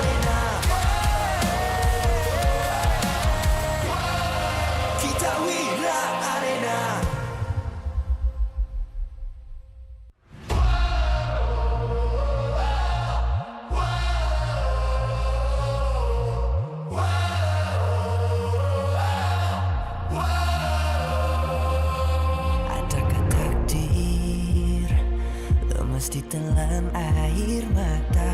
Selamanya ku takkan di bawah perjalananku sampai ke puncak. Dalam perjuangan, bila hati terang menyala, setiap luka jadi kekuatan, pengorbanan yang jauh ujungnya. Sudah tiba masanya melangkah takdir, jalan yang gentir ku tempuh. Bangkit bersama kita juara, membanggakan negara. Kita kawan pentas dunia, Wira Arena. Bangkit bersama kita juara, membanggakan negara. Kerana di hujung cerita, pastinya kita Wira Arena.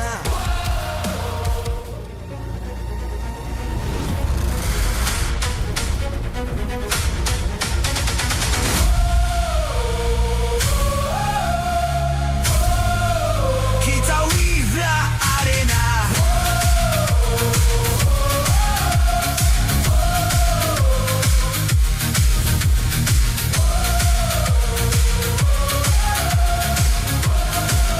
Kita Wira Arena.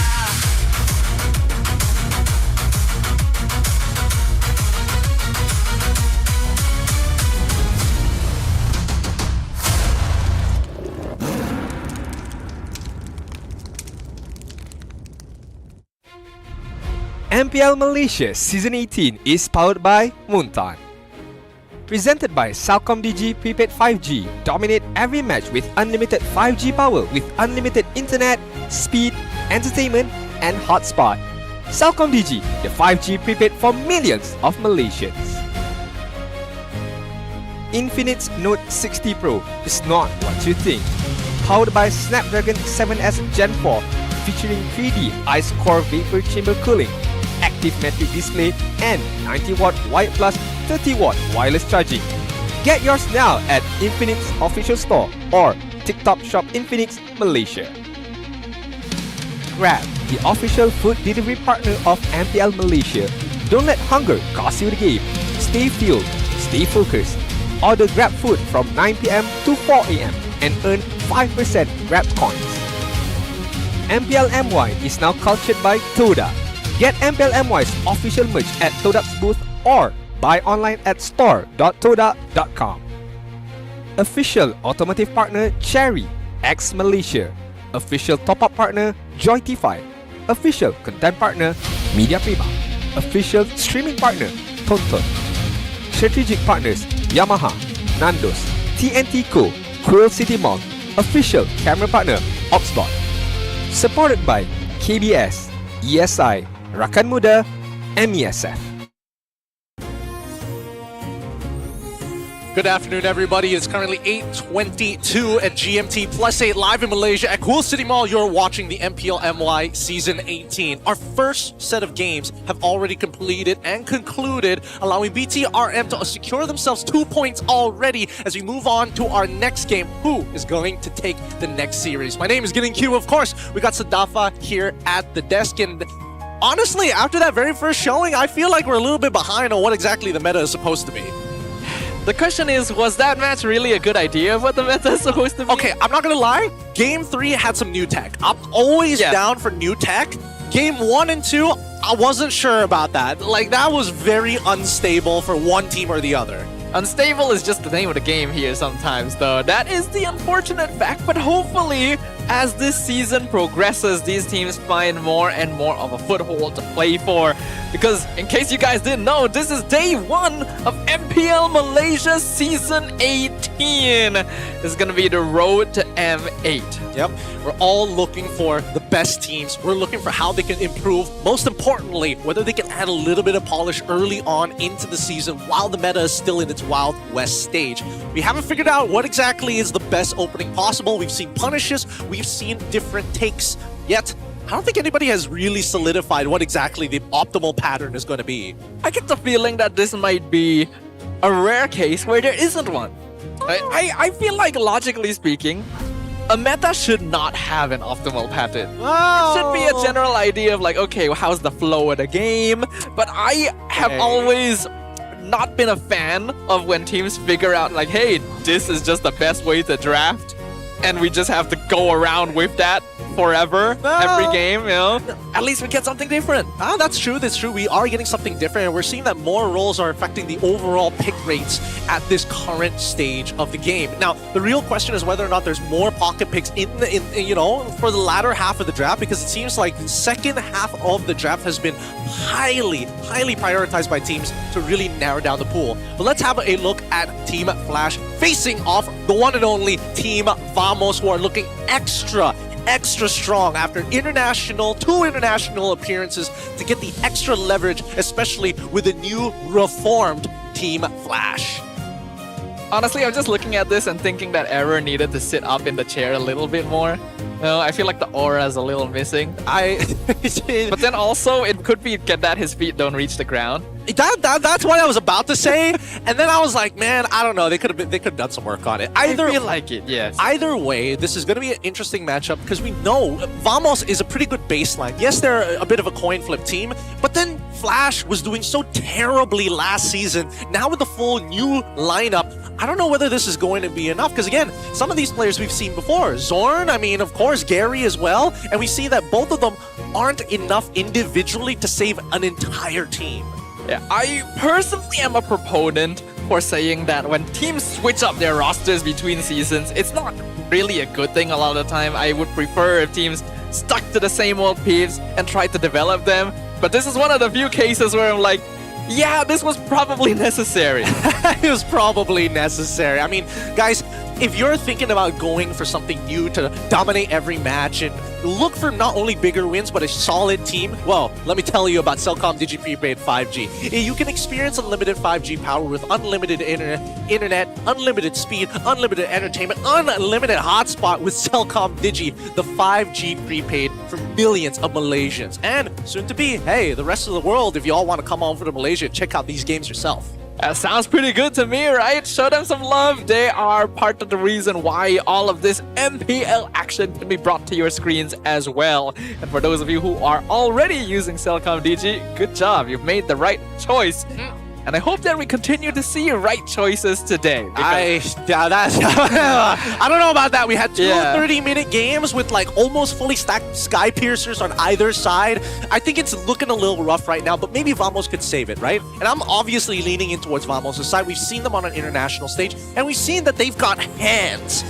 I don't know whether Flash's hands as a team just yet. Like, they got mechanics, but like, you need to work together. I think it's possible, but at the same time, there are doubts, right? It's like, you could say that, okay, the team just didn't have the right chemistry last season around, but is it really that simple? To fail to such a degree requires every single part of the machine to be sus. To be sus. Look, we are also making predictions here about the meta. And one of them, the current gold lane meta, is wide open. We might even see Mia being picked this season. The question is, which team will be the first to unleash her? Personally, I think it's BTRM, if I'm being like completely honest. Chiku Guy seems like to be the only CEO. guy. Yeah, the only guy who's willing to kind of go out of his way to find those dedicated pocket picks. And even so, it has been shown by BTR, the main branch, Vitality, some may have heard of them at EWC. Mia, deadly. But Kaja on the opposite side, man, she is disgusting. Yes, new Kaja. Honestly, I'm looking forward to seeing new Kaja because very strong for sure. But where is Kaja's place in the meta actually, right? Fulfills the same sort of niche that you might see of AoE setters like Atlas or Belleric, but you could argue that Atlas might actually perform a little bit more consistently. Not to mention that Kaja is actually not easy to pilot. You know, you would think that like, oh, he can fly everywhere, he can grab people. Even the flying is kind of hard. Yes, you can't really like turn. It's got terrible turn rate. Yeah, terrible turn rate, but that's on purpose. That's on purpose. If not, she would have been like extra busted. Yeah, you know, she moves decently at the normal speed going straight, but turning side to side is where it gets a little bit awkward. But the good thing about her is that I think that she's really unique in this metagame. Imagine you need a glue. you need somebody to not only displace but play for like the early stages of the game. Kaja actually fits that role really well as a substitute. True, but again, like, if Atlas is open, you'd go for Atlas. I mean, yeah. I could if maybe Atlas is see open, you like- picking Kaja over Belleric, maybe, but they fulfill slightly different niches. I agree, but I do genuinely believe that Kaja might get picked over both of them sometimes. Really? And here's the thing. I think that she adds on to the trifecta with the Valentina problem. The Valentina, Atlas, Belleric, you have one of those three. One team will have 2 big AoE ults, and the other team will only have 1. Then you add Kaja to the mix. Dang, now you've got like 2 sides that can actively fight each other basically forever, and basically have these game-changing ults ready every single time. I mean, that was one of the reasons why Sora also saw a lot of play, right? He was a big team fight ult that could fit into the EXP lane. I actually did think about this as well. I experimented with Kaja EXP just to see whether he could flex. It does. The sustain isn't as good as most people think. I wish it was, but yeah, it does not work, sadly. It only works during, like, you can only fight when the wave is at you. That's kind of the only time you can fight. If it's a one-on-one, like, okay, sure, I'm hitting you for like max health damage, and the guy's like, okay, I don't have that big of a health pool yet, so it doesn't matter. But I genuinely believe that Kaja pretty nasty as an overall support. But I think the real question is what you, the fans, believe itself. We're going to be looking at our talk zone here. Have a quick look. What do you think about Flash's major roster revamp while completely transforming the team? Is it A, I'm confident it will, as they prepare earlier this season and are led by Pops, or B, it's still uncertain? Expectations were also high last season, but the results were very different. Man, these answers are a lot longer than what I was expecting. Yeah. I think that this Flash should be better. On paper, really should be. The players seem more experienced. You got Coach Pops as well. He has got a lot of accolades to his name. I'm pretty sure that no matter what, they can't be that bad. But that's also not... That's not the bar you would normally want to be compared to. Yeah, for sure.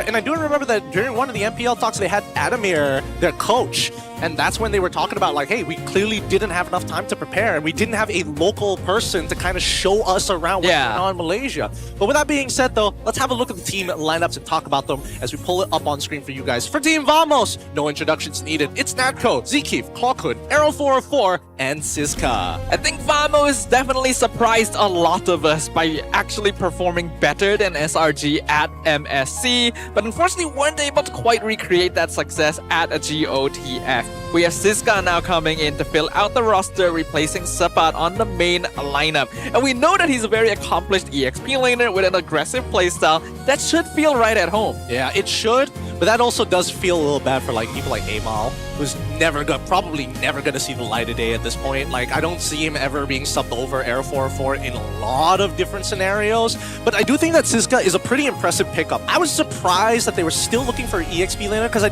thought that Sapat did pretty good overall, but then we come to GOTF, they swap him out, put Siska in, and then you can definitely see like it's still too fresh, it's still too early. He's doing the right things, just not at the right times. Yeah, I'm not too surprised that they didn't do as well at GOTF because it does take time to build up that chemistry, but I'm hoping that we get to see more because I think he will fit in great.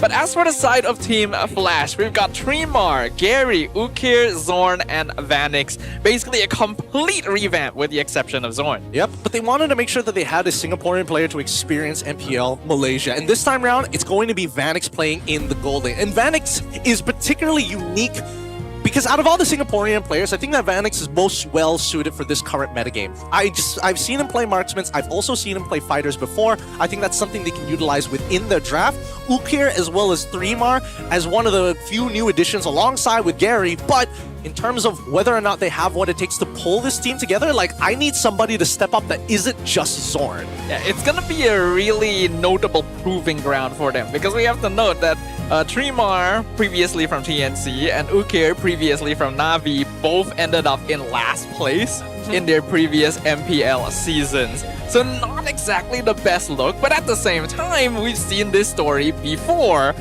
And, well, look at players like Innocent and Cram now, right? There's always that possibility. That's the thing. Everybody's looking for the next best thing, but it's going to take a little bit of time and development to get them to that position.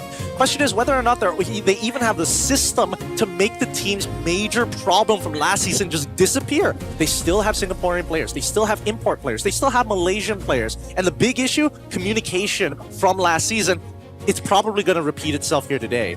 You got multiple different nationalities here, so it's a wonder of like, will they be able to mesh well together? Can Coach Paz really pull together everyone again and make something magical happen? And it's going to be even rougher for them because their first matchup is against Vamos, the runner-up, the team that got top 8 at MSC. If you're talking about chaotic, Vamos is great at those chaotic styles, especially Aero 404 with his young, youthful look and top of his youthful mechanics. He knows how to press buttons, man. He really, really knows how to press buttons. So that's something to keep in mind as we head on into this matchup. But I think that this roster revamp doesn't spark joy just yet. So I am willing to Marie Kondo this and just say, you know what? If they are able to find joy in this game, that's good enough for me. Well, joy is not meta, sadly. I mean, well, honestly, considering MSC, Kyrie brought it out one time, and I think that, maybe other teams might be into it. I don't know, I miss Old Joy, I'll be honest. I used to play her a lot. Old Joy? What's wrong with Old Joy? What do you mean? What's wrong with New Joy? New Joy is not quite as strong. I mean, at least you don't die on the first 2 beats. I guess, but like Old Joy could... You die on the first beat, dude. No, you don't. Not if you kill them on the first beat. I mean, I don't know, man. Dude. I don't know. Joy is one of those, like, potentially really unfun heroes to deal with. Because it feels like Eudora with more steps.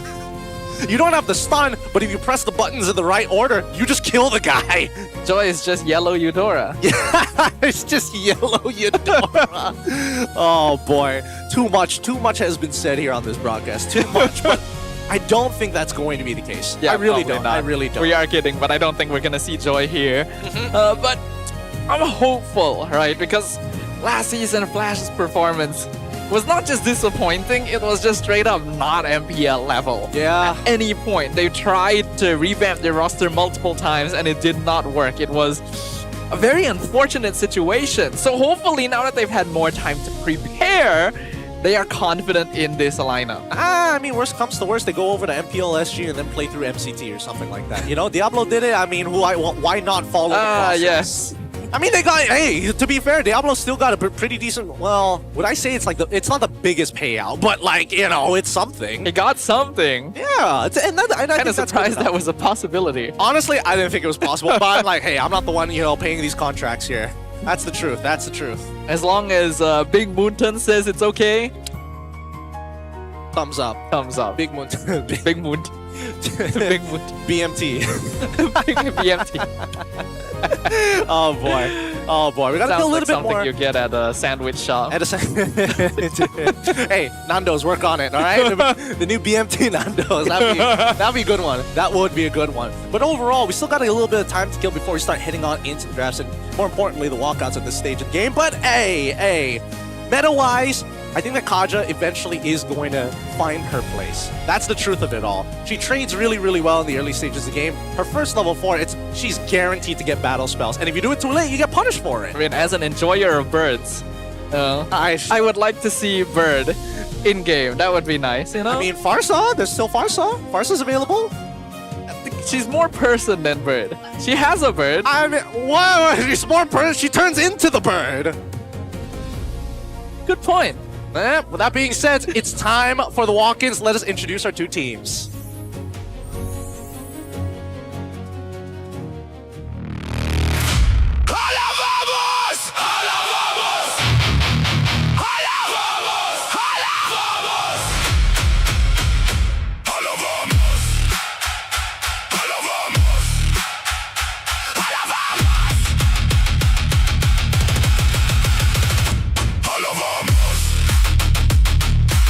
The first runner-up of Season 17 is back, and they've returned stronger than ever. Siska joins the fray in the EXP lane, while the core of Aero 404, Natko, Kwakun, and Zkeep remain intact. They've already fought on the international stage, but they know they haven't reached their peak. This season, they want more, and they're ready to start by dominating Season 18. VAMOS! Hala! Vamos!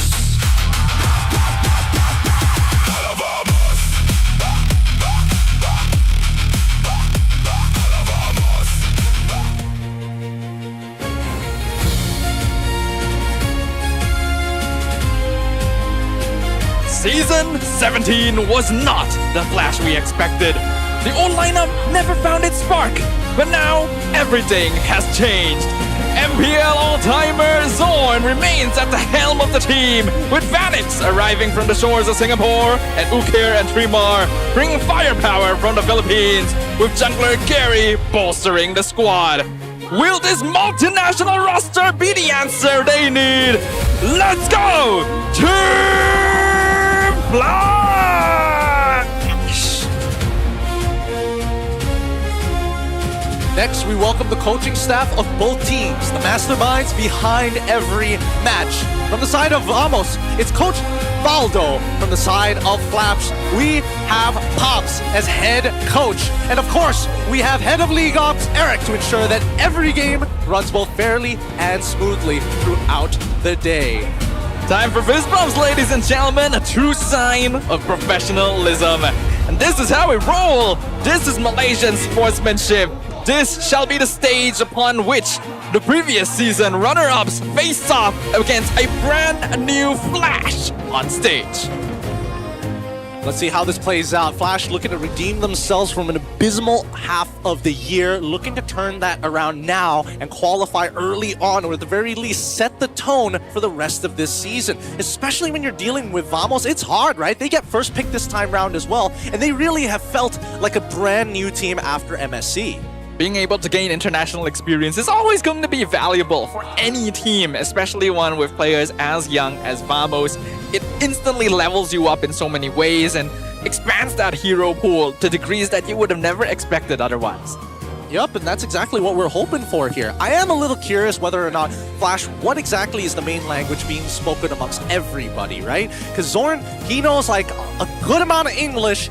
I don't know if he's got like enough English to completely express what he's talking about, and I know Gary is pretty much almost at that same level. Everybody else, like, it's a coin toss. We know Vanix for sure knows English. It logically has to be English, right? I think. But what if they went into the BMBI? Well, I can't just say but Bahasa Indo, Bahasa Melayu type hybrid. I mean, that's possible, but they literally have someone from every nation here, right? We got Malaysian players, we got PH, we got ID, we got SG. I mean, it's as close as that we're probably gonna get to. Just create a new language at this point. They create a new language. Like flashy knees. Honestly, if Pops is the one who leads it, it makes sense. We do have a quote from him though. Last season, I mentioned that we needed to rework our roster from the ground up. We now completely revamped the team, and I believe this is the answer to our performance last season. I promise that this season will play far better than before. Interesting. And based off of reading his lips the entire time, I think it is English's main language. Okay, makes sense. I mean, it is in the end the international language here. But I will say, I have to be kind of direct here. Saying that we promise we'll play better than before is not a high bar. I mean, better to make everybody underestimate you than, set expectations too high. Yes, but you gotta raise confidence, right? You gotta rile up the fans a little bit. I think he understands that the public opinion doesn't really matter compared to the level that these players need to play at, especially when real money is on the line. Let's have a quick look at Coach Baldo, because we asked him, who do you think is potentially the strongest team this season? He says, if not including SRG, I'd say Flash and BTRM. Flash! Really? And BTRM. We lost 0-4 to Team Flash in a scrim before MSC. BTRM is strong too because of their lineup and chemistry. And if they can maximize Chiku's power spike, they'll be even stronger. Well, we've already seen some validity to these words, with BTR managing to win their first match of the season earlier. So if that's the case, Team Flash seems to be on the radar for Vamos. Losing 0-4 as well is quite the achievement considering Vamos at the internationals. It's not bad, But here's the thing. This is before MSC. I don't know when we got this lineup. We don't know whether it was the old lineup or is it the revamped lineup. Second of all, this is, again, before MSC, before the raw confidence and egos get inflated once you've made it far or decently far at international. Wait, was that before or after MSC? That was before MSC. Oh, okay. They got 0-4, and I'm like, yikes, that's rough. Interesting. I mean, logically speaking, they wouldn't say that Flash is the strongest now if they were playing against the previous lineup. That's why I don't know if Valdo is just a little joker here or whether he's got some real validity, but again, we'll only find out once we jump right into this draft. And I think this is where it's going to tell us where the meta is not only going to lean to for both of these teams, but I think more importantly, the play styles. Because what can we say about Flash?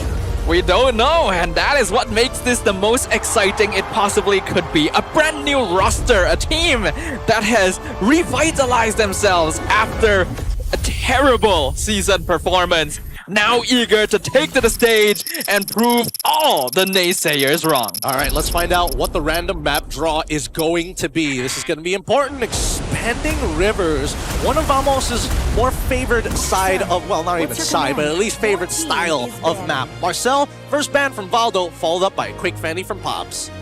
Expanding Rivers, one of my personal favorites. Always nice to see teams being active early on in the game and definitely benefiting a team like Vamos who likes to play for early game aggro. Already getting rid of that Selena as well, which is not something you commonly see banned in that first phase. If Selena gets banned, what is this an indicator for? Because again, I get Marcel. Marcel is generally a first picker or insta-ban straight away. The same can be said about like Hirara and Fanny, which I'm expecting Pops to do. But then that leaves a couple of problems. Number one, Freya, untouched, right? Freya needs to go. It is just too good to let through. And the second problem comes down to Paquito and then Valentina +3. Hey, sorry, +2 right now. We know that in general, the strongest heroes in the meta right now are going to be like Paquito, Fanny, Hirara, Atlas. Freya. So a lot of these heroes are going to be the priority. Like you mentioned, we're going to see those heroes banned out by Flash. Going to be a very common situation against Vamos since Error 404 has proven to the world that he is a very talented jungler. He is. And there we go. The Atlas ban finally comes on through to tip the balance of the Valentina +2 scenario. I think now it's Valentina +1. The question is whether or not Pops is like, are we really letting Freya through? If you had the option of both, would you prefer to start with Freya or Paquito? Ooh. I think I would start with Freya almost every time. Oh, really? She's just too good. She counters so many different things in the metagame, and you have to like commit so many heroes and bans just to make her useless. And even then, there's still 4 other dudes that you have to worry about. I personally feel like Paquito is a little more annoying to handle, though. Yes, Freya can be strong, but she also takes time to output that DPS and a little bit of time to scale as well. Compared to that, Paquito just builds up first with 1 or 2 items. Oh, Melissa gets banned here. It's all up in the air. Freya, Paquito in play. Valentina and Belleric also. What's it gonna be, Vamos? What would you like to start with? They lock in Barats. They immediately lock in Barats. That'd be wild. Not impossible. It is not too bad an answer to both those heroes. You have some way of locking things down. If Sabat was here, it would 100% be the Paquito first pick, I feel like. But now it's Ziska taking up the fray. What do they want to give him? I don't know. They can definitely pick Paquito up later down the line. Or I think the real question is whether they care about Flash having it, right? As much as I believe that, the squad should be all right with or without it, it looks like Freya is going to get locked in. I'm telling you, Freya is like so nasty. As much as people believe that like, oh, Paquito's annoying, he's more flexible than anything else. He's good in every role you put him in. Freya is too good at what she does. Okay, I can see where you're coming from here. Team Flash now going to have that option. Do they want Paquito for themselves? Do they want to grab the Belleric while they have the opportunity? Could be a way to deal with the Freya. Do they want things like the Phoveus? I feel like recently Phoveus just really doesn't feel good anymore. It's not worth it. It really isn't. It doesn't win the lane hard enough, and he's really immobile, so even rotating with him feels pretty awful, right? Esme is definitely the direct counter pick that most professional players lean into while dealing with the Freya, but they decide to go for both pack as well as the Esmeralda to keep things a little flexible. Now, on one hand, this could be revealing that Flash wants to go for Paquito gold lane very early on, but because of the flexibility of the hero, he can still go into the jungle as well, depending on what Flash wants to do. By taking out the Esmeralda, they counter the Freya, and they remove a hero that's used to deal with Pac. So it's a good opening, but it does leave other options open, like that Belleric, which Vamos will snap up straight away. Yeah, unfortunately, now that the Esme Paquito have been taken away, it's a little hard to punish, so it looks like Vamos may need to look at a different angle to try and hurt them. But they need the second half of the bans, right, to make it work, especially if we're targeting mid laners. And they also deter certain mid laners with this Harley pick as well. I wouldn't have thought that Harley would be someone that Vamos would pick up this early on, though. I think it's necessary, actually. So? I want to say that it would suck if they went for their mid laner first, because then you can immediately get counterpicked on the opposite side, and plus Eudora is going to be like the kind of go-to no matter what. If Eudora gets shown here on blue, then instantly Flash gets the punish on 3-4.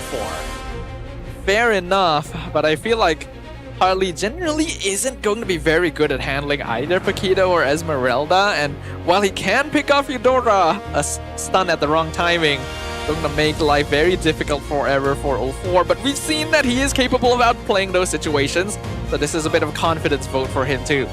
Yep, so far, Flash undecided upon what needs to go into the side lane. Let's see if there's any indicators of what it's going to be, because mid lane is going to get targeted. Very smart, getting rid of Zushin, making sure that at least Zushin ain't going to be able to kind of set up these kills in advance. And then the Moskov going to be the first choice for Vamos' bans as well.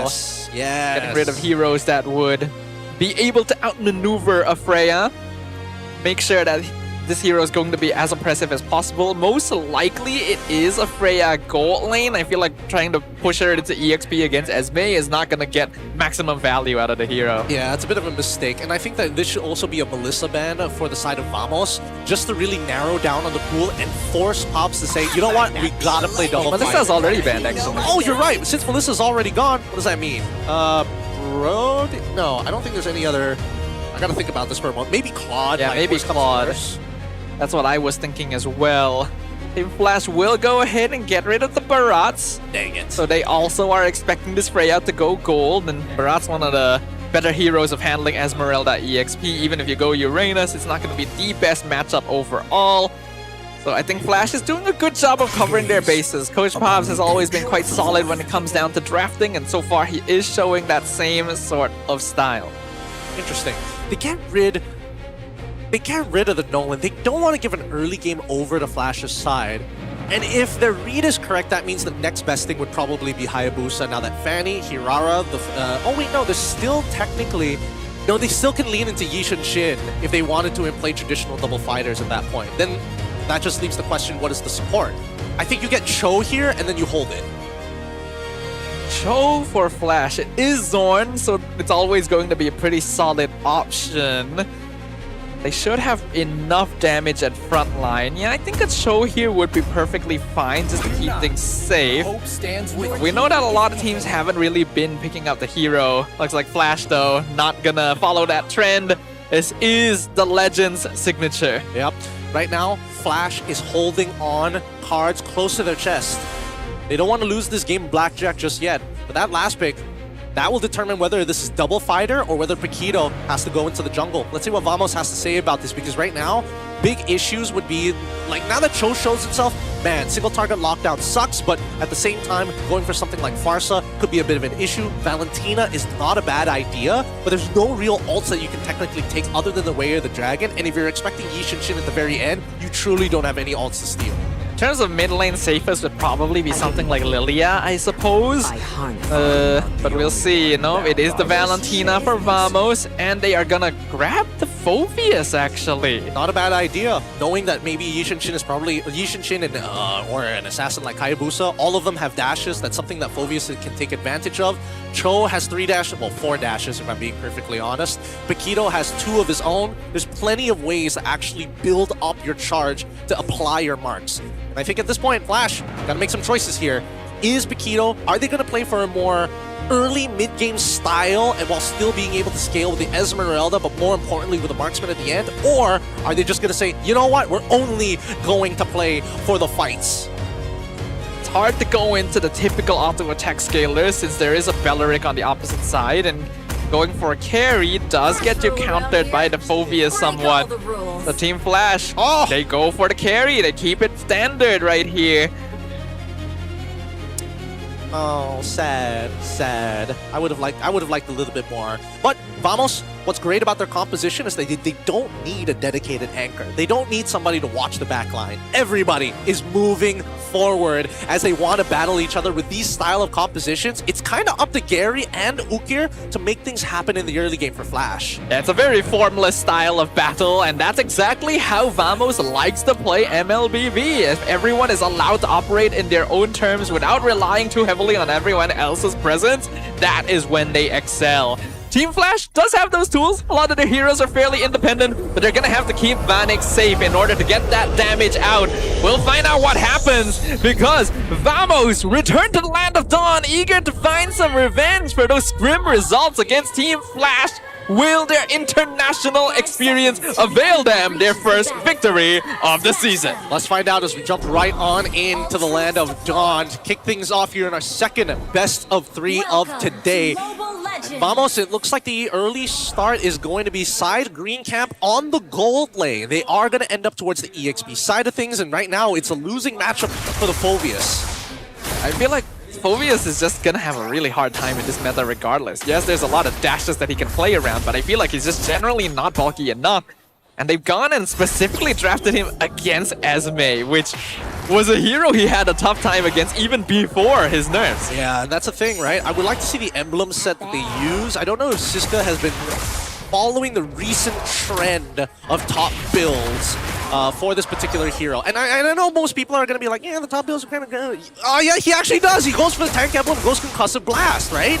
Now, all of this is just to be able to clear the wave a little bit faster, but in terms of mid-early trades, it looks like Ukir and as well as Zorn doing a pretty good job at laying in the damage on Clockhood. Gonna be hard to trade against a Cho Eudora lane at level 2.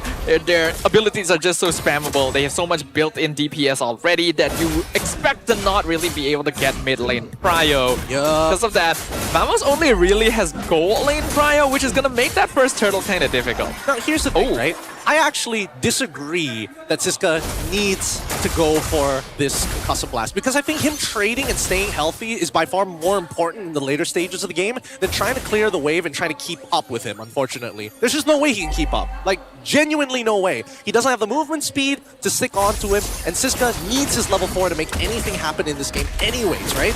I would have liked him to gone for like a War Axe style build, Fighter Emblem, just to stain through the pain. I may have to agree with you. I feel like going for full tank Phobius, it's just not going to work. Especially in a game with a carry, you will just get melted anyway. May as well try to out-damage and out-survive. But well, the choice has been made. For now, Ziki gonna take a lot of abuse from the mid-duo. Gary gonna have control over the first turtle, but Vamos is here to force the reset.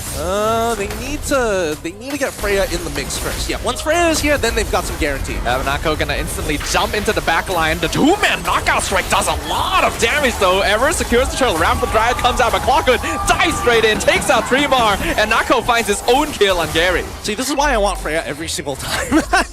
Oh, I was 0 HP, I'm back to full. Like, what? What is this hero? Yeah, I can see it now. It's ridiculous. Maybe I haven't had enough Freya exposure recently. She just gets banned every game. Look, if she doesn't get banned in your game and you're playing EXP or Gold, just take it. It's so good. There's like so little counterplay to it. And when you think, oh no, I'm going to lose out, you never lose out on the trade. Words to live by. It's true. It's so true. Especially once you like drop down the Valkyries, it's like, what are you gonna do about it? Fight me? All right, everyone. When we go home and play ranked, let me play Freya. Yeah. You guys gonna be nice to me, yeah? Yeah. Look at this. Look at this. This guy literally can't do anything in this lane. He doesn't even have Brave Smite to keep himself alive. They get the kick onto Ziki. Man, he melts fast. All that early game DPS takes out the tree. Yeah. It also doesn't help that Ukir has natural like inbuilt MR shred. So unlucky for Ziki here. He needs to build some MR, just some shape and form. And let's not forget about the early damage coming in from Zorn, right? That's why this Cho is so deadly in the laning stage. A lot of teams have veered away from playing the Cho nowadays in favor of the big, bulky team fight setters. But Zorn, this is his classic. He's going to be very comfortable on it, at least until we get to that mid-game timing. Though it looks like Vamo is going to try and punish one hit away. Deadly Magic takes just enough to take him out. Really good play from Arrow 4-4. And he's not greeting out. He's going for the concentrated energy build into Brute Force Breastplate rather than Genius Wand into Sky Piercer. Either way, I mean, look at this trade. Are you having fun, Vanix? Are you having fun? Vanix coming by from Singapore. A lot of his teammates have played with Team Flash before, though never like this. Pawkhood steals the kick and sets up the kill. Clean dive from Vamos. Like, you could see it from a mile away. You knew as soon as Nako decided to trade and started hard shoving that lane, you know for a fact that he's about to get dove underneath turret. Glowing Wand purchased from Clawkun, very important buy here, especially with how much sustainability 3mar actually has. On top of Gary, if I'm being perfectly honest, but, you know, I digress. Flash in a bit of a tough spot, but the goal lead's still not too big yet. They're still able to get setups with this show, but Gary has not been able to get as much of a lead as he would have liked. This Paquito jungle usually wants to be ahead. Zorn can be locked down, surrounded, has to flicker out at just the right time. Vamos, no kill there for now. Well, how long can they actually do this for, right? Pawkhood, at the very least, still needs to wait until his ult comes back up and steal something away. The Way of the Dragon, honestly, is not a bad idea, but how often are you able to get that off in the middle of a team fight? And especially since Pawkhood didn't book. Wait, did he actually? Oh, not again, man. This is the pub game goal lane experience. Oh, yeah. That's why it's pretty unwinnable. Pretty unwinnable. There's nothing he can do until he hits 3 items. And even then, there's like a pretty good chance that he, you know, auto-attacks the wrong guy because ZK has taunts. Ukir is dead. Error just shows up from the flank. Eudora falls, and the Raptor Dryad plus the kick onto Gary into the knockout strike. He just barely gets out. Well, they could have played that a bit better, but it's not over just yet. 3mar trying to look for some kind of trade. I don't know what he's expecting. Oh, no. There's 4 members of Vamos here, and they just take out the Esmeralda. Zorn kicks the Harley, but it's not going to be enough. Error just shows back up, nearly takes him out as well. 1 hit away from death. That's going to be a free mid tower. Actually, he didn't kick Harley. He was actually kicking Natko in that case, but he luckily was able to buffer his Valkyries just in time. So that way, if he does go for the follow-up, he's got to follow along with the Valkyries. Either way, Vamos, very clean game. Like, nothing to complain about. 1.4k lead for... Oh, wow. I'm surprised. A 1.3k lead for Clawkun of all people. I mean, he's 3-0-4 on the Valentina. He's actually been stealing kick because, well... What else is there to basically the best ult to steal. And he's been working really well with it. It is doing him a lot of favors right now, but it also helped that Error 4-4 he's targeted Ukir multiple times at this point, right? He makes Ukir feel nervous about using the stun too early. Eudora, very strong hero nowadays, but the stun, while effective, is only going to be useful in specific situations. And you want to try and save it to catch Error off guard, which is never going to happen now that Vamos has a comfortable lead to play with. Yeah, but also it helps that right now, Vamos, they've got plenty of information, right? All tier 1s have kind of been destroyed. At this stage, Team Vamos are going to balloon their 4.8k lead to probably like a 6k and above if they wanted to, just by like stalling out this turtle, right? And playing on that top side. But they don't need to. Now that they see, hey, all the camps are gone, let's just take the turtle and then maybe set up for another dive. Yeah, the snowball officially in effect at this point. Flash really cannot afford to keep losing more fights. I think they only really have a leeway of 1 or 2 more before the game just goes out of control for them completely. And Vamos is going to be aiming for that. Interesting spread for both compositions. They will get an early holy shielding because what else is Team Flash going to do? But just notice the fact that Team Vamos, they're willing to sacrifice a bot tier 1. Like, they're not greeding out. It's like, okay, you can take a little bit of gold back, but that is not going to matter when they find a snipe like this. Eudora usually picked as a way to counter Harley, but in the hands of Error 404, that counter may as well not exist. Ukir has not been allowed to play the game. No, has not been able to breathe even. I think now this is where the tier 2 starts to break, and they're looking for that 6k gold lead. See, Gary is trying to trade for a tower down bottom. I don't think Vamos will make it in time, so he should be able to get that tier 2. Well, actually, no. It's still early enough in the game that it's too bulky for him to sneak. He has to go home. Yeah, let's pull up the item list in just a bit. Zipper, whenever you feel like it, that'd be great. Because I just saw Zeke actually getting a Chastised Pauldron, which is a great buy this early on. Considering that, yeah, no Golden Staff, no DHS as well coming in from that carry. Vanix is still falling behind. Gary just got his sustain with the War Axe now, so at least he can get in and out of these fights. But on the opposite end, right? They've got an answer to their physical damage. They have an answer to, if I am low, what can we do? They also have an answer to potentially if the tanks start walking up, they now have a Wishing Lantern on top of everything else, which is kind of an interesting take here from Clockhood. And why not? When you're this far ahead, may as well pile on the damage, right? You already have the glowing wand for the anti-heal. I would have imagined that it would have been like a Divine Glaive, you know? Like, get the instant burst alongside Air 4-4, or like build into, or ask Air 4-4 to build a Genius Wand so that both of you can benefit from the MR Shred? I think that Wishing Lantern does have a little bit more value for them right now, because it is universal max HP damage, whereas Divine Glaive a little bit more effective if the enemy team actually has magic defense built. It's fair, but especially in the early, like considering that we're at the 30k mark, it's 9 minutes into this game, right? I would imagine that just getting greedy here isn't the worst idea. I think Wishing Lantern is kind of greedy. Is it greedy? I feel like it only works for 3-mar and everybody else is like, it doesn't matter. Like even a Divine Glaive would be more than enough to like essentially take out 2/3 of Zorn's health. Consider this. Now that he's got a Wishing Lantern, he can...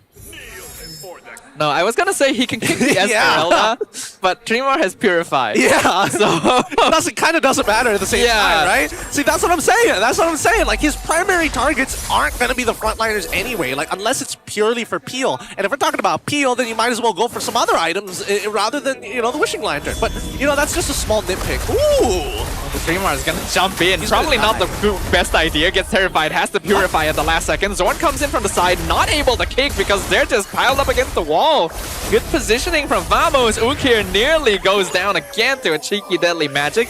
And all of this happens before the Lord even shows up. Now the Valkyrie's Descent zones out everyone. The Lord collides with the mid tower. Should go down easily. Flash can offer no resistance. Yeah, I would like to see them get at least this top inhibitor.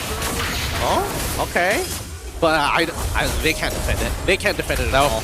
Yep, top tower will fall. They'll deal with the Lord, but the damage is done. Unfortunate. And now Vamos, I mean, yes, they could technically wait and make something happen down on this bottom inhibitor as well, but really there's no need to. Just wait for Flash to walk out and kill him.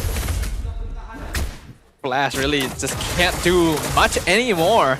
8k gold lead in 11 minutes. We've seen bigger. Oh, the kick is wrong. Ziska with the flicker timing. Zorn gonna eat the deadly magic, and the Rapid Dryad zones out the rest of Flash. Mega kill for the Harley. So he's gonna get stunned. He's gonna be able to blink back out though. Meanwhile, the minion wave collides with the bottom tower. Gonna be able to work on that easily. Tremor gets terrified, and Nako picks up a killing spree. Team Vamos walking away with the game right now. Another deadly magic nearly takes out Ukir with only a single blow, and they find Gary.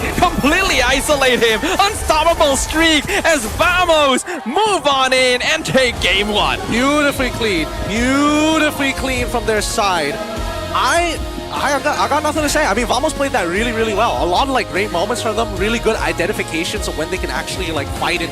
More importantly, just the fact that we saw Clockhood at least set the tempo. I'm gonna take the ult. We're gonna set up for a dive on bot side. They see the angle, they initiate straight away. Turtle fight, the same exact situation. They are looking to just zone out their opponents, and if they want to fight, sure, but we got Freya. What do you guys have? It's very clean execution coming in from Vamos' side, and like you pointed out, Freya, very difficult hero to deal with. And they didn't even really need his presence for most of the game. Once he joined, it was already such a massive lead for Vamos that it is easy for them. Very easy, as a matter of fact. But man, can't say much about this particular game. Can't say too much. Because there were certain angles in this game that they had to start taking advantage of, right? When you have Cho on your side, you need to start looking for picks. And I think they couldn't make the hard decision of like, I'm sorry, Vanix, you're just gonna have to take it up the butt, my guy. like, what do you even tell him? It's like, oh, I'm sorry, we gotta go up to play strong side. That's it. They could have given him a double fighter scenario, then it becomes a no-win scenario no matter what. Yeah, that's probably why the Phobius was locked in at the end, just to deny the possibility of that. Even if I feel like the hero is not so good, he does still do the role of making your opponent hesitate to pick up too many dashes. And in the end, they still had to grab some dashes because Carrie dashes quite a lot as well. She does. So there's not really a good answer for Flash, and that's probably how the draft was directed. That's the thing. I think that they were holding their cards too close to their chest, but man, give it up for MVP of this game, Error 404. Like, he was finding some really good angles to punish his opponents, especially Ukir, right? And I think he understood if Ukir falls behind, then our worst possible area, our worst possible thing that could happen in the team fight, which is one of our members getting one shot, is kind of out of the question. Yeah, he recognizes that Eudora is strong, but she needs items to be strong. She needs to be a hit to be strong, to constantly threaten with poke. So if you pick her off a couple times, that momentum becomes stifled instantly. They did not choose to reinforce the EXP lane. They let Siska take it up the butt, as you put. Yep. And they focused on the other parts of the map instead, denying Vanek scaling, denying Ukir scaling, and then the rest just falls into place. Yeah, I mean, it's good. It's a good thing that Siska didn't lose his lane too hard. He ended at level 4 at the same time as the Esme 3-mar in this particular case, as they were walking out, right? And I think it's good enough. It is more than good enough. But the thing that I have like a bit, slight gripe with is the emblem set, right? I would have wished that Siska was able to go for that fighter emblem, but at the same time, it's like, you can't win them all. You can't win them all. You know that you're going to be playing on weak side, therefore, let Natko do what he does best, and trust that Zekif and as well as Clockwood can set the plays up. And I like the way that Zekif is playing, because now he's starting to understand what makes Zorn great. It's selling information to his opponent. He's purposely like getting in Zorn's face, but if Zorn is right in front of him, that means Zorn isn't waiting in a bush. He isn't hiding in a different spot to actually affect the laner. As long as he keeps this man-to-man defense and gives it up at the right times, he will always have tempo on him. It really feels like the logical progression of a story, right? Because a few seasons ago, remember, everyone was saying that, Zekif could be the next big roamer for MY. He has what it takes to face off against Zorn, and now observe the way that he's able to manipulate this roam 1v1 offers so much to Vamos. Yeah, a lot. So much. And I think that's the big problem with a lot of like Cho into traditional AoE team fighting tanks, is that you don't know where to kind of find your moments in these games to create it. And knowing Zorn being one of the best Cho players in Malaysia, as is, and arguably even the world, I would say that, unfortunately, this was Zekif. He definitely clapped him just a little too hard in the lane, and more importantly, just gave him no room to find those moments, to find those kicks. There's also that natural anti-dynamic, because, like, Cho will typically try to kick whoever he can. In the past, you would just kick the roamer and burst him down, but you can't do that to team fight roamers, right? Yeah. And we have had way too many pub series of Cho kicking Tigreal into the team. Franco hooking Tigreal into the team. Dear That's not a good story. Those are not. Barat's spitting Tigreal back into your team. It keeps on going. But the tough part here is every lane just didn't have like a solid answer. Like, oh yes, I'm able to leave the lane first. I am winning it out against Phobius. But what does that really mean? It's not really getting them anything, right? And I think that's what we needed to see. We needed them to actually take advantage of the fact that strong side is towards EXP. We need to start invading on that side, like pretty early on.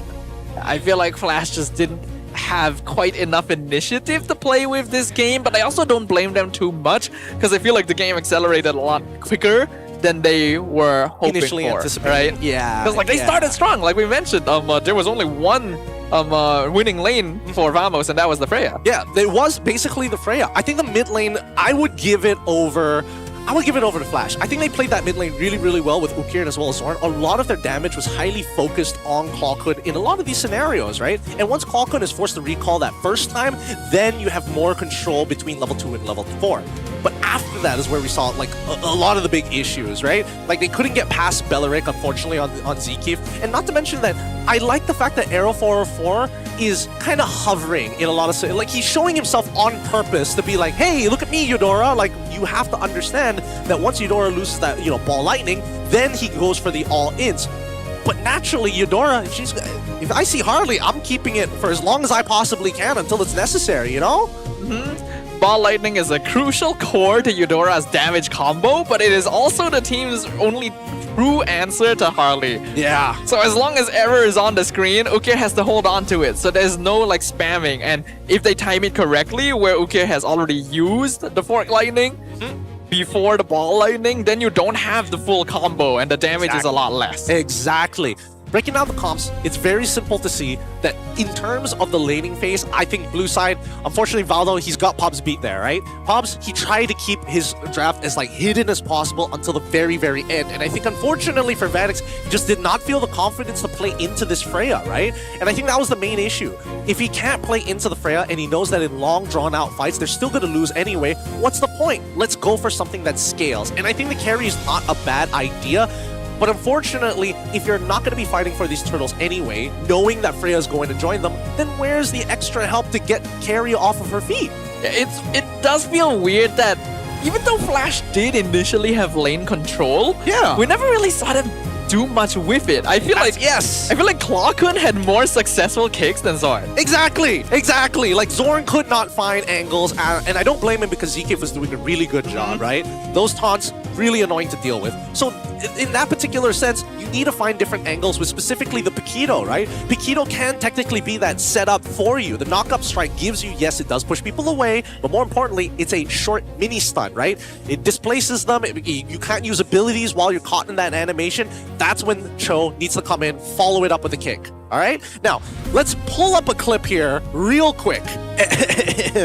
Hopefully, this works exactly how it intended to. But from this particular fight, let's see how it plays out, right? Very first turtle. As we talked about in this composition, once Natco gets into the middle of this fight, it suddenly becomes impossible to play. They've already compromised Ukir at this stage of the game. Let's put this in slow motion, right?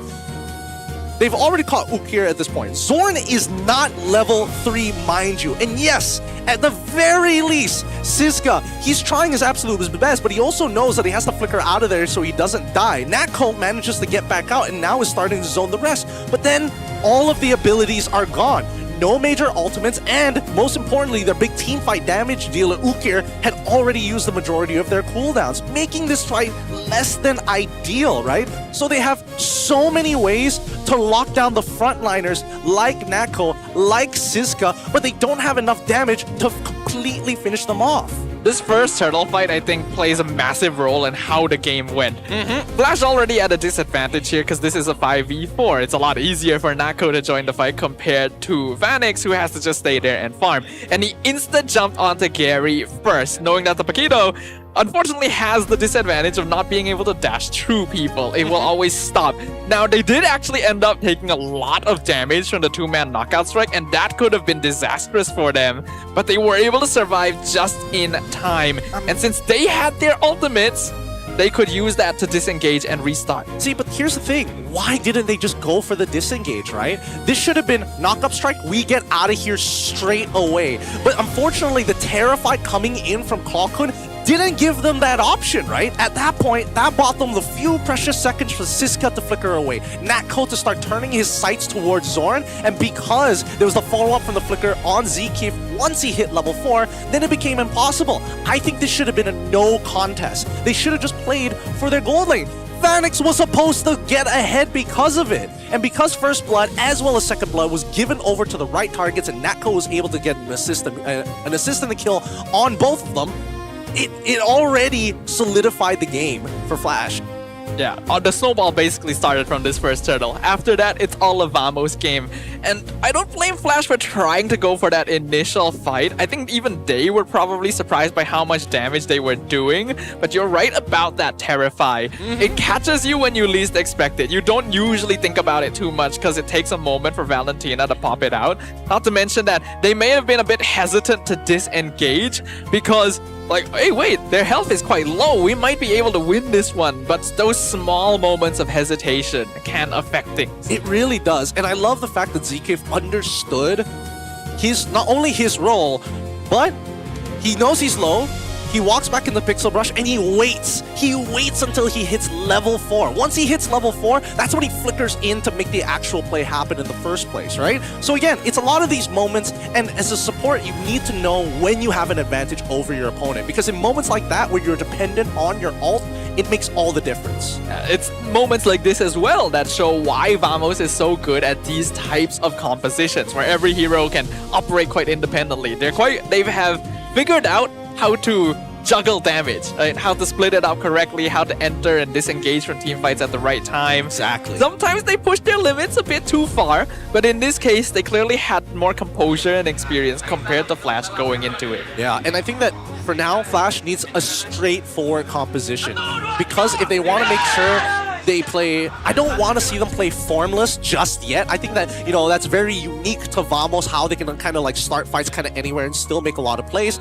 I believe that Flash at this stage of the game, wow, we look a little different here, but I'm really hoping that Flash at the end of the day is going to be the ones who make the difference overall. Like, we got to see a real series from them, at least one game. Absolutely. And yeah, we are looking a little bit different right now. In fact, yeah, thank you very much to... I'm Chinese again! Oh, thank God. It was weird for a moment there. I used to be so tall, but now, back to regular height. Coming from I feel like you're tall normally, though. Look, it's hard to tell on these chairs. No, I can tell. I think you can kind of... We're the same height right now, you know? We're the exact same height. Are we? Yeah. I don't think so. I think you're still a little taller. Nah, it's the forehead and the hair. It's fine. Don't worry about that. I didn't want to say it. Look, I'll be the one that comes out. All right. It's me every single time. But what are some of the adaptations you're hoping for game number 2? Well, don't let go of Freya. Don't let go of Freya, yeah. I think that has to be the first thing. Second thing is, unfortunately, I think Zorn's old like pickoff style just doesn't quite work. You might have to put him on these team fight setters. Like, try to see if you can set up for an Atlas, you know, Bellaric, heck, even a Badang, probably a little bit more effective than what Cho is able to offer.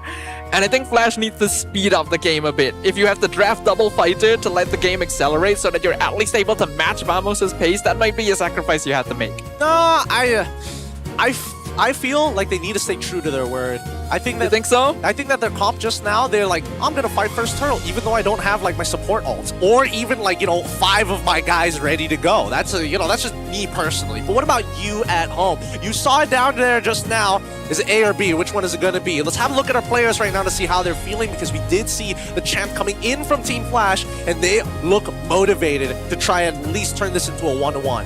I will say, his experience certainly lends itself to mental composure. Zorn never really looks overly upset even after a loss, and you know that he is always the mood setter for Team Flash. He plays a very important role, even if maybe he's not able to achieve the same degrees of micro as before. I'm hoping that they're able to bring that mentality forward. Yeah, I want to see whether or not they can actually solve their issue. Like, where are they going to start playing from, right? I mean, I want to say Vanix, but at the same time, Zorn, he is just, thank you for the scouting report here. A+ in terms of tier, role roamer, archetype, a disruptor, roam. That's messing me up, don't worry. Playstyle, chaos agent, pickoff artist, field general. I'm not so sure about that third one, though. No, I can see it. Maybe in a team that all speaks BM, but like... okay. You know what I'm saying? I see where you're coming from. I think Zorn's English is not bad, though. I think he's been getting a lot better. But for like high-level play, it is a completely different I guess so. ballgame. It depends on how the directions are. Like how you could just say like, go. You know? Sir, yes, sir. I don't want to hear anything else. Go. Sir, yes, sir. And then you misunderstand and you go home. Where did my goal later go? He's back at home. He just decided to disappear. I like how he also had Provocateur, Highlight Maker. Yeah, this guy, he taunts. He was the origin of the recall spam. Yep. And here we have his career stats. Oh my god, actually his career stats are kind of insane. How does he still have like a 70.9% teamfight kill participation and 71.7% in Season 17's average role? I'm honestly not too surprised. Every time a fight happens, he's there. Zorn is never not there for a fight. I'm surprised it's not higher, actually. I mean, like, and then you compare that over to his 2.76 KD and you're like, wait, that doesn't really make sense. Like, no, that makes sense. What the heck? How is he's going in there, he's getting these kicks, he's not dying. I mean, a 2-point-something KDA is not the highest either. I mean, that's the thing, right? It's either, it's like... Because remember, assists are counted. Oh, you're right about that. God damn it. So that means he would have, with enough assists, it would be every, I'm trying to do the math, two and a half assists. Something like that, yes. 2.5 assists to that. So that means So that's that not he's actually getting, very good. On average, he is not getting the kills. He's getting at least double the assists each time. Man, you can't reverse engineer the formula on this one. Dang, that's unlucky. That is unlucky. I mean, one of the weaknesses mentioned earlier as well was like sacrifice prone. Sacrifice prone? When are we going to see him back on Fanny? Oh, that's what we need to see. Yums got away with it. Zorn got away with it. We The Roam Fanny. The Roam Fanny, dude. That actually became the main carry. God. That was a time. That was a time. Hey! University Malaya to MPL MY. Welcome, welcome. Good to see a lot of local boys joining us here. I think it's nice to see that the fan base has really been growing, actually. I mean, literally growing up. That too. I bet he's been watching MPL since high school. Could be, maybe younger, right? Honestly, there's a good chance, right? There's probably people being born watching MPL.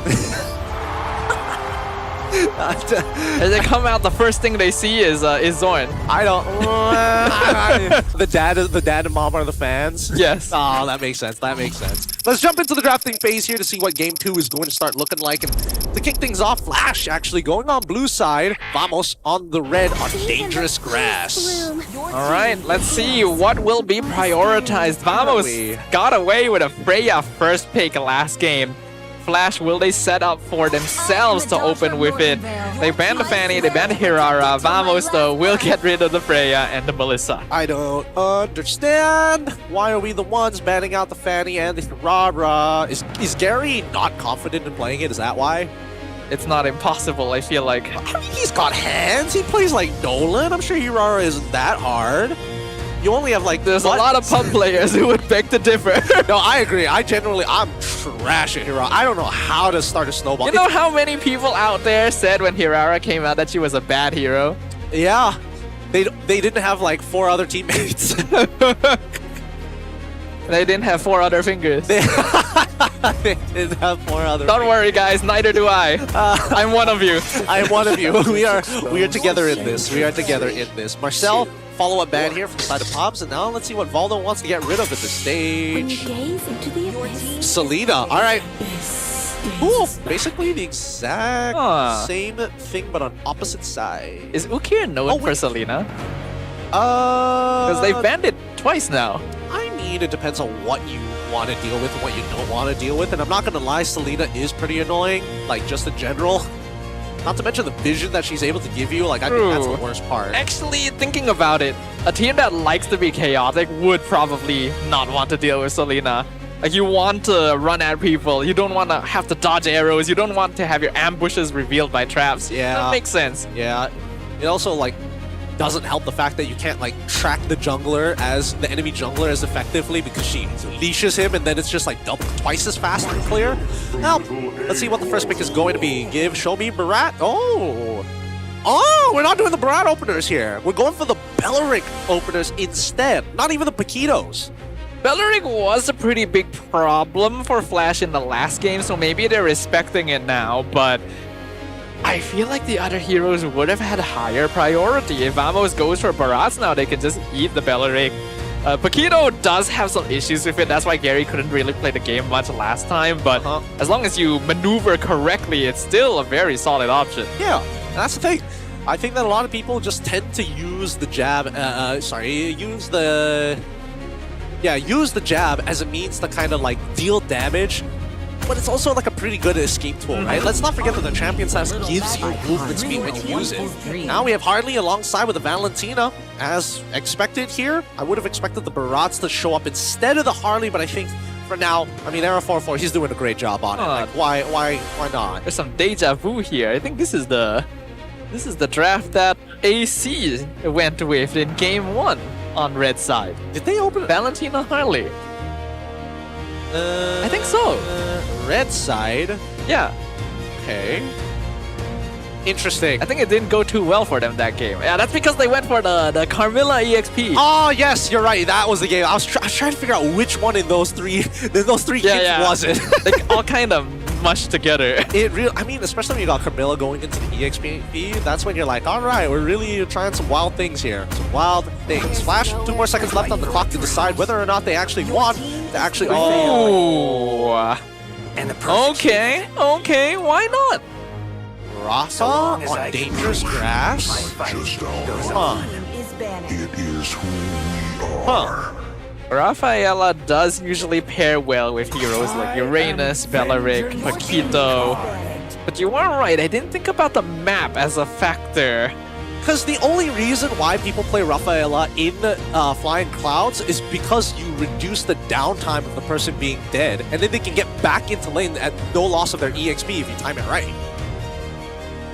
I can still see it being fairly good, but definitely not as efficient when it is not on Flying Cloud. Well, first let's see whether what quote unquote the jungle or EXP pick, like it has to be damage at this point. There's still Paquito and Beleric are extremely flexible, so you know that's kind of up in the air. But they need some form of damage. Like they can't quote unquote fight forever, but like if they get singled out, there's really not much counterplay to it. Rafaela herself is going to be pretty vulnerable to the Harley, so Error 404 already licking his lips, seeing that potential target.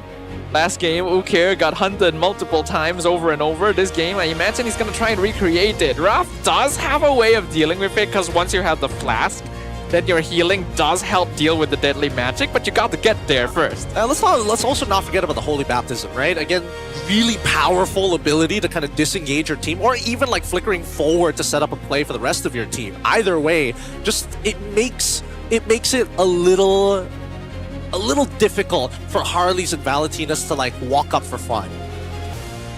And even so, Rafa, a pretty good matchup into the Valentina, especially like laning phase. Your team is Vamos going to go ahead and ban Harif, makes sense. Any sort of hero that benefits from sustain and mobility is going to be a pain to deal with, so they don't want that paired with the Wrath. Now the Valentina can already have the Beleric ult to steal, so that means that Vamos can play around both Fatal Links and Wrath of the Dryad. Flash gonna get rid of the Barats, just to remove one more tanky front line to play with. Dude, what?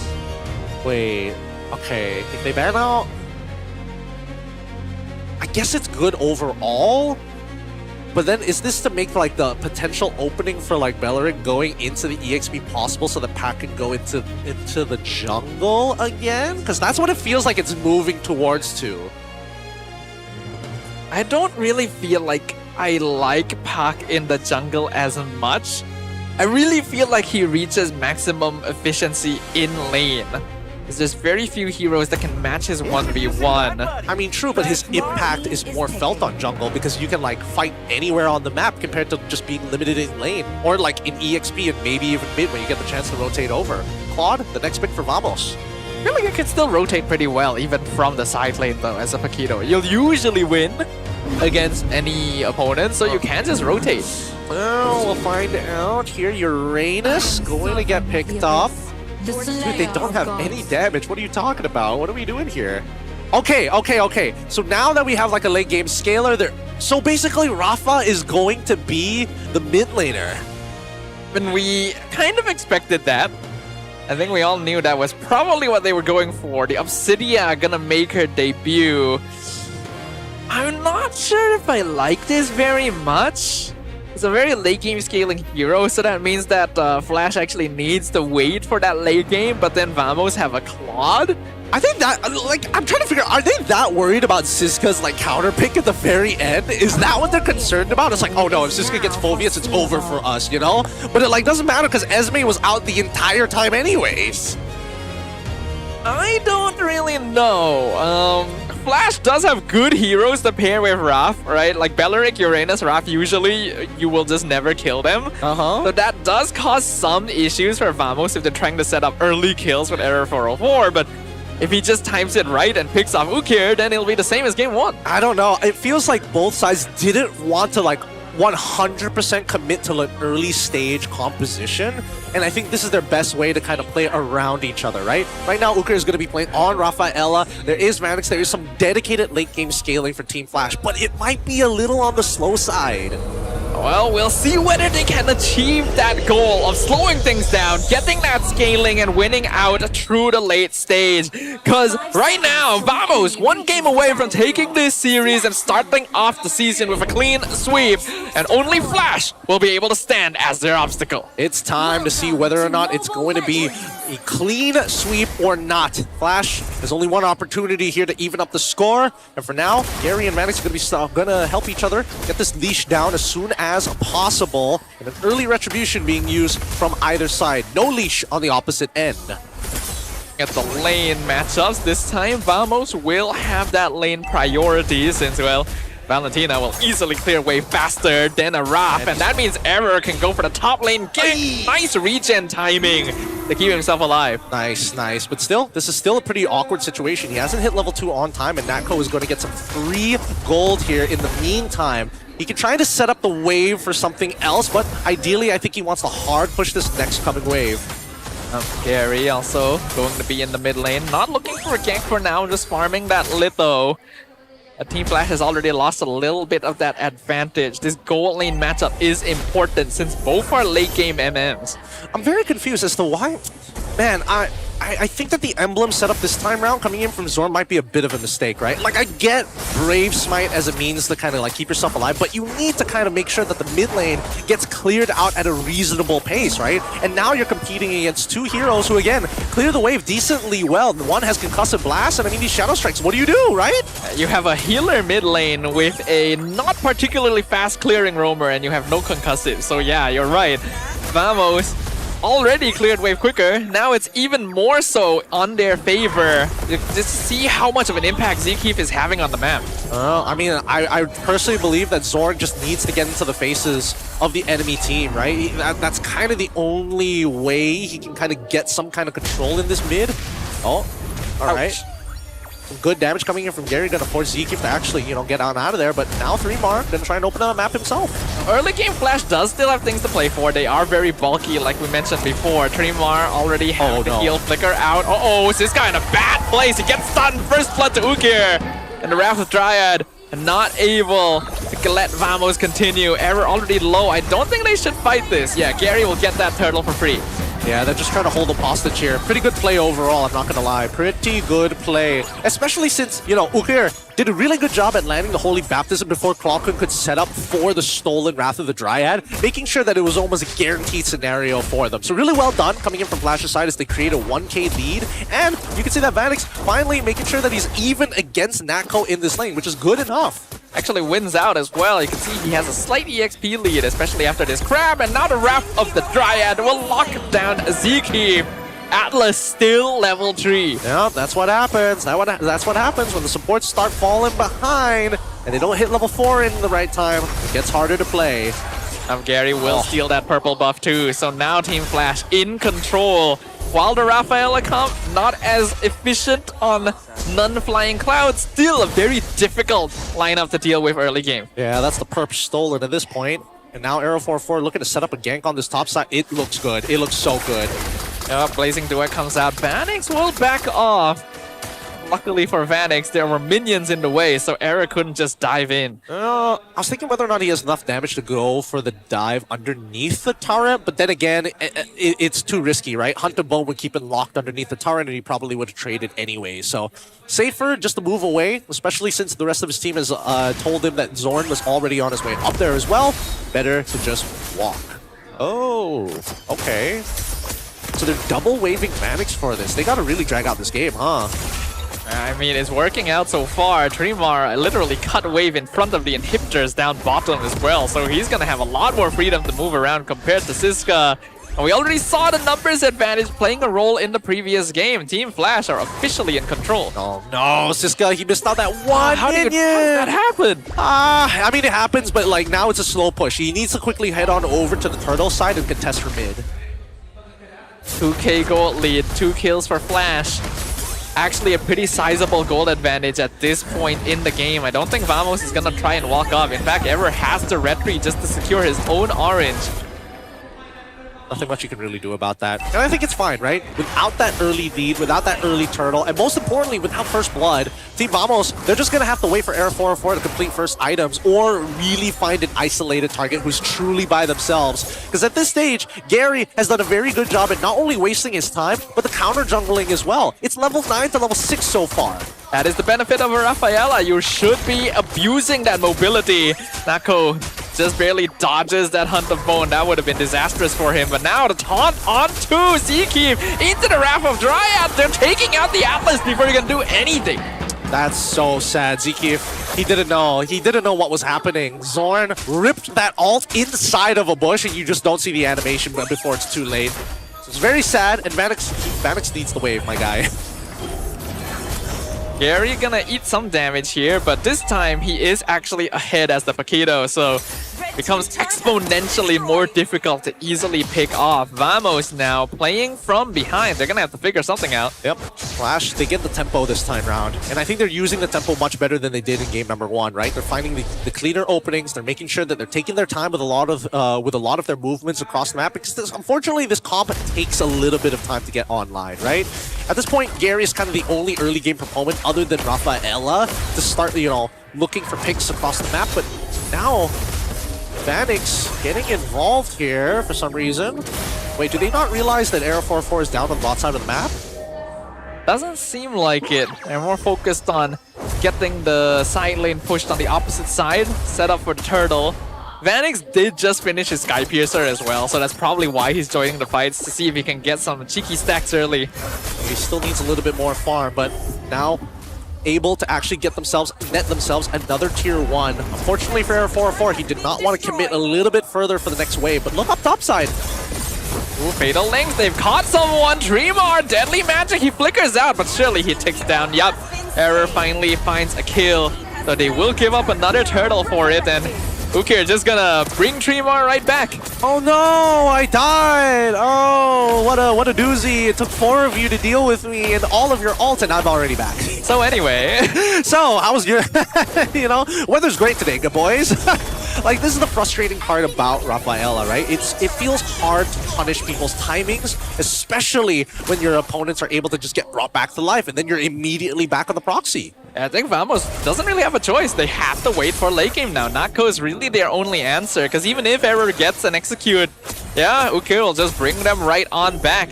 He needed to get the early timing where he would pick off the Rafaela, but that never happened. So Team Flash still in a very comfortable spot. Extremely comfortable. It's going to be a slow-paced game throughout. A 4.4k lead as they now invade the opposite side of the map and are looking for tier 2s, right? As long as they vertically jungle, Air 44 is just falling further and further behind. 3 levels now. Well, still maintaining a 3-level deficit. The Team Vamos is going to go for that split push game, but Primar going to do the same. Purify forced out top. Natko nearly dead to a 3-man tower dive under his own inhibitor. But he does buy some time for his team at least. A little bit of time, but time isn't everything right now, and Vamos aren't able to create more openings or find it, right? Oh, conceal. They want to punish this. They're going to do it again. They see Trimar way out of position behind the tower. The rest of his team not nearby, and they will find the kill. So a punish there going to be useful. This guy going to spot out the rest of Flash. Stops them from taking the mid-tier 1. Wow, okay, so they managed to defend the mid-tier 1. I thought that if they lost the mid-tier 1, that was not going to be worth the trade overall. But at the same time, Team Vamos, they still have a majority of their ults. The only thing that's missing right now is the Deadly Magic. So if Vamos want to take a timer, they could. Still 3 more seconds until Dreamar comes back up. But the Lord is already spawned, so it's either they fight now or they start doing the Lord dance. I think Team Vamos is gonna just play it safe, right? Set up for Natko's farm. They understand the same thing we do. They're not really going to achieve anything until this Claude gets farmed up, and even then it's gonna be tricky. Because of that, there's a very large time window for Team Flash to continue playing around the map. Gonna be a free Lord for Gary. Z keeps showing up. Does he want to commit? Yes, Fatal Links on 2. Into the Wrath of Dryad, stolen by Clockhood, but the damage is not there yet. Natko not in position to go in with the fight. Ziska gonna drop low, have to walk away. The mid-tier 1 will fall. They're too thick. They're too thick, and it doesn't help that Ukir is topping them up every single time. Let's pull up the item list real quick and see whether or not oracles have come into play. I'm not 100% sure, but it looks like it's the Glowing Wand. Flask of the Oasis already done for Ukir. Queen's Wings finally purchased by Gary at this stage of the game. So now he's got a little bit of tankiness on top of the natural damage that he has. And yeah, there we go. So it's full tank build coming in from 3mar, right? Dom Ice immediately went for Oracle as a follow-up support item. Uranus with any sort of healer is absolutely disgusting. And Ukir is looking very comfortable with that farm as well. Flash done, Glowing Wand complete as well. On the opposite side, there's only the Glowing Wand for Clockun and the dominance from Zeke when they don't quite have enough to burn through the healing yet. Yeah, pretty good comms overall from the side of Flash, at least when it comes down to the item builds, right? They're not double Dom icing between Zorn and as well as 3mar. They made sure that the order is like somebody's going to have the anti-heal, the other person can get it later. Oh, they're gonna break down the top inhibitor and there's not much Vamos can do about it. The healing keeping them easily topped up outside of their own base. Error gonna try and hold on to the holy defense, should be able to do so, but the timer is ticking down. Team Flash making sure of it. This is their game to win. Yep, 3-2, the lowest kill score we've had here today, but not the longest game just yet. It's a fat 7.2k lead in their banks right now. And unfortunately for Vamos, right, they haven't even hit the 33k mark just to make sure that they've got 2 items for themselves. They need their core items if they want to stand any chance. Team Flash, their goal is just to make sure they never reach them. Malefic Roar now completed for Gary. Fatal Link's gonna be committed into the Rapid Dryad. They're going for 3mar once again, but the return Rapid Dryad locks them down, keeps the Uranus alive. Gary comes in for flank. Zeke gets locked down, picked off, double kill for Vanix. They just can't get their damage in effectively.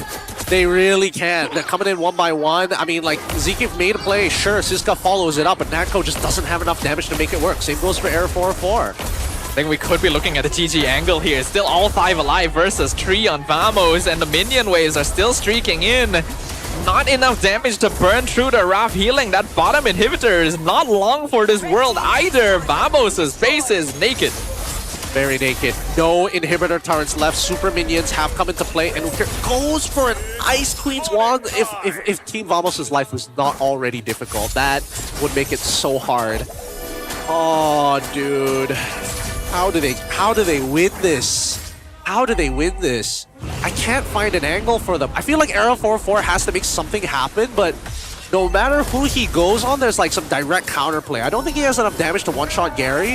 I think he has enough damage for Ukir, but then that's Holy Baptism guaranteed. Oh, they're going for the Paquito. They find the Fatal Links at the Rapid Dryad, and Nako picks off Gary. Clockun can be traded in exchange, so Vanix, he does so much DPS. He's working against this guy. Nako gets burned away, and they just respawn Gary like nothing ever happened. Double kill for the Obsidia. Only Error left standing, and 3mar stands there taunting him as the rest of Flash walk down the mid lane into the base of Vamos. The Crystal completely exposed, ladies and gentlemen.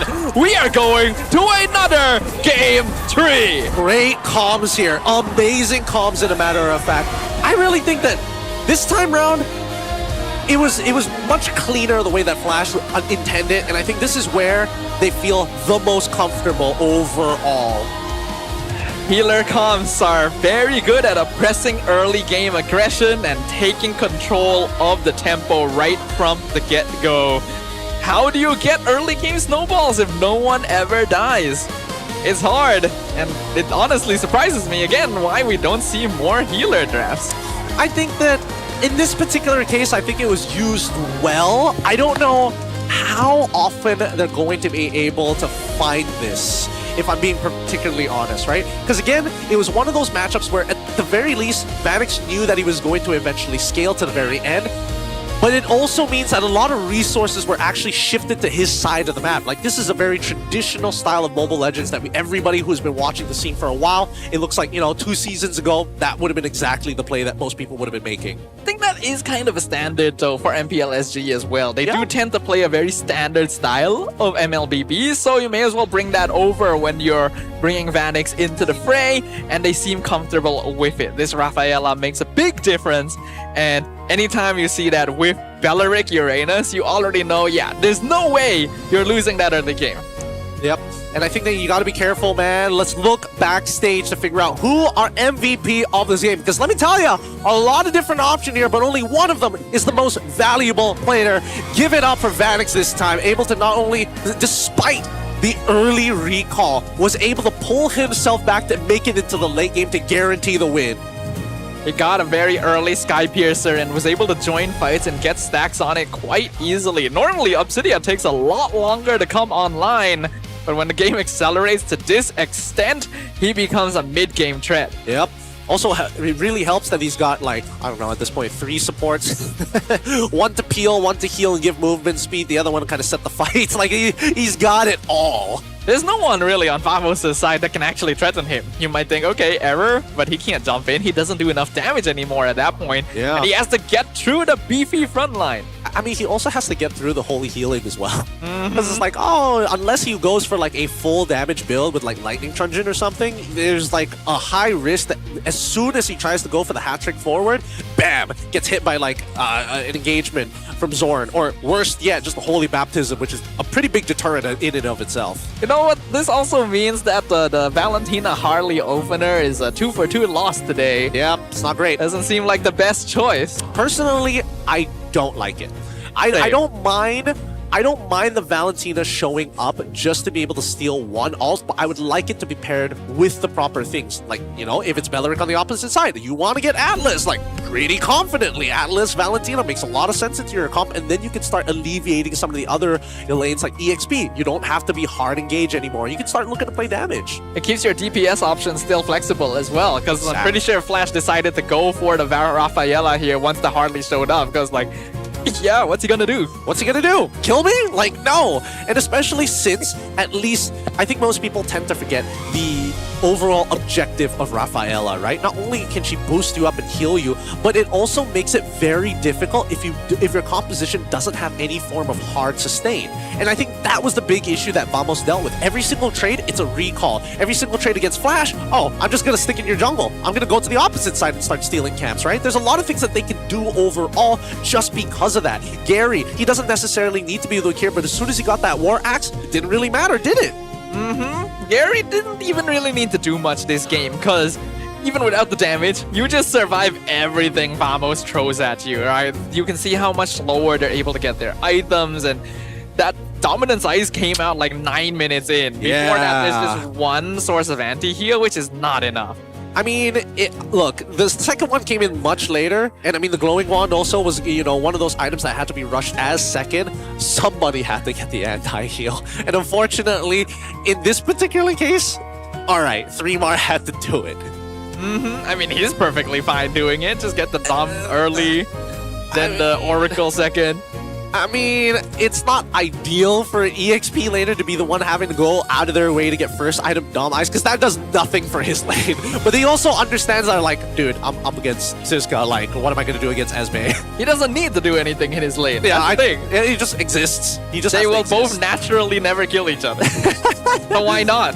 I mean, there is like at least for the early game, there is a slight advantage to the Esme. It's just later where it just doesn't matter at all. But let's look at the full screen here, because I think that if there's anything to take away from this, I think that Vamos needs to respect the fact that, hey, they don't play by the rules. They don't wait for flying clouds, then play Rafa. They will just show it in front of our faces.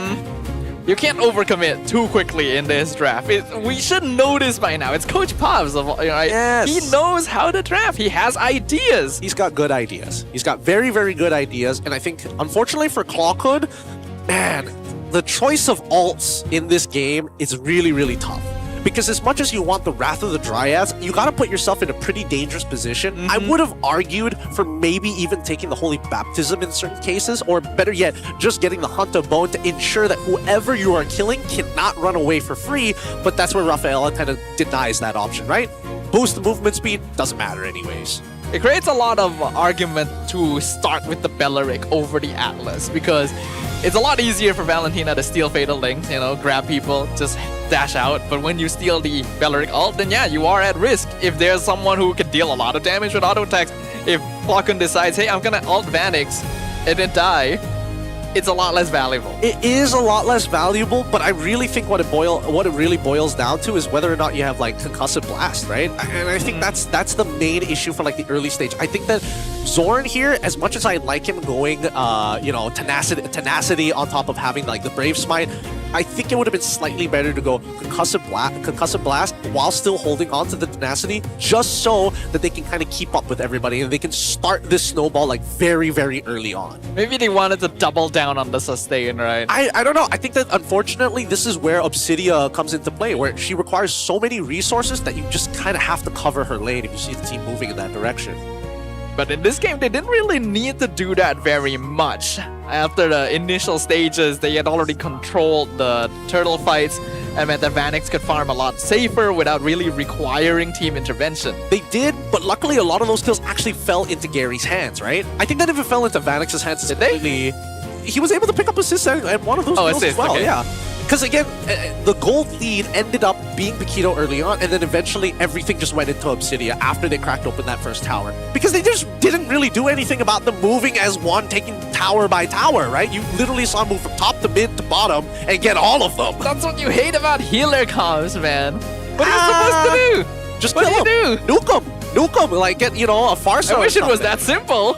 Honestly, it really is that simple, especially for Rafa. If it's like, some of the other Ubes, it's a little different. But let's watch this clip real quick, right? Because everything that we talked about in this draft boils down to how much of a lead do you actively have in this game. And yes, there is a 6K worth of difference here, but slow-moing it and showing you that the Wombo combos is difficult to handle, but they have so good disengage, right? Like, Gary isn't even in this fight.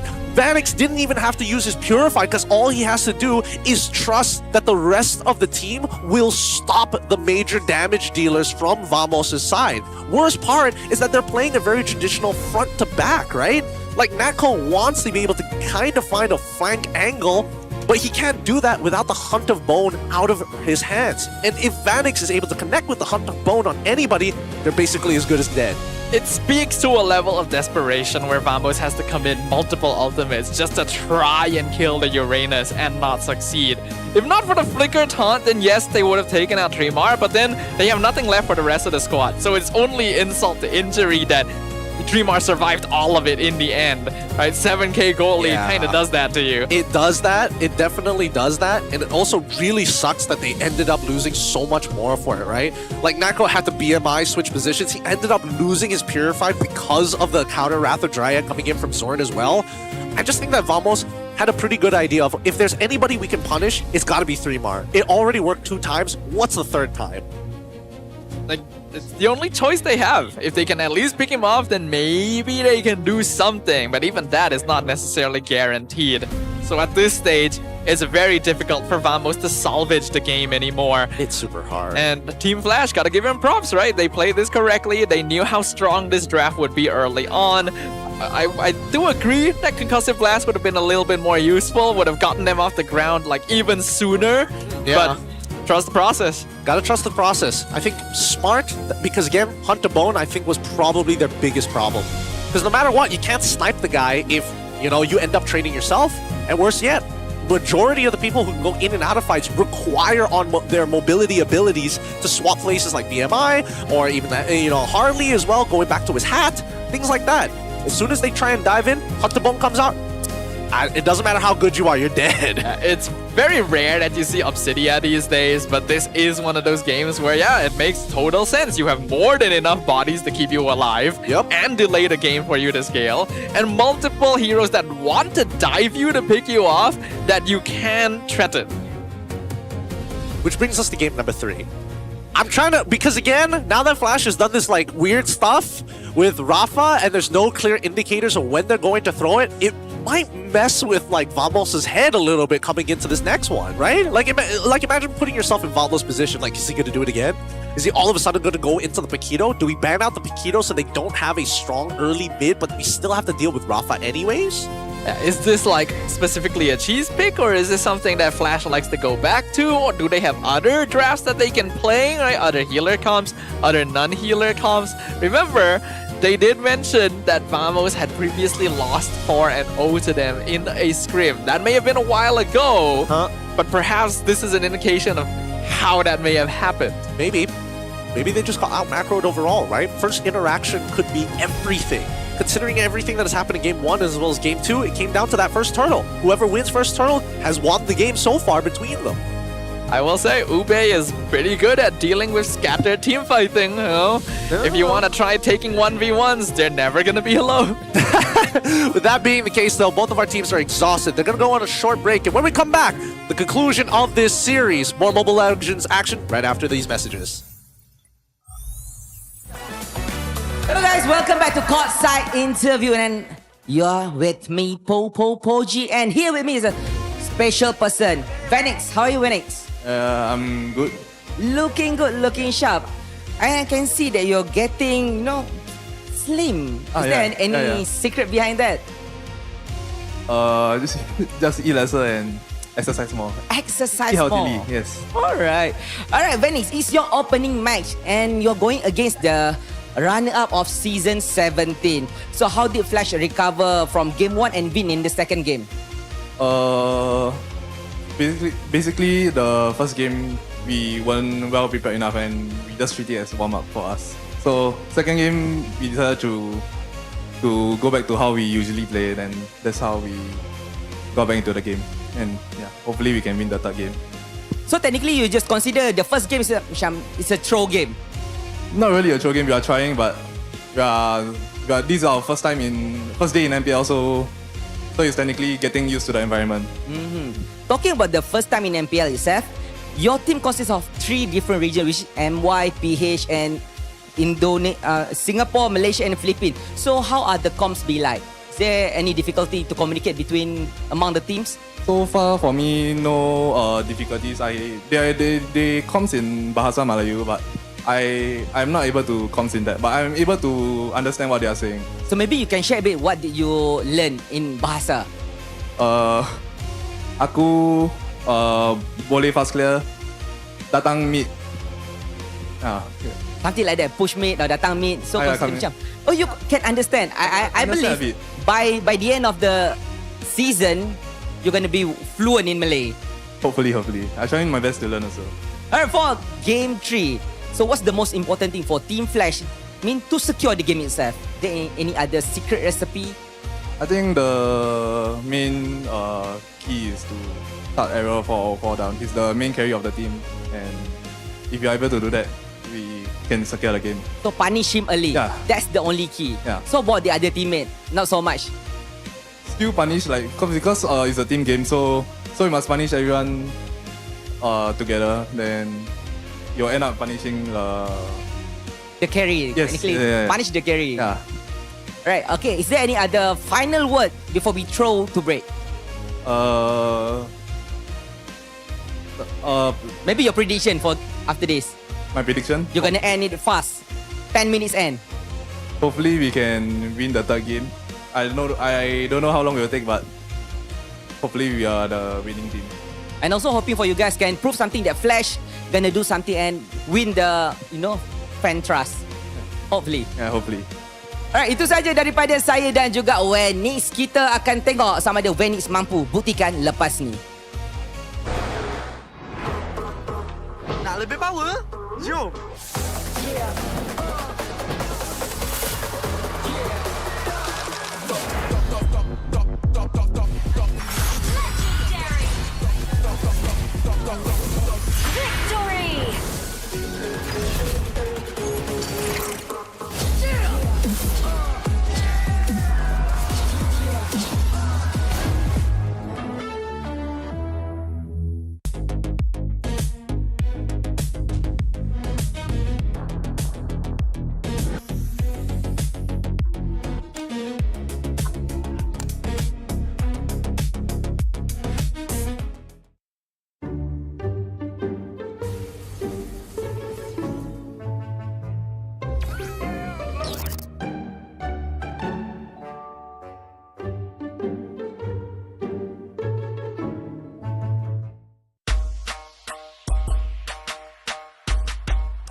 Welcome back, everybody. The MPL Malaysia continues here with Season 18, and of course, our very final game of today. Currently, match point for both of our squads up on the stage. We had a bit of an interview with Vanix from Team Flash at the very least, and it looks like he's working on it, man. He's working on the comms. Yeah, that's good, right? That's the thing we were worried about, right?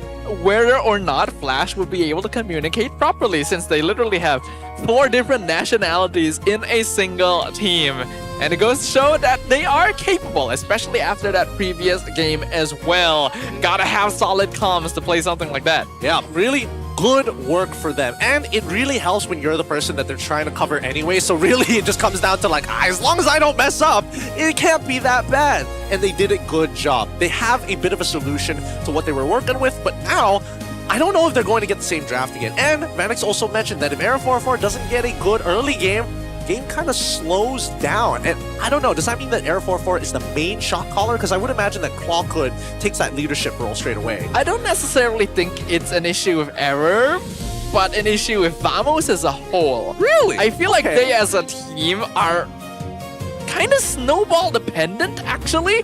So that's why in this meta, especially where it's emphasized even further, if early game doesn't go well for them, it's hard to translate. Maybe, okay. This could be out of the ordinary, but do you think maybe it's because they don't have that extra support? And when I talk about extra support, it's definitely from our local Malaysian organization. Give it up for Sukma. The Mobile Legends Bang Bang is coming to Sukma Selangor 2026. The men's competition is between the 19th to 20th August. The women's competition is 22nd to 23rd of August. So tune in and support the esports athletes representing their states. Ooh, interesting. It's good to see MLBB expanding its reach as well. We'll get to see some different faces there. If you guys are curious about what kind of MLBB gameplay you can expect outside of MPL. But yeah, I do think that Vamos is somewhat early game dependent. If it goes well for them, then they are very strong, as we saw in game 1. If not, then they do struggle a bit more. And that's why I feel like when you put Zekif on these traditional styles of like AoE team fighting style of guys, he finds the angle, sure, but he can't get as creative. It becomes very one-dimensional compared to if you put him on a Cho, compared to if you put him on a Badang, right? Where it then suddenly becomes very interesting the way that he not only baits opponents into these fights, but more importantly, is able to start causing a lot of disruptions, which is right now what Vamos needs. Or is it more of a case where when you are playing those non-traditional teamfight supports, you have to be creative? I mean, I get it if you're like Badang and Cho, but if you're like Belleric, it's you kind of... I mean, that is kind of a traditional teamfight support. Yeah, but I would say that Atlas is a good example of getting creative with it, right? Belleric, okay, all right. Not so much. That dude just does one thing. It's like, I do that my one thing, and I'm done. I mean, he's a tree. He they don't do much. If Belleric falls into the forest, does anybody know? If a Belleric falls in the forest, if the Belleric dies in the jungle, nobody's nearby. Did he really die? If Belleric dies and a Rafaela is there to respawn him, does he really die? Does he really die?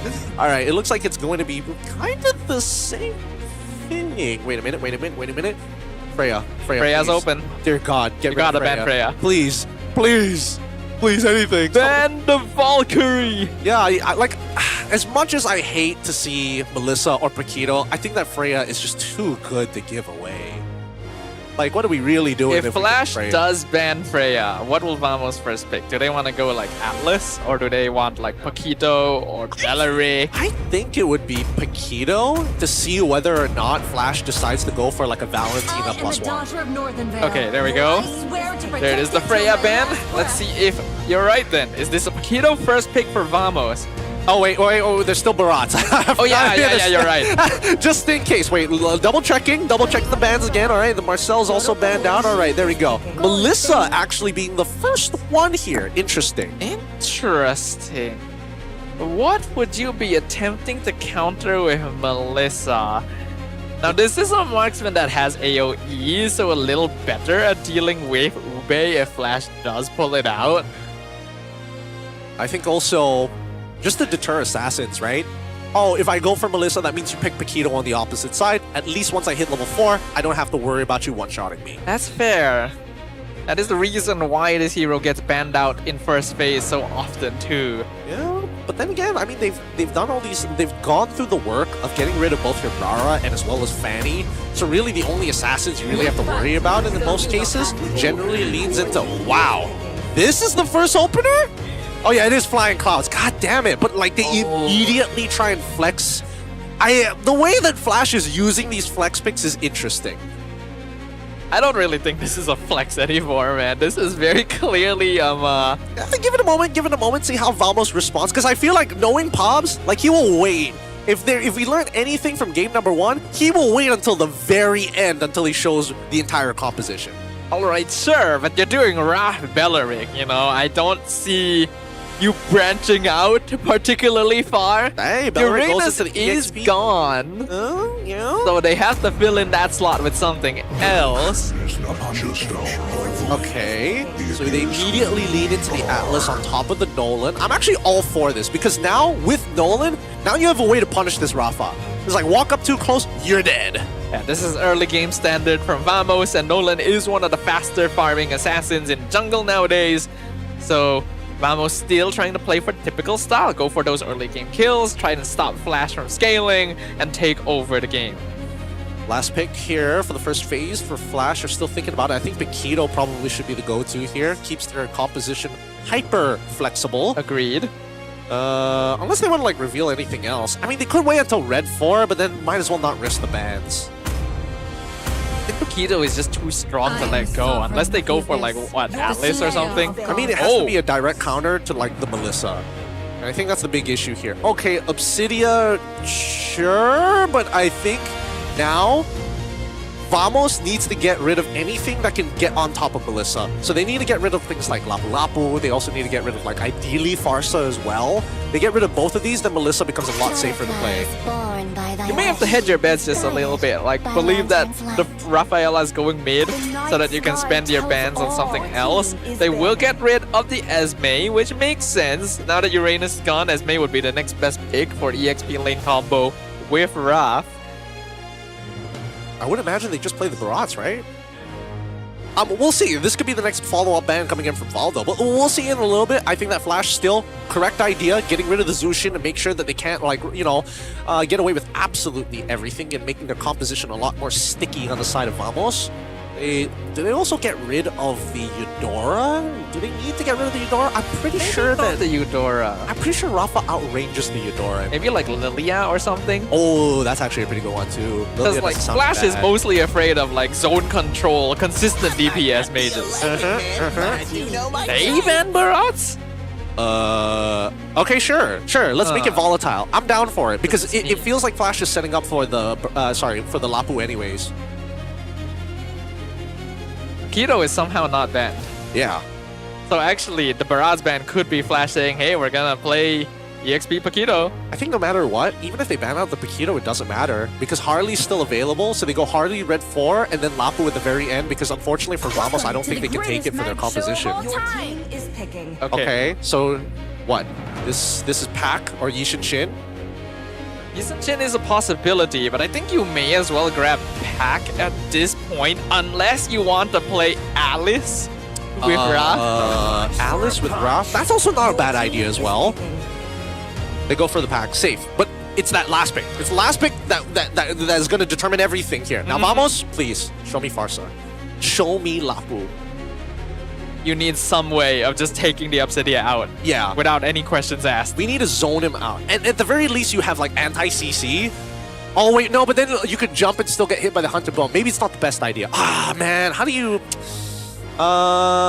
what's a way to kind of break open here? And I guess Lilia, Eve doesn't sound like a bad idea, but Belleric can instantly punish you when you're in the RWM. And not to mention that I'm pretty sure Rafa also outranges the Eve unironically. Bored? It did get nerfed recently. It did get nerfed. They go Eudora, use Song. Okay. I'm fine with that. They need something to get into that back line, but It's that hunter bone. It's that hunter bone that needs to connect from Vanix. If he misses that, he is so dead. Yeah, I'm okay with this Yuzong because if Flash does decide to flex pack and reveal EXP last, it's probably going to be a tanky EXP, so Yuzong will have a good time. But I am a little concerned about the Eudora. It's not very good at breaking through the healing and all that unless you're able to jump onto a D-Wrath. Jump onto the Wrath. Yeah, that seems about right. But I don't know, now the comp seems like a little skewed. Gold lane's already figured out. Paco's there, and then, yeah, at that point, you just go... Arlet? Ooh. Huh? Okay. Sure, I guess. What? Interesting. What? Why not just go for Lapu? Like, you still don't even have pressure in the lane, especially when you're up against the Yuzong. It's actually kind of skill-based. I think a good Arlet can actually beat the Yuzong. But it's not easy. No. It shouldn't be the case. It shouldn't be, but it's possible. Okay, first we gotta see what his emblem setup is. If there's no Master Assassin, then sure. Okay, then I think it's like it's a losing lane. He understands that. If it is Master Assassin with maybe Petrify, then he's got an option to go for the kill. I guess we'll see. Ladies and gentlemen, the final game of the day. The teams have really put us through the ringer in the very first day of Season 18. Let's find out, will it be Vamos who are able to claim victory in their first series of the season? Or will Flash make up for their previous season's misgivings and start off 18 strong? Let's find out as we jump right into it. Instantly, we're seeing that, again, same starts. Arrow 404 going in from one of his green camps with the leash coming in from Natco. On the opposite side, Tarimar, he's going to be being chillin', but Paquito has already gotten the leash from Obsidia. Now, the early game here is where it gets a little interesting, right? Because now we see that this time round, it's going to be Concussive Blast coming in from Zkeef just to make sure that he's able to clear this wave quicker than Zorn and as well as Uker. They don't want to stick around in this lane for too long because Uker can easily poke him out. Yeah, they're well aware of this. Trimar gonna have trouble in lane, as is expected somewhat. There's no way an Arlet is beating Yuzong at level 1. He's gonna need a little bit more EXP before he can actually start challenging that. I'll be real, I don't think there's like any situation he wins this without like assassin emblems and like dedicated, 1v1 tag. And I didn't see him with a Master Assassin earlier, so he's kind of on his own, right? He just has to give up pressure. Yep. Yeah, you're right. No Master Assassin. Dude, they kind of they screwed him over, did they not? He could have just played Lapu and it would have been the exact same thing, arguably better. There's got to be some idea behind this. Like, he wants to don't know. Hold on, if you sweep, can you sweep Melissa out of her ult? If she didn't move initially. Because she gets the free pass that it moves alongside with her. But if she walks out of the boundary, it like rejoins her again. If she does that and then gets hit by the final slash, then yes, she will be outside of it. So yeah, this is a bit of a weird decision from Team Flash. They could have just Lapu'd and just cut right through the shield. They could have just easily done that. Like, Flicker for it, it's not that hard. And it's like a direct answer anyways to two of the heroes we see on the side of Team Vamos. Well, now they're ganking him. Vamos doing a good job playing for the strong side. Oh, one hit away from death. So no fracture from Error, but the Arlet not going to be able to easily join the fight anymore. Honestly, not that bad. Pretty good at the end of the day. Wait, actually I'm realizing now I don't see the battle spells.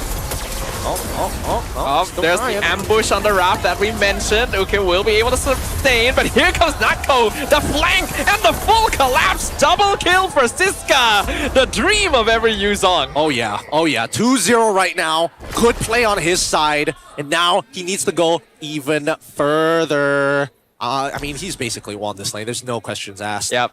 That side of the map is done for. He was already winning when he was 0-0. But at least Trimar was like, he was same level. Now he's like a clear EXP lead. Zorn gonna eat a lot of damage from that poke flicker. Raph, nice reaction from Clockwood into the fateful link. The tree gets chopped down and Gary follows. Double kill for Error. What are we doing? Traceless into a level 4 Atlas? Oh, who would have thought that would have gone terribly?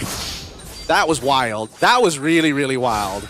It is a decision to flicker ult the Atlas. Bro, like, okay, flicker ult and try to punish, I get it. But at the same time, like, do we really think we have enough damage to take off Zkeef at that stage? And just out of curiosity, let's pull up the item list. I'm pretty sure Gary doesn't have his first item. He only has Fury Hammer. Yeah, I would be surprised if he did. Did they think that Kido could Fury Hammer alone kill Atlas?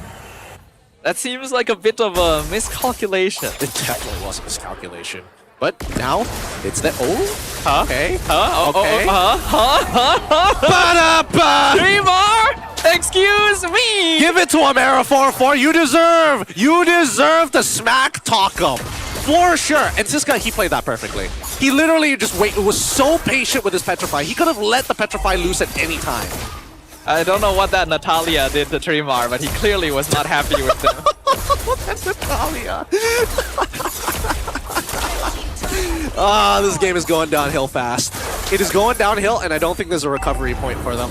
I think the only way that they'll recover is if they punish Clawkun, right? Like, he walks up too far, gets hit by the final slash, and then Team Flash collapse on him. I don't think Clawkun even really matches anymore at this stage of the game. I mean, he's free money for Team Flash, technically, right? Like, he doesn't have a lot of counterplay. I guess so.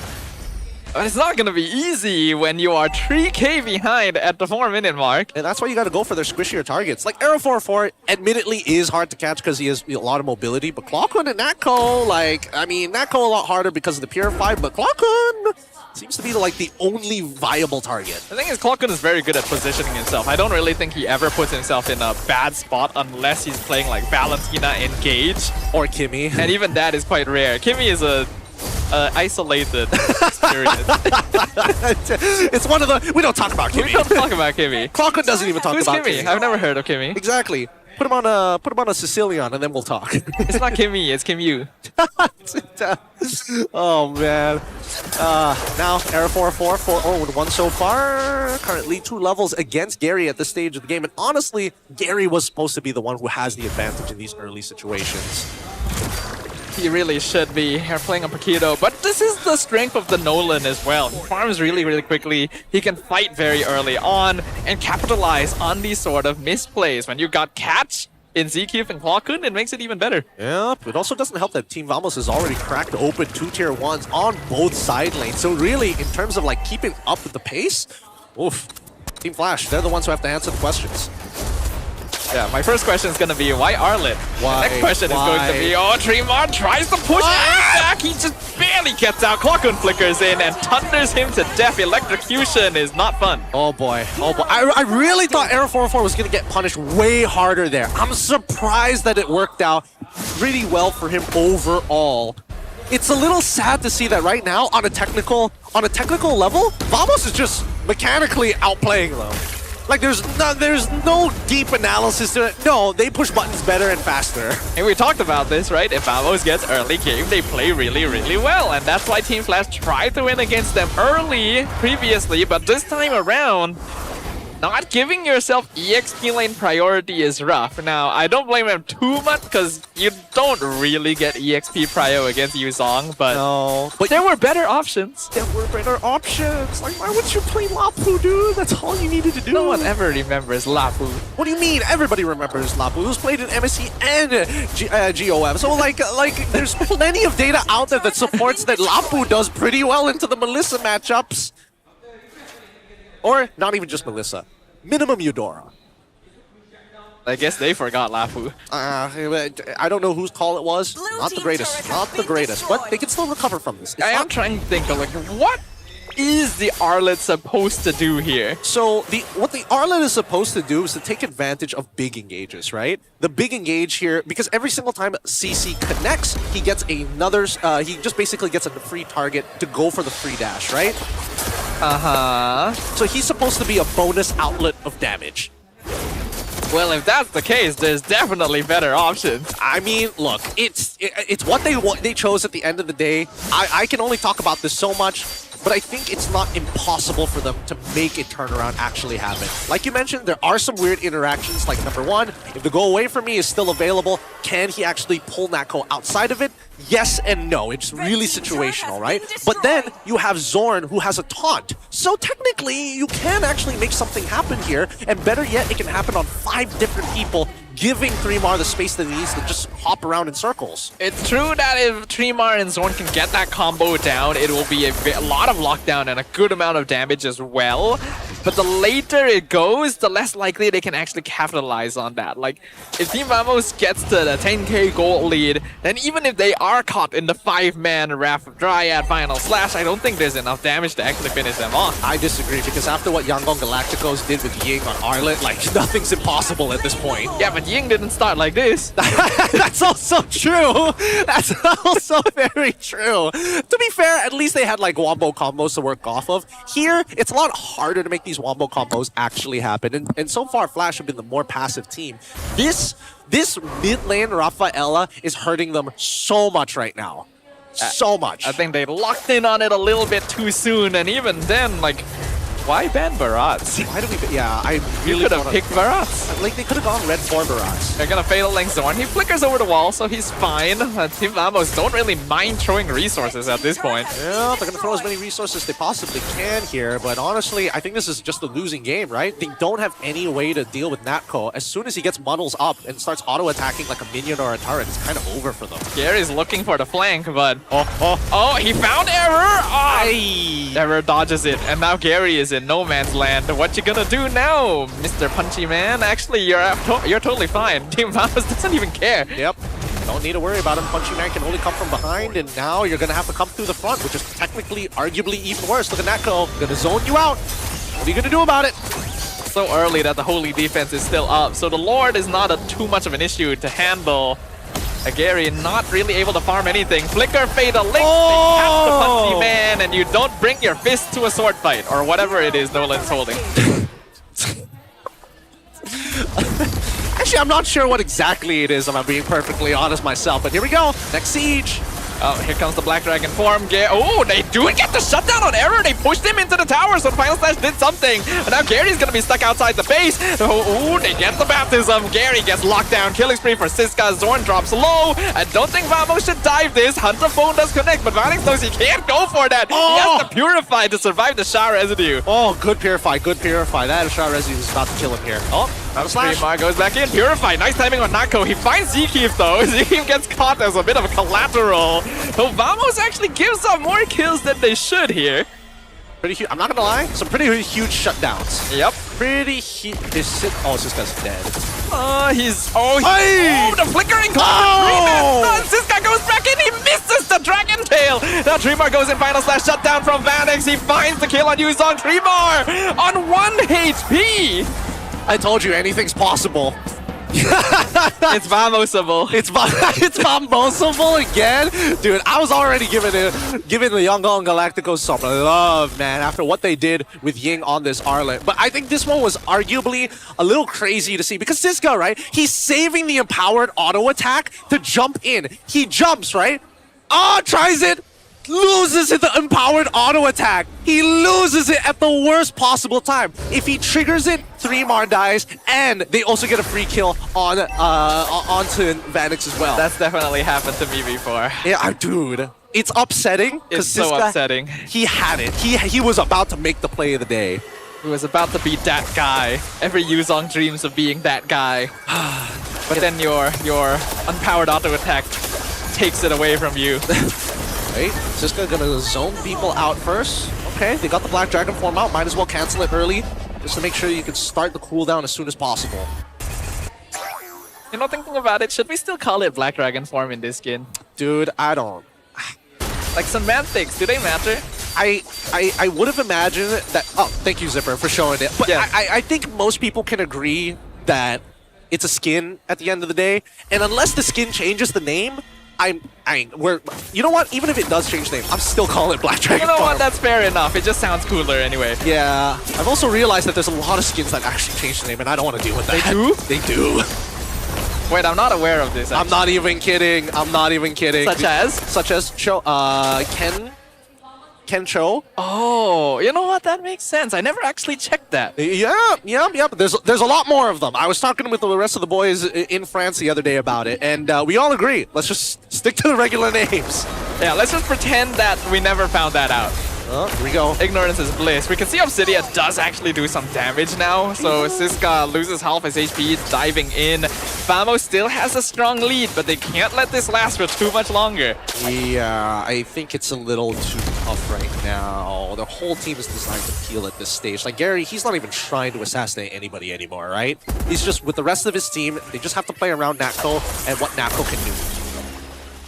Next Lord, 90 seconds away, so there's a lot of downtime. Hunterbone connects with Zkeep into the baptism. Punish! The Fatal Links is too late. He's not able to get it out, but Tremor will fall. Vamos finds a 1-for-1. They did, at the bare minimum, they at least got the Purify out of Vanix. They're going to at least respawn 3mar as well, but Zkeep going down there, oh, that was close. Like, you could see the angle, right? He was ready to flicker forward. He was just charging it and make sure that he has enough space. I could literally see his arm raising for the Fatal Links, but he died just before it executed. So that is unfortunate. You can see the damage building up. Vanix, once again, the big threat.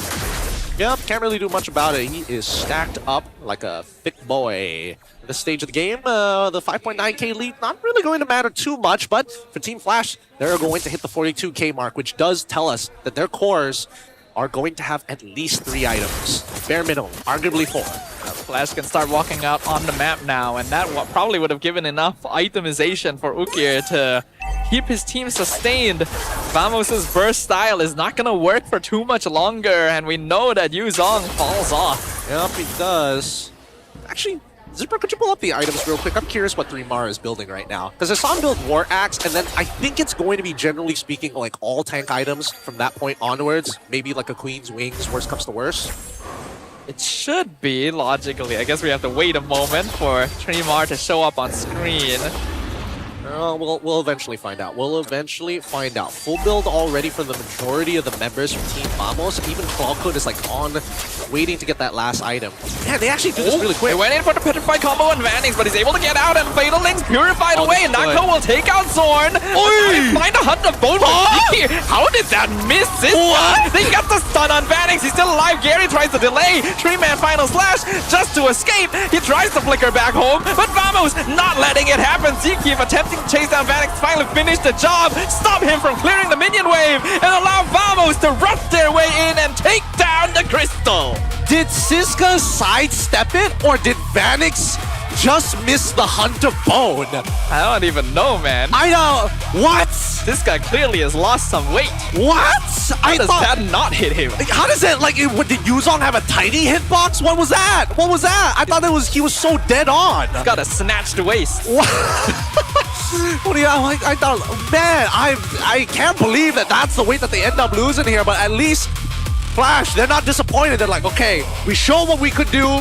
We showed that we could press buttons, but unfortunately, Vamos was just the better team today. I feel like if you're trying to play a Rafaela comp, you do ideally want heroes that don't need to press buttons. Yeah, but at the same time, I can't... Oh, dude, that was like the worst possible way to lose that. Like, Vanix, had he connected the Hunterbone, I think he kills everybody there. Potentially. Or at least, like, Yuzong plus 1 or 2 more. Yeah, Yuzong... Well, because that means Yuzong wouldn't be able to, like, go back and actually deal with the rest of the team. So that's where I was like, at least then, that's when Vanix can just start gunning people down one by one. And they still had Holy Baptism as well. Oh, we're going to be throwing it over the stage. Let's have a chat with our winners with Rose. Match pembukaan Vamos untuk MPL Malaysia musim ke-18 tutup dengan 2-1 kemenangan atas Team Flash, dan bersama dengan Rose di atas pentas kita ada Air 404 dan juga Siska. Welcome back to Malaysia. Behave. Balik Malaysia je, perangai dah start.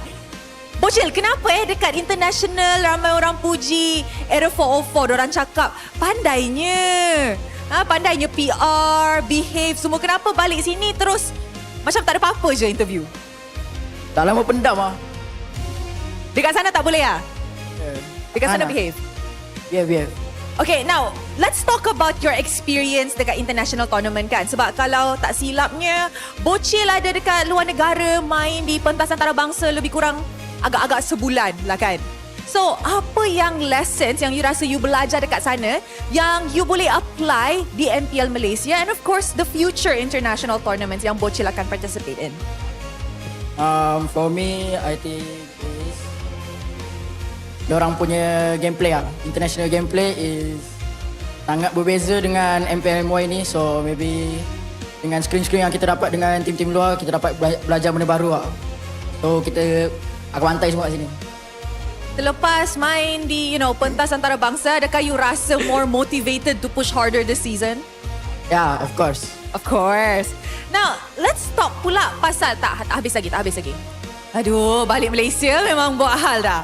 So, Bocil, lepas balik Malaysia, musim ini akan jadi musim yang agak penat buat you sebab as we all know, SPM ada di hujung tahun. Macam mana Bocil tengah juggle jadi pro player lagi-lagi dengan meta you sekarang ni, tambah lagi nak belajar, prepare untuk SPM. Macam mana nak balance? Macam biasa je and sekarang ada Emal kan. So boleh kurangkan sikit saya punya screen time.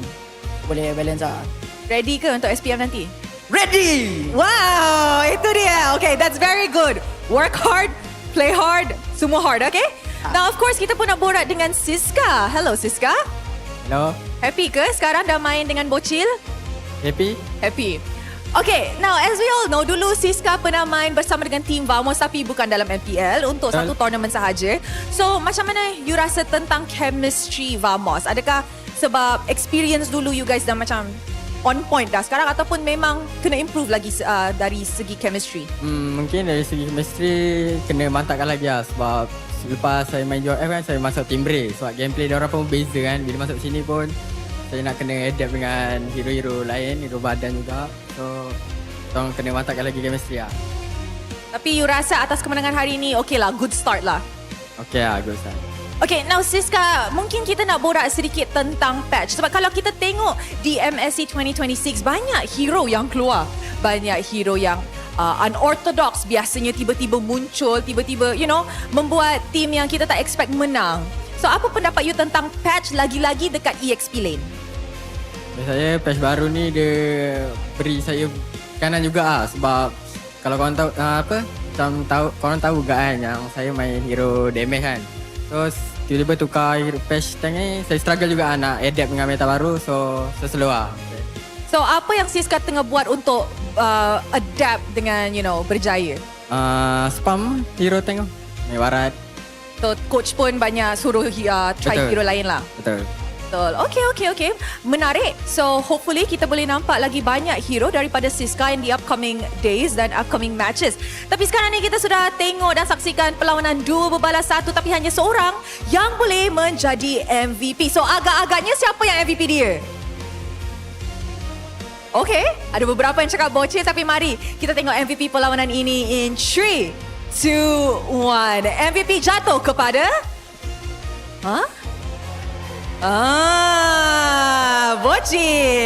Bocil, kenapa buat terkejut?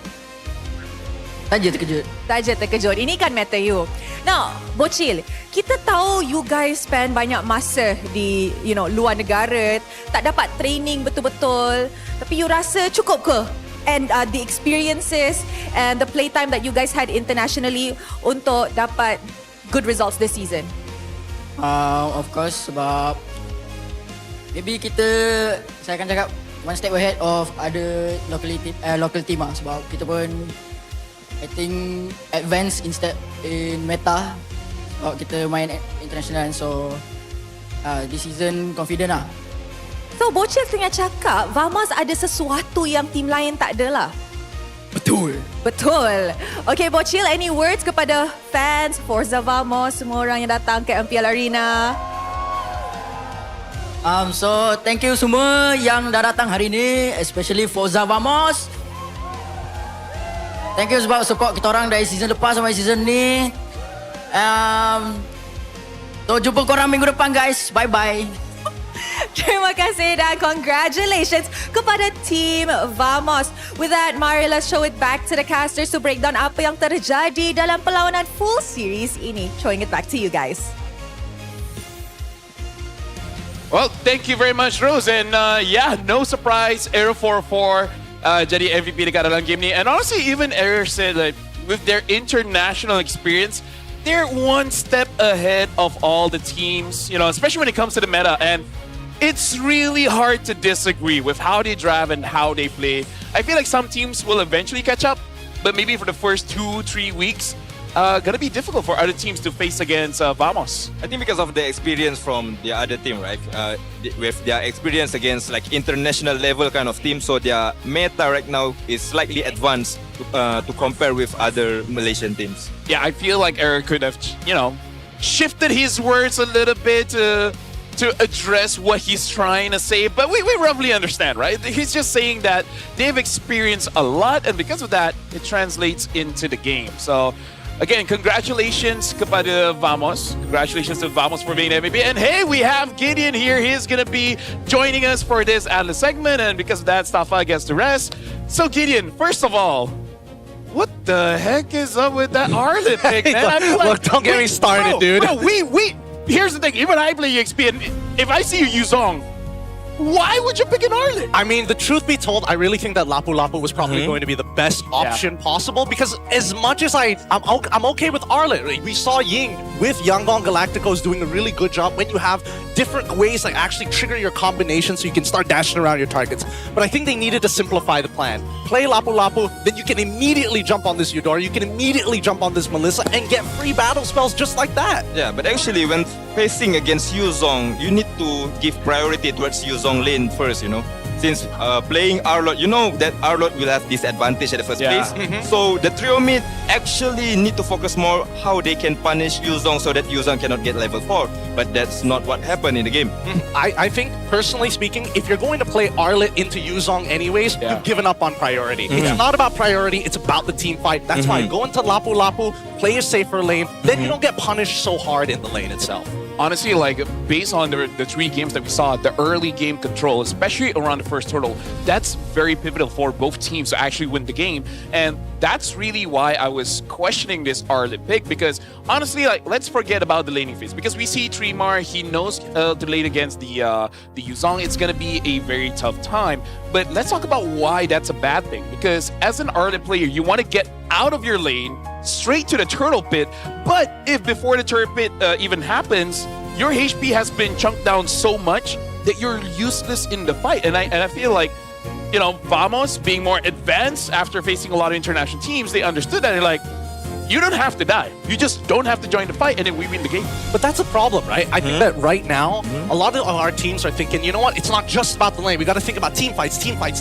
And I think this is a really good example here in the draft why sometimes just showing Rafa mid early on is actually hurting your team more, even though you've hit the right conditions. We have a composition that can fight on a dime, and we have flying clouds. It makes a lot of sense, but it just got revealed too early. Because what we actually can notice that some of the team, when they want to prior Arlot in their draft, always come with like certain combo. For example, like with Zushin or with Guinevere, because we need to trigger the passive for the Arlot itself.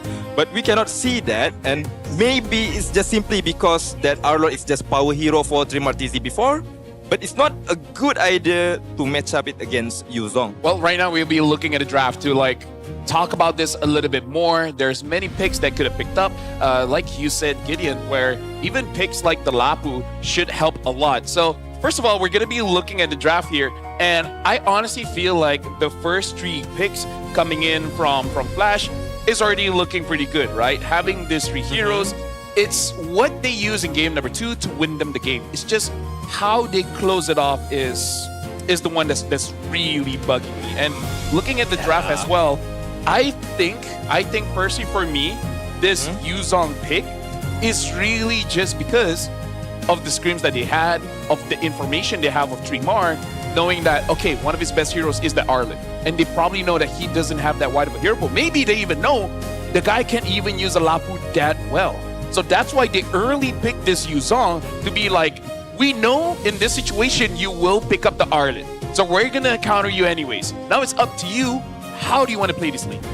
Because based on the gameplay itself, right, we can clearly see that Vamos actually really understand how to execute their draft.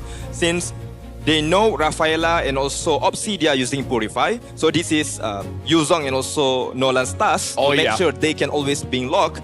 But at the other side, Atlas will always keep targeting other hero like Arlot and also Paquito and also Belleric, the one that without Purify. So in terms of the game plan itself, for me, the player actually already know how to fully utilize the composition.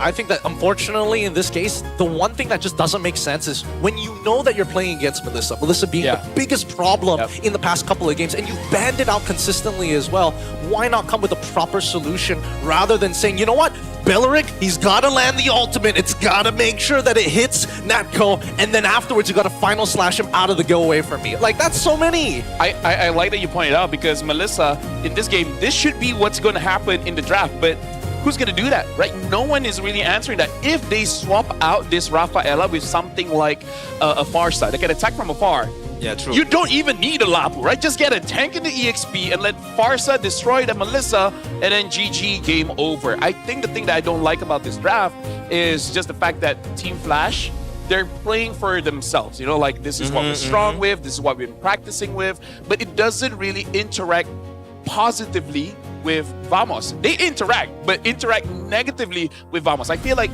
that's the bad thing here, you know, like, there's just not good interactions for Flash. I think right now at this moment they put aside the theory part and also just focus on the momentum, you know, and also based on win rate in scrims.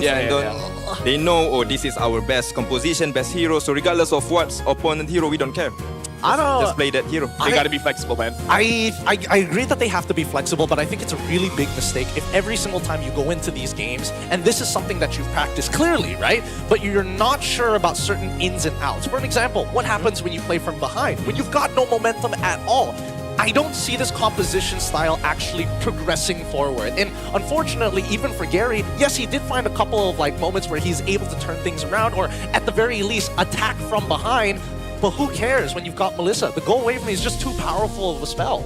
Well, so far, at least for me, Flash looks pretty good, considering the fact that they went up against Vamos, and Vamos looks good even internationally. So now we got to see how they move on, you know, from weeks coming up ahead, because again, this is a stretch, right? 8 weeks.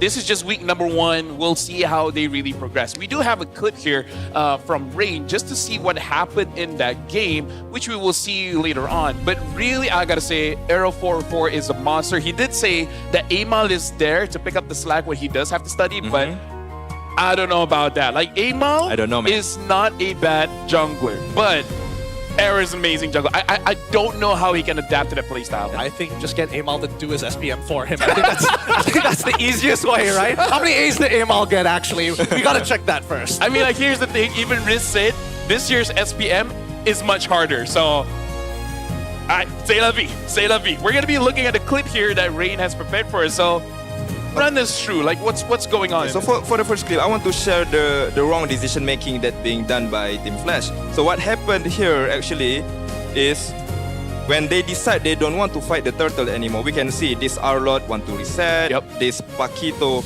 want to go to red buff, right? We can see here Paquito at the red buff, and also Arlot also already reset. But they actually left their teammate behind. Especially at this composition, Rafaela using Purify and cannot escape from Yuzong. So what happened when Siska ulti and also Zeki follow up, they actually cannot run anymore. So for me, it's in terms of their decision making on how they want to play as a team and make sure they don't left their teammate behind. Since we already discussed about the spells will give impact towards overall gameplay. So Ukir and also Vanix need to take care of their position carefully and also properly, since Siska and also Error here will always find them. I gotta say, Gideon, I'm actually glad that Siska has this Yuzong in his pocket, because Yuzong is always that hero. If you're good enough, you can honestly do a lot with it, right? He talked about on stage in the interview on his struggle was that he has to adapt to this tank in the EXP meta, where he is a damager. And I would say heroes like Lapu and Yuzong, they're a good middle ground. Like, yes, they do damage, but they sustain a lot that they're pseudo-tankish, you know? Yeah, I think that's totally fine. And honestly, with the way that Siska was playing, the fact that he was already able to find these big chunk outs on not only 3-mar, but also able to help with the dive down mid, I think they can only take it one step further. And that's my big problem with Flash's lineup, right? Unfortunately, a lot of the different combinations if it's not 3mar plus somebody, if it's not Vanix fully scaled up, their composition can't actually fight skirmishes as effectively compared to Vamos. Like, Vamos only needs 2 out of the 3 members to make something happen. From my perspective, Team Flash don't take advantage of their draft. With, for example, they have Paquito that have a high sense to punish in terms of bush, control and whatsoever. When they're fighting against draft like Vamos, overall their draft, their heroes is actually the kind of heroes that is hard to open the bush, right?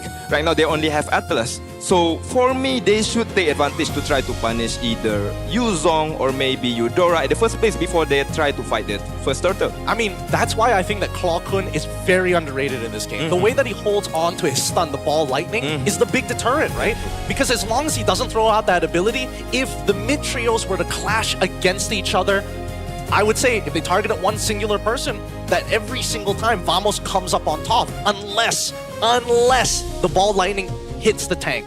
That's when you can turn things around and start attacking the Nolan, start attacking Eudora.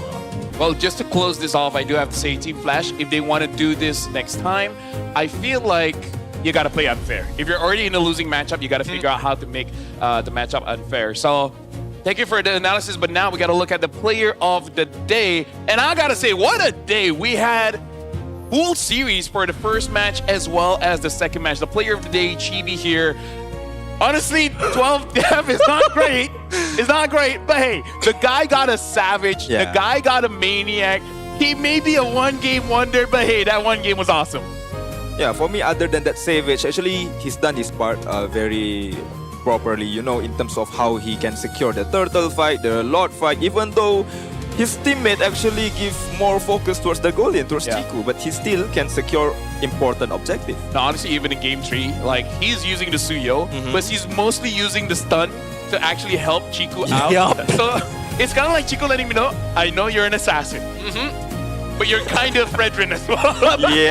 I think the funniest part is the fact that even when Chibi is behind, there's so much, a lot of the game plan against him from the side of AC was like, if we don't take out Chibi, there's no way we're going to get this red tree down. So there were a lot of awkward moments where it's just like, oh no, do we go for Chibi? Do we go for their entire team? Do we go for the neutral objective? Like, it gets awkward. Yeah, now we're looking at the play of the day here, where basically AC kind of botch-ish their engage here, because throughout all of this wombo combo, not one hitting onto Chibi, full HP throughout, not getting crowd control at all. This is just his team feeding him the savage. It's nice that he went for a first item Sky Piercer and he was able to immediately get the positive impact of that. It's just unfortunate. I feel like the English desk, the Malay desk, as well as the Atlas desk, we said too many good things about him. So the caster curse was at max potential, and then he just flopped after. Hey, we're not going to forget that Martese was the one who spat your boy back at Nets and got Nets killed accidentally because of that too. Are you not going to talk about that either? Yeah, for me, it's a positive impact when we can see team like BTR showing like fast response in the game, you know, because that kind of level gameplay, actually we can see in international level, you know. Yeah. So we really have to see where they move on from here, because if I was BTR, I'm happy that I won, but I'm not happy that it took that long. I really feel like they could have done much, much stronger. But for now, before we even end the day, you guys ready to lock in? Because it's... Wait, do I do this in Malay or English? Okay, you gotta do it in BM. You gotta do it in BM. All right. Koleksi deodorant X Fine fragrance yang baru kini dalam body spray and roll-on punya form. Pilih blue lavender, black vanilla ataupun aqua bergamot. Ikut gaya anda dan dengan haruman premium ciptaan pencipta wangi yang bertaraf dunia. Teknologi 2 kali melawan bau untuk kekal wangi dan segar hingga 72 jam. Jadi tampil wangi dengan mudah tinggalkan aura anda dan dapatkan X garam. I feel like if I would try any, I would probably try the aqua bergamot. I have a problem that the fact that it's not lavender biru, vanilla hitam. You know, that would have made a lot of sense. Well, we're going to be looking at the standings here, even though it's just 4 teams that played for today. But hey, for now, BTR as well as Vamos is on top. Not a clean record though, both going with a 2-1. I think that at least for today, we got to see the first steps. And you heard it from a lot of these teams. Like, yes, it's the very first day. It's our, and not some of us, it's for our debut. They're getting used to it. It's week 1 things, right? So nothing to be worried about. Yeah, I think even in interview, they say like, we're still warming up. So we got to look at what happens for tomorrow. Where speaking of, this is tomorrow's schedule. It's going to be Flash going up against BTRM. So that's going to be an interesting one. RRQ going up against Team Ray. And then closing it off, I'm sure a lot of people are waiting for this one. SRG going up against IG. Where IG, funny enough, the only player that's still there is Ye3. And I'm pretty sure they're not going to talk about it, not going to discuss it, but everyone knows.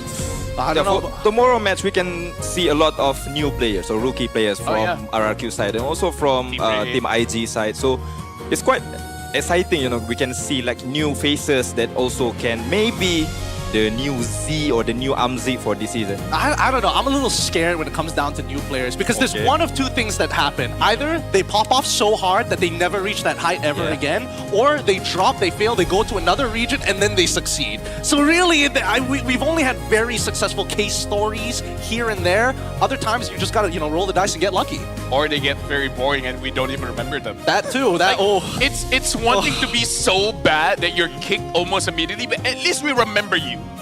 But the others, you're just like I feel like there's at least 5 players that are in there, but I just don't remember them. Don't make me name them. Speaking of, thank you very much, Rain. Debut as an analyst here for MPL MY, Season 18. Doing an amazing job. Thank you very much, Gideon. And with that, we are at the end of the day. We'll see you guys tomorrow for more MPL MY Season 18. Bye-bye.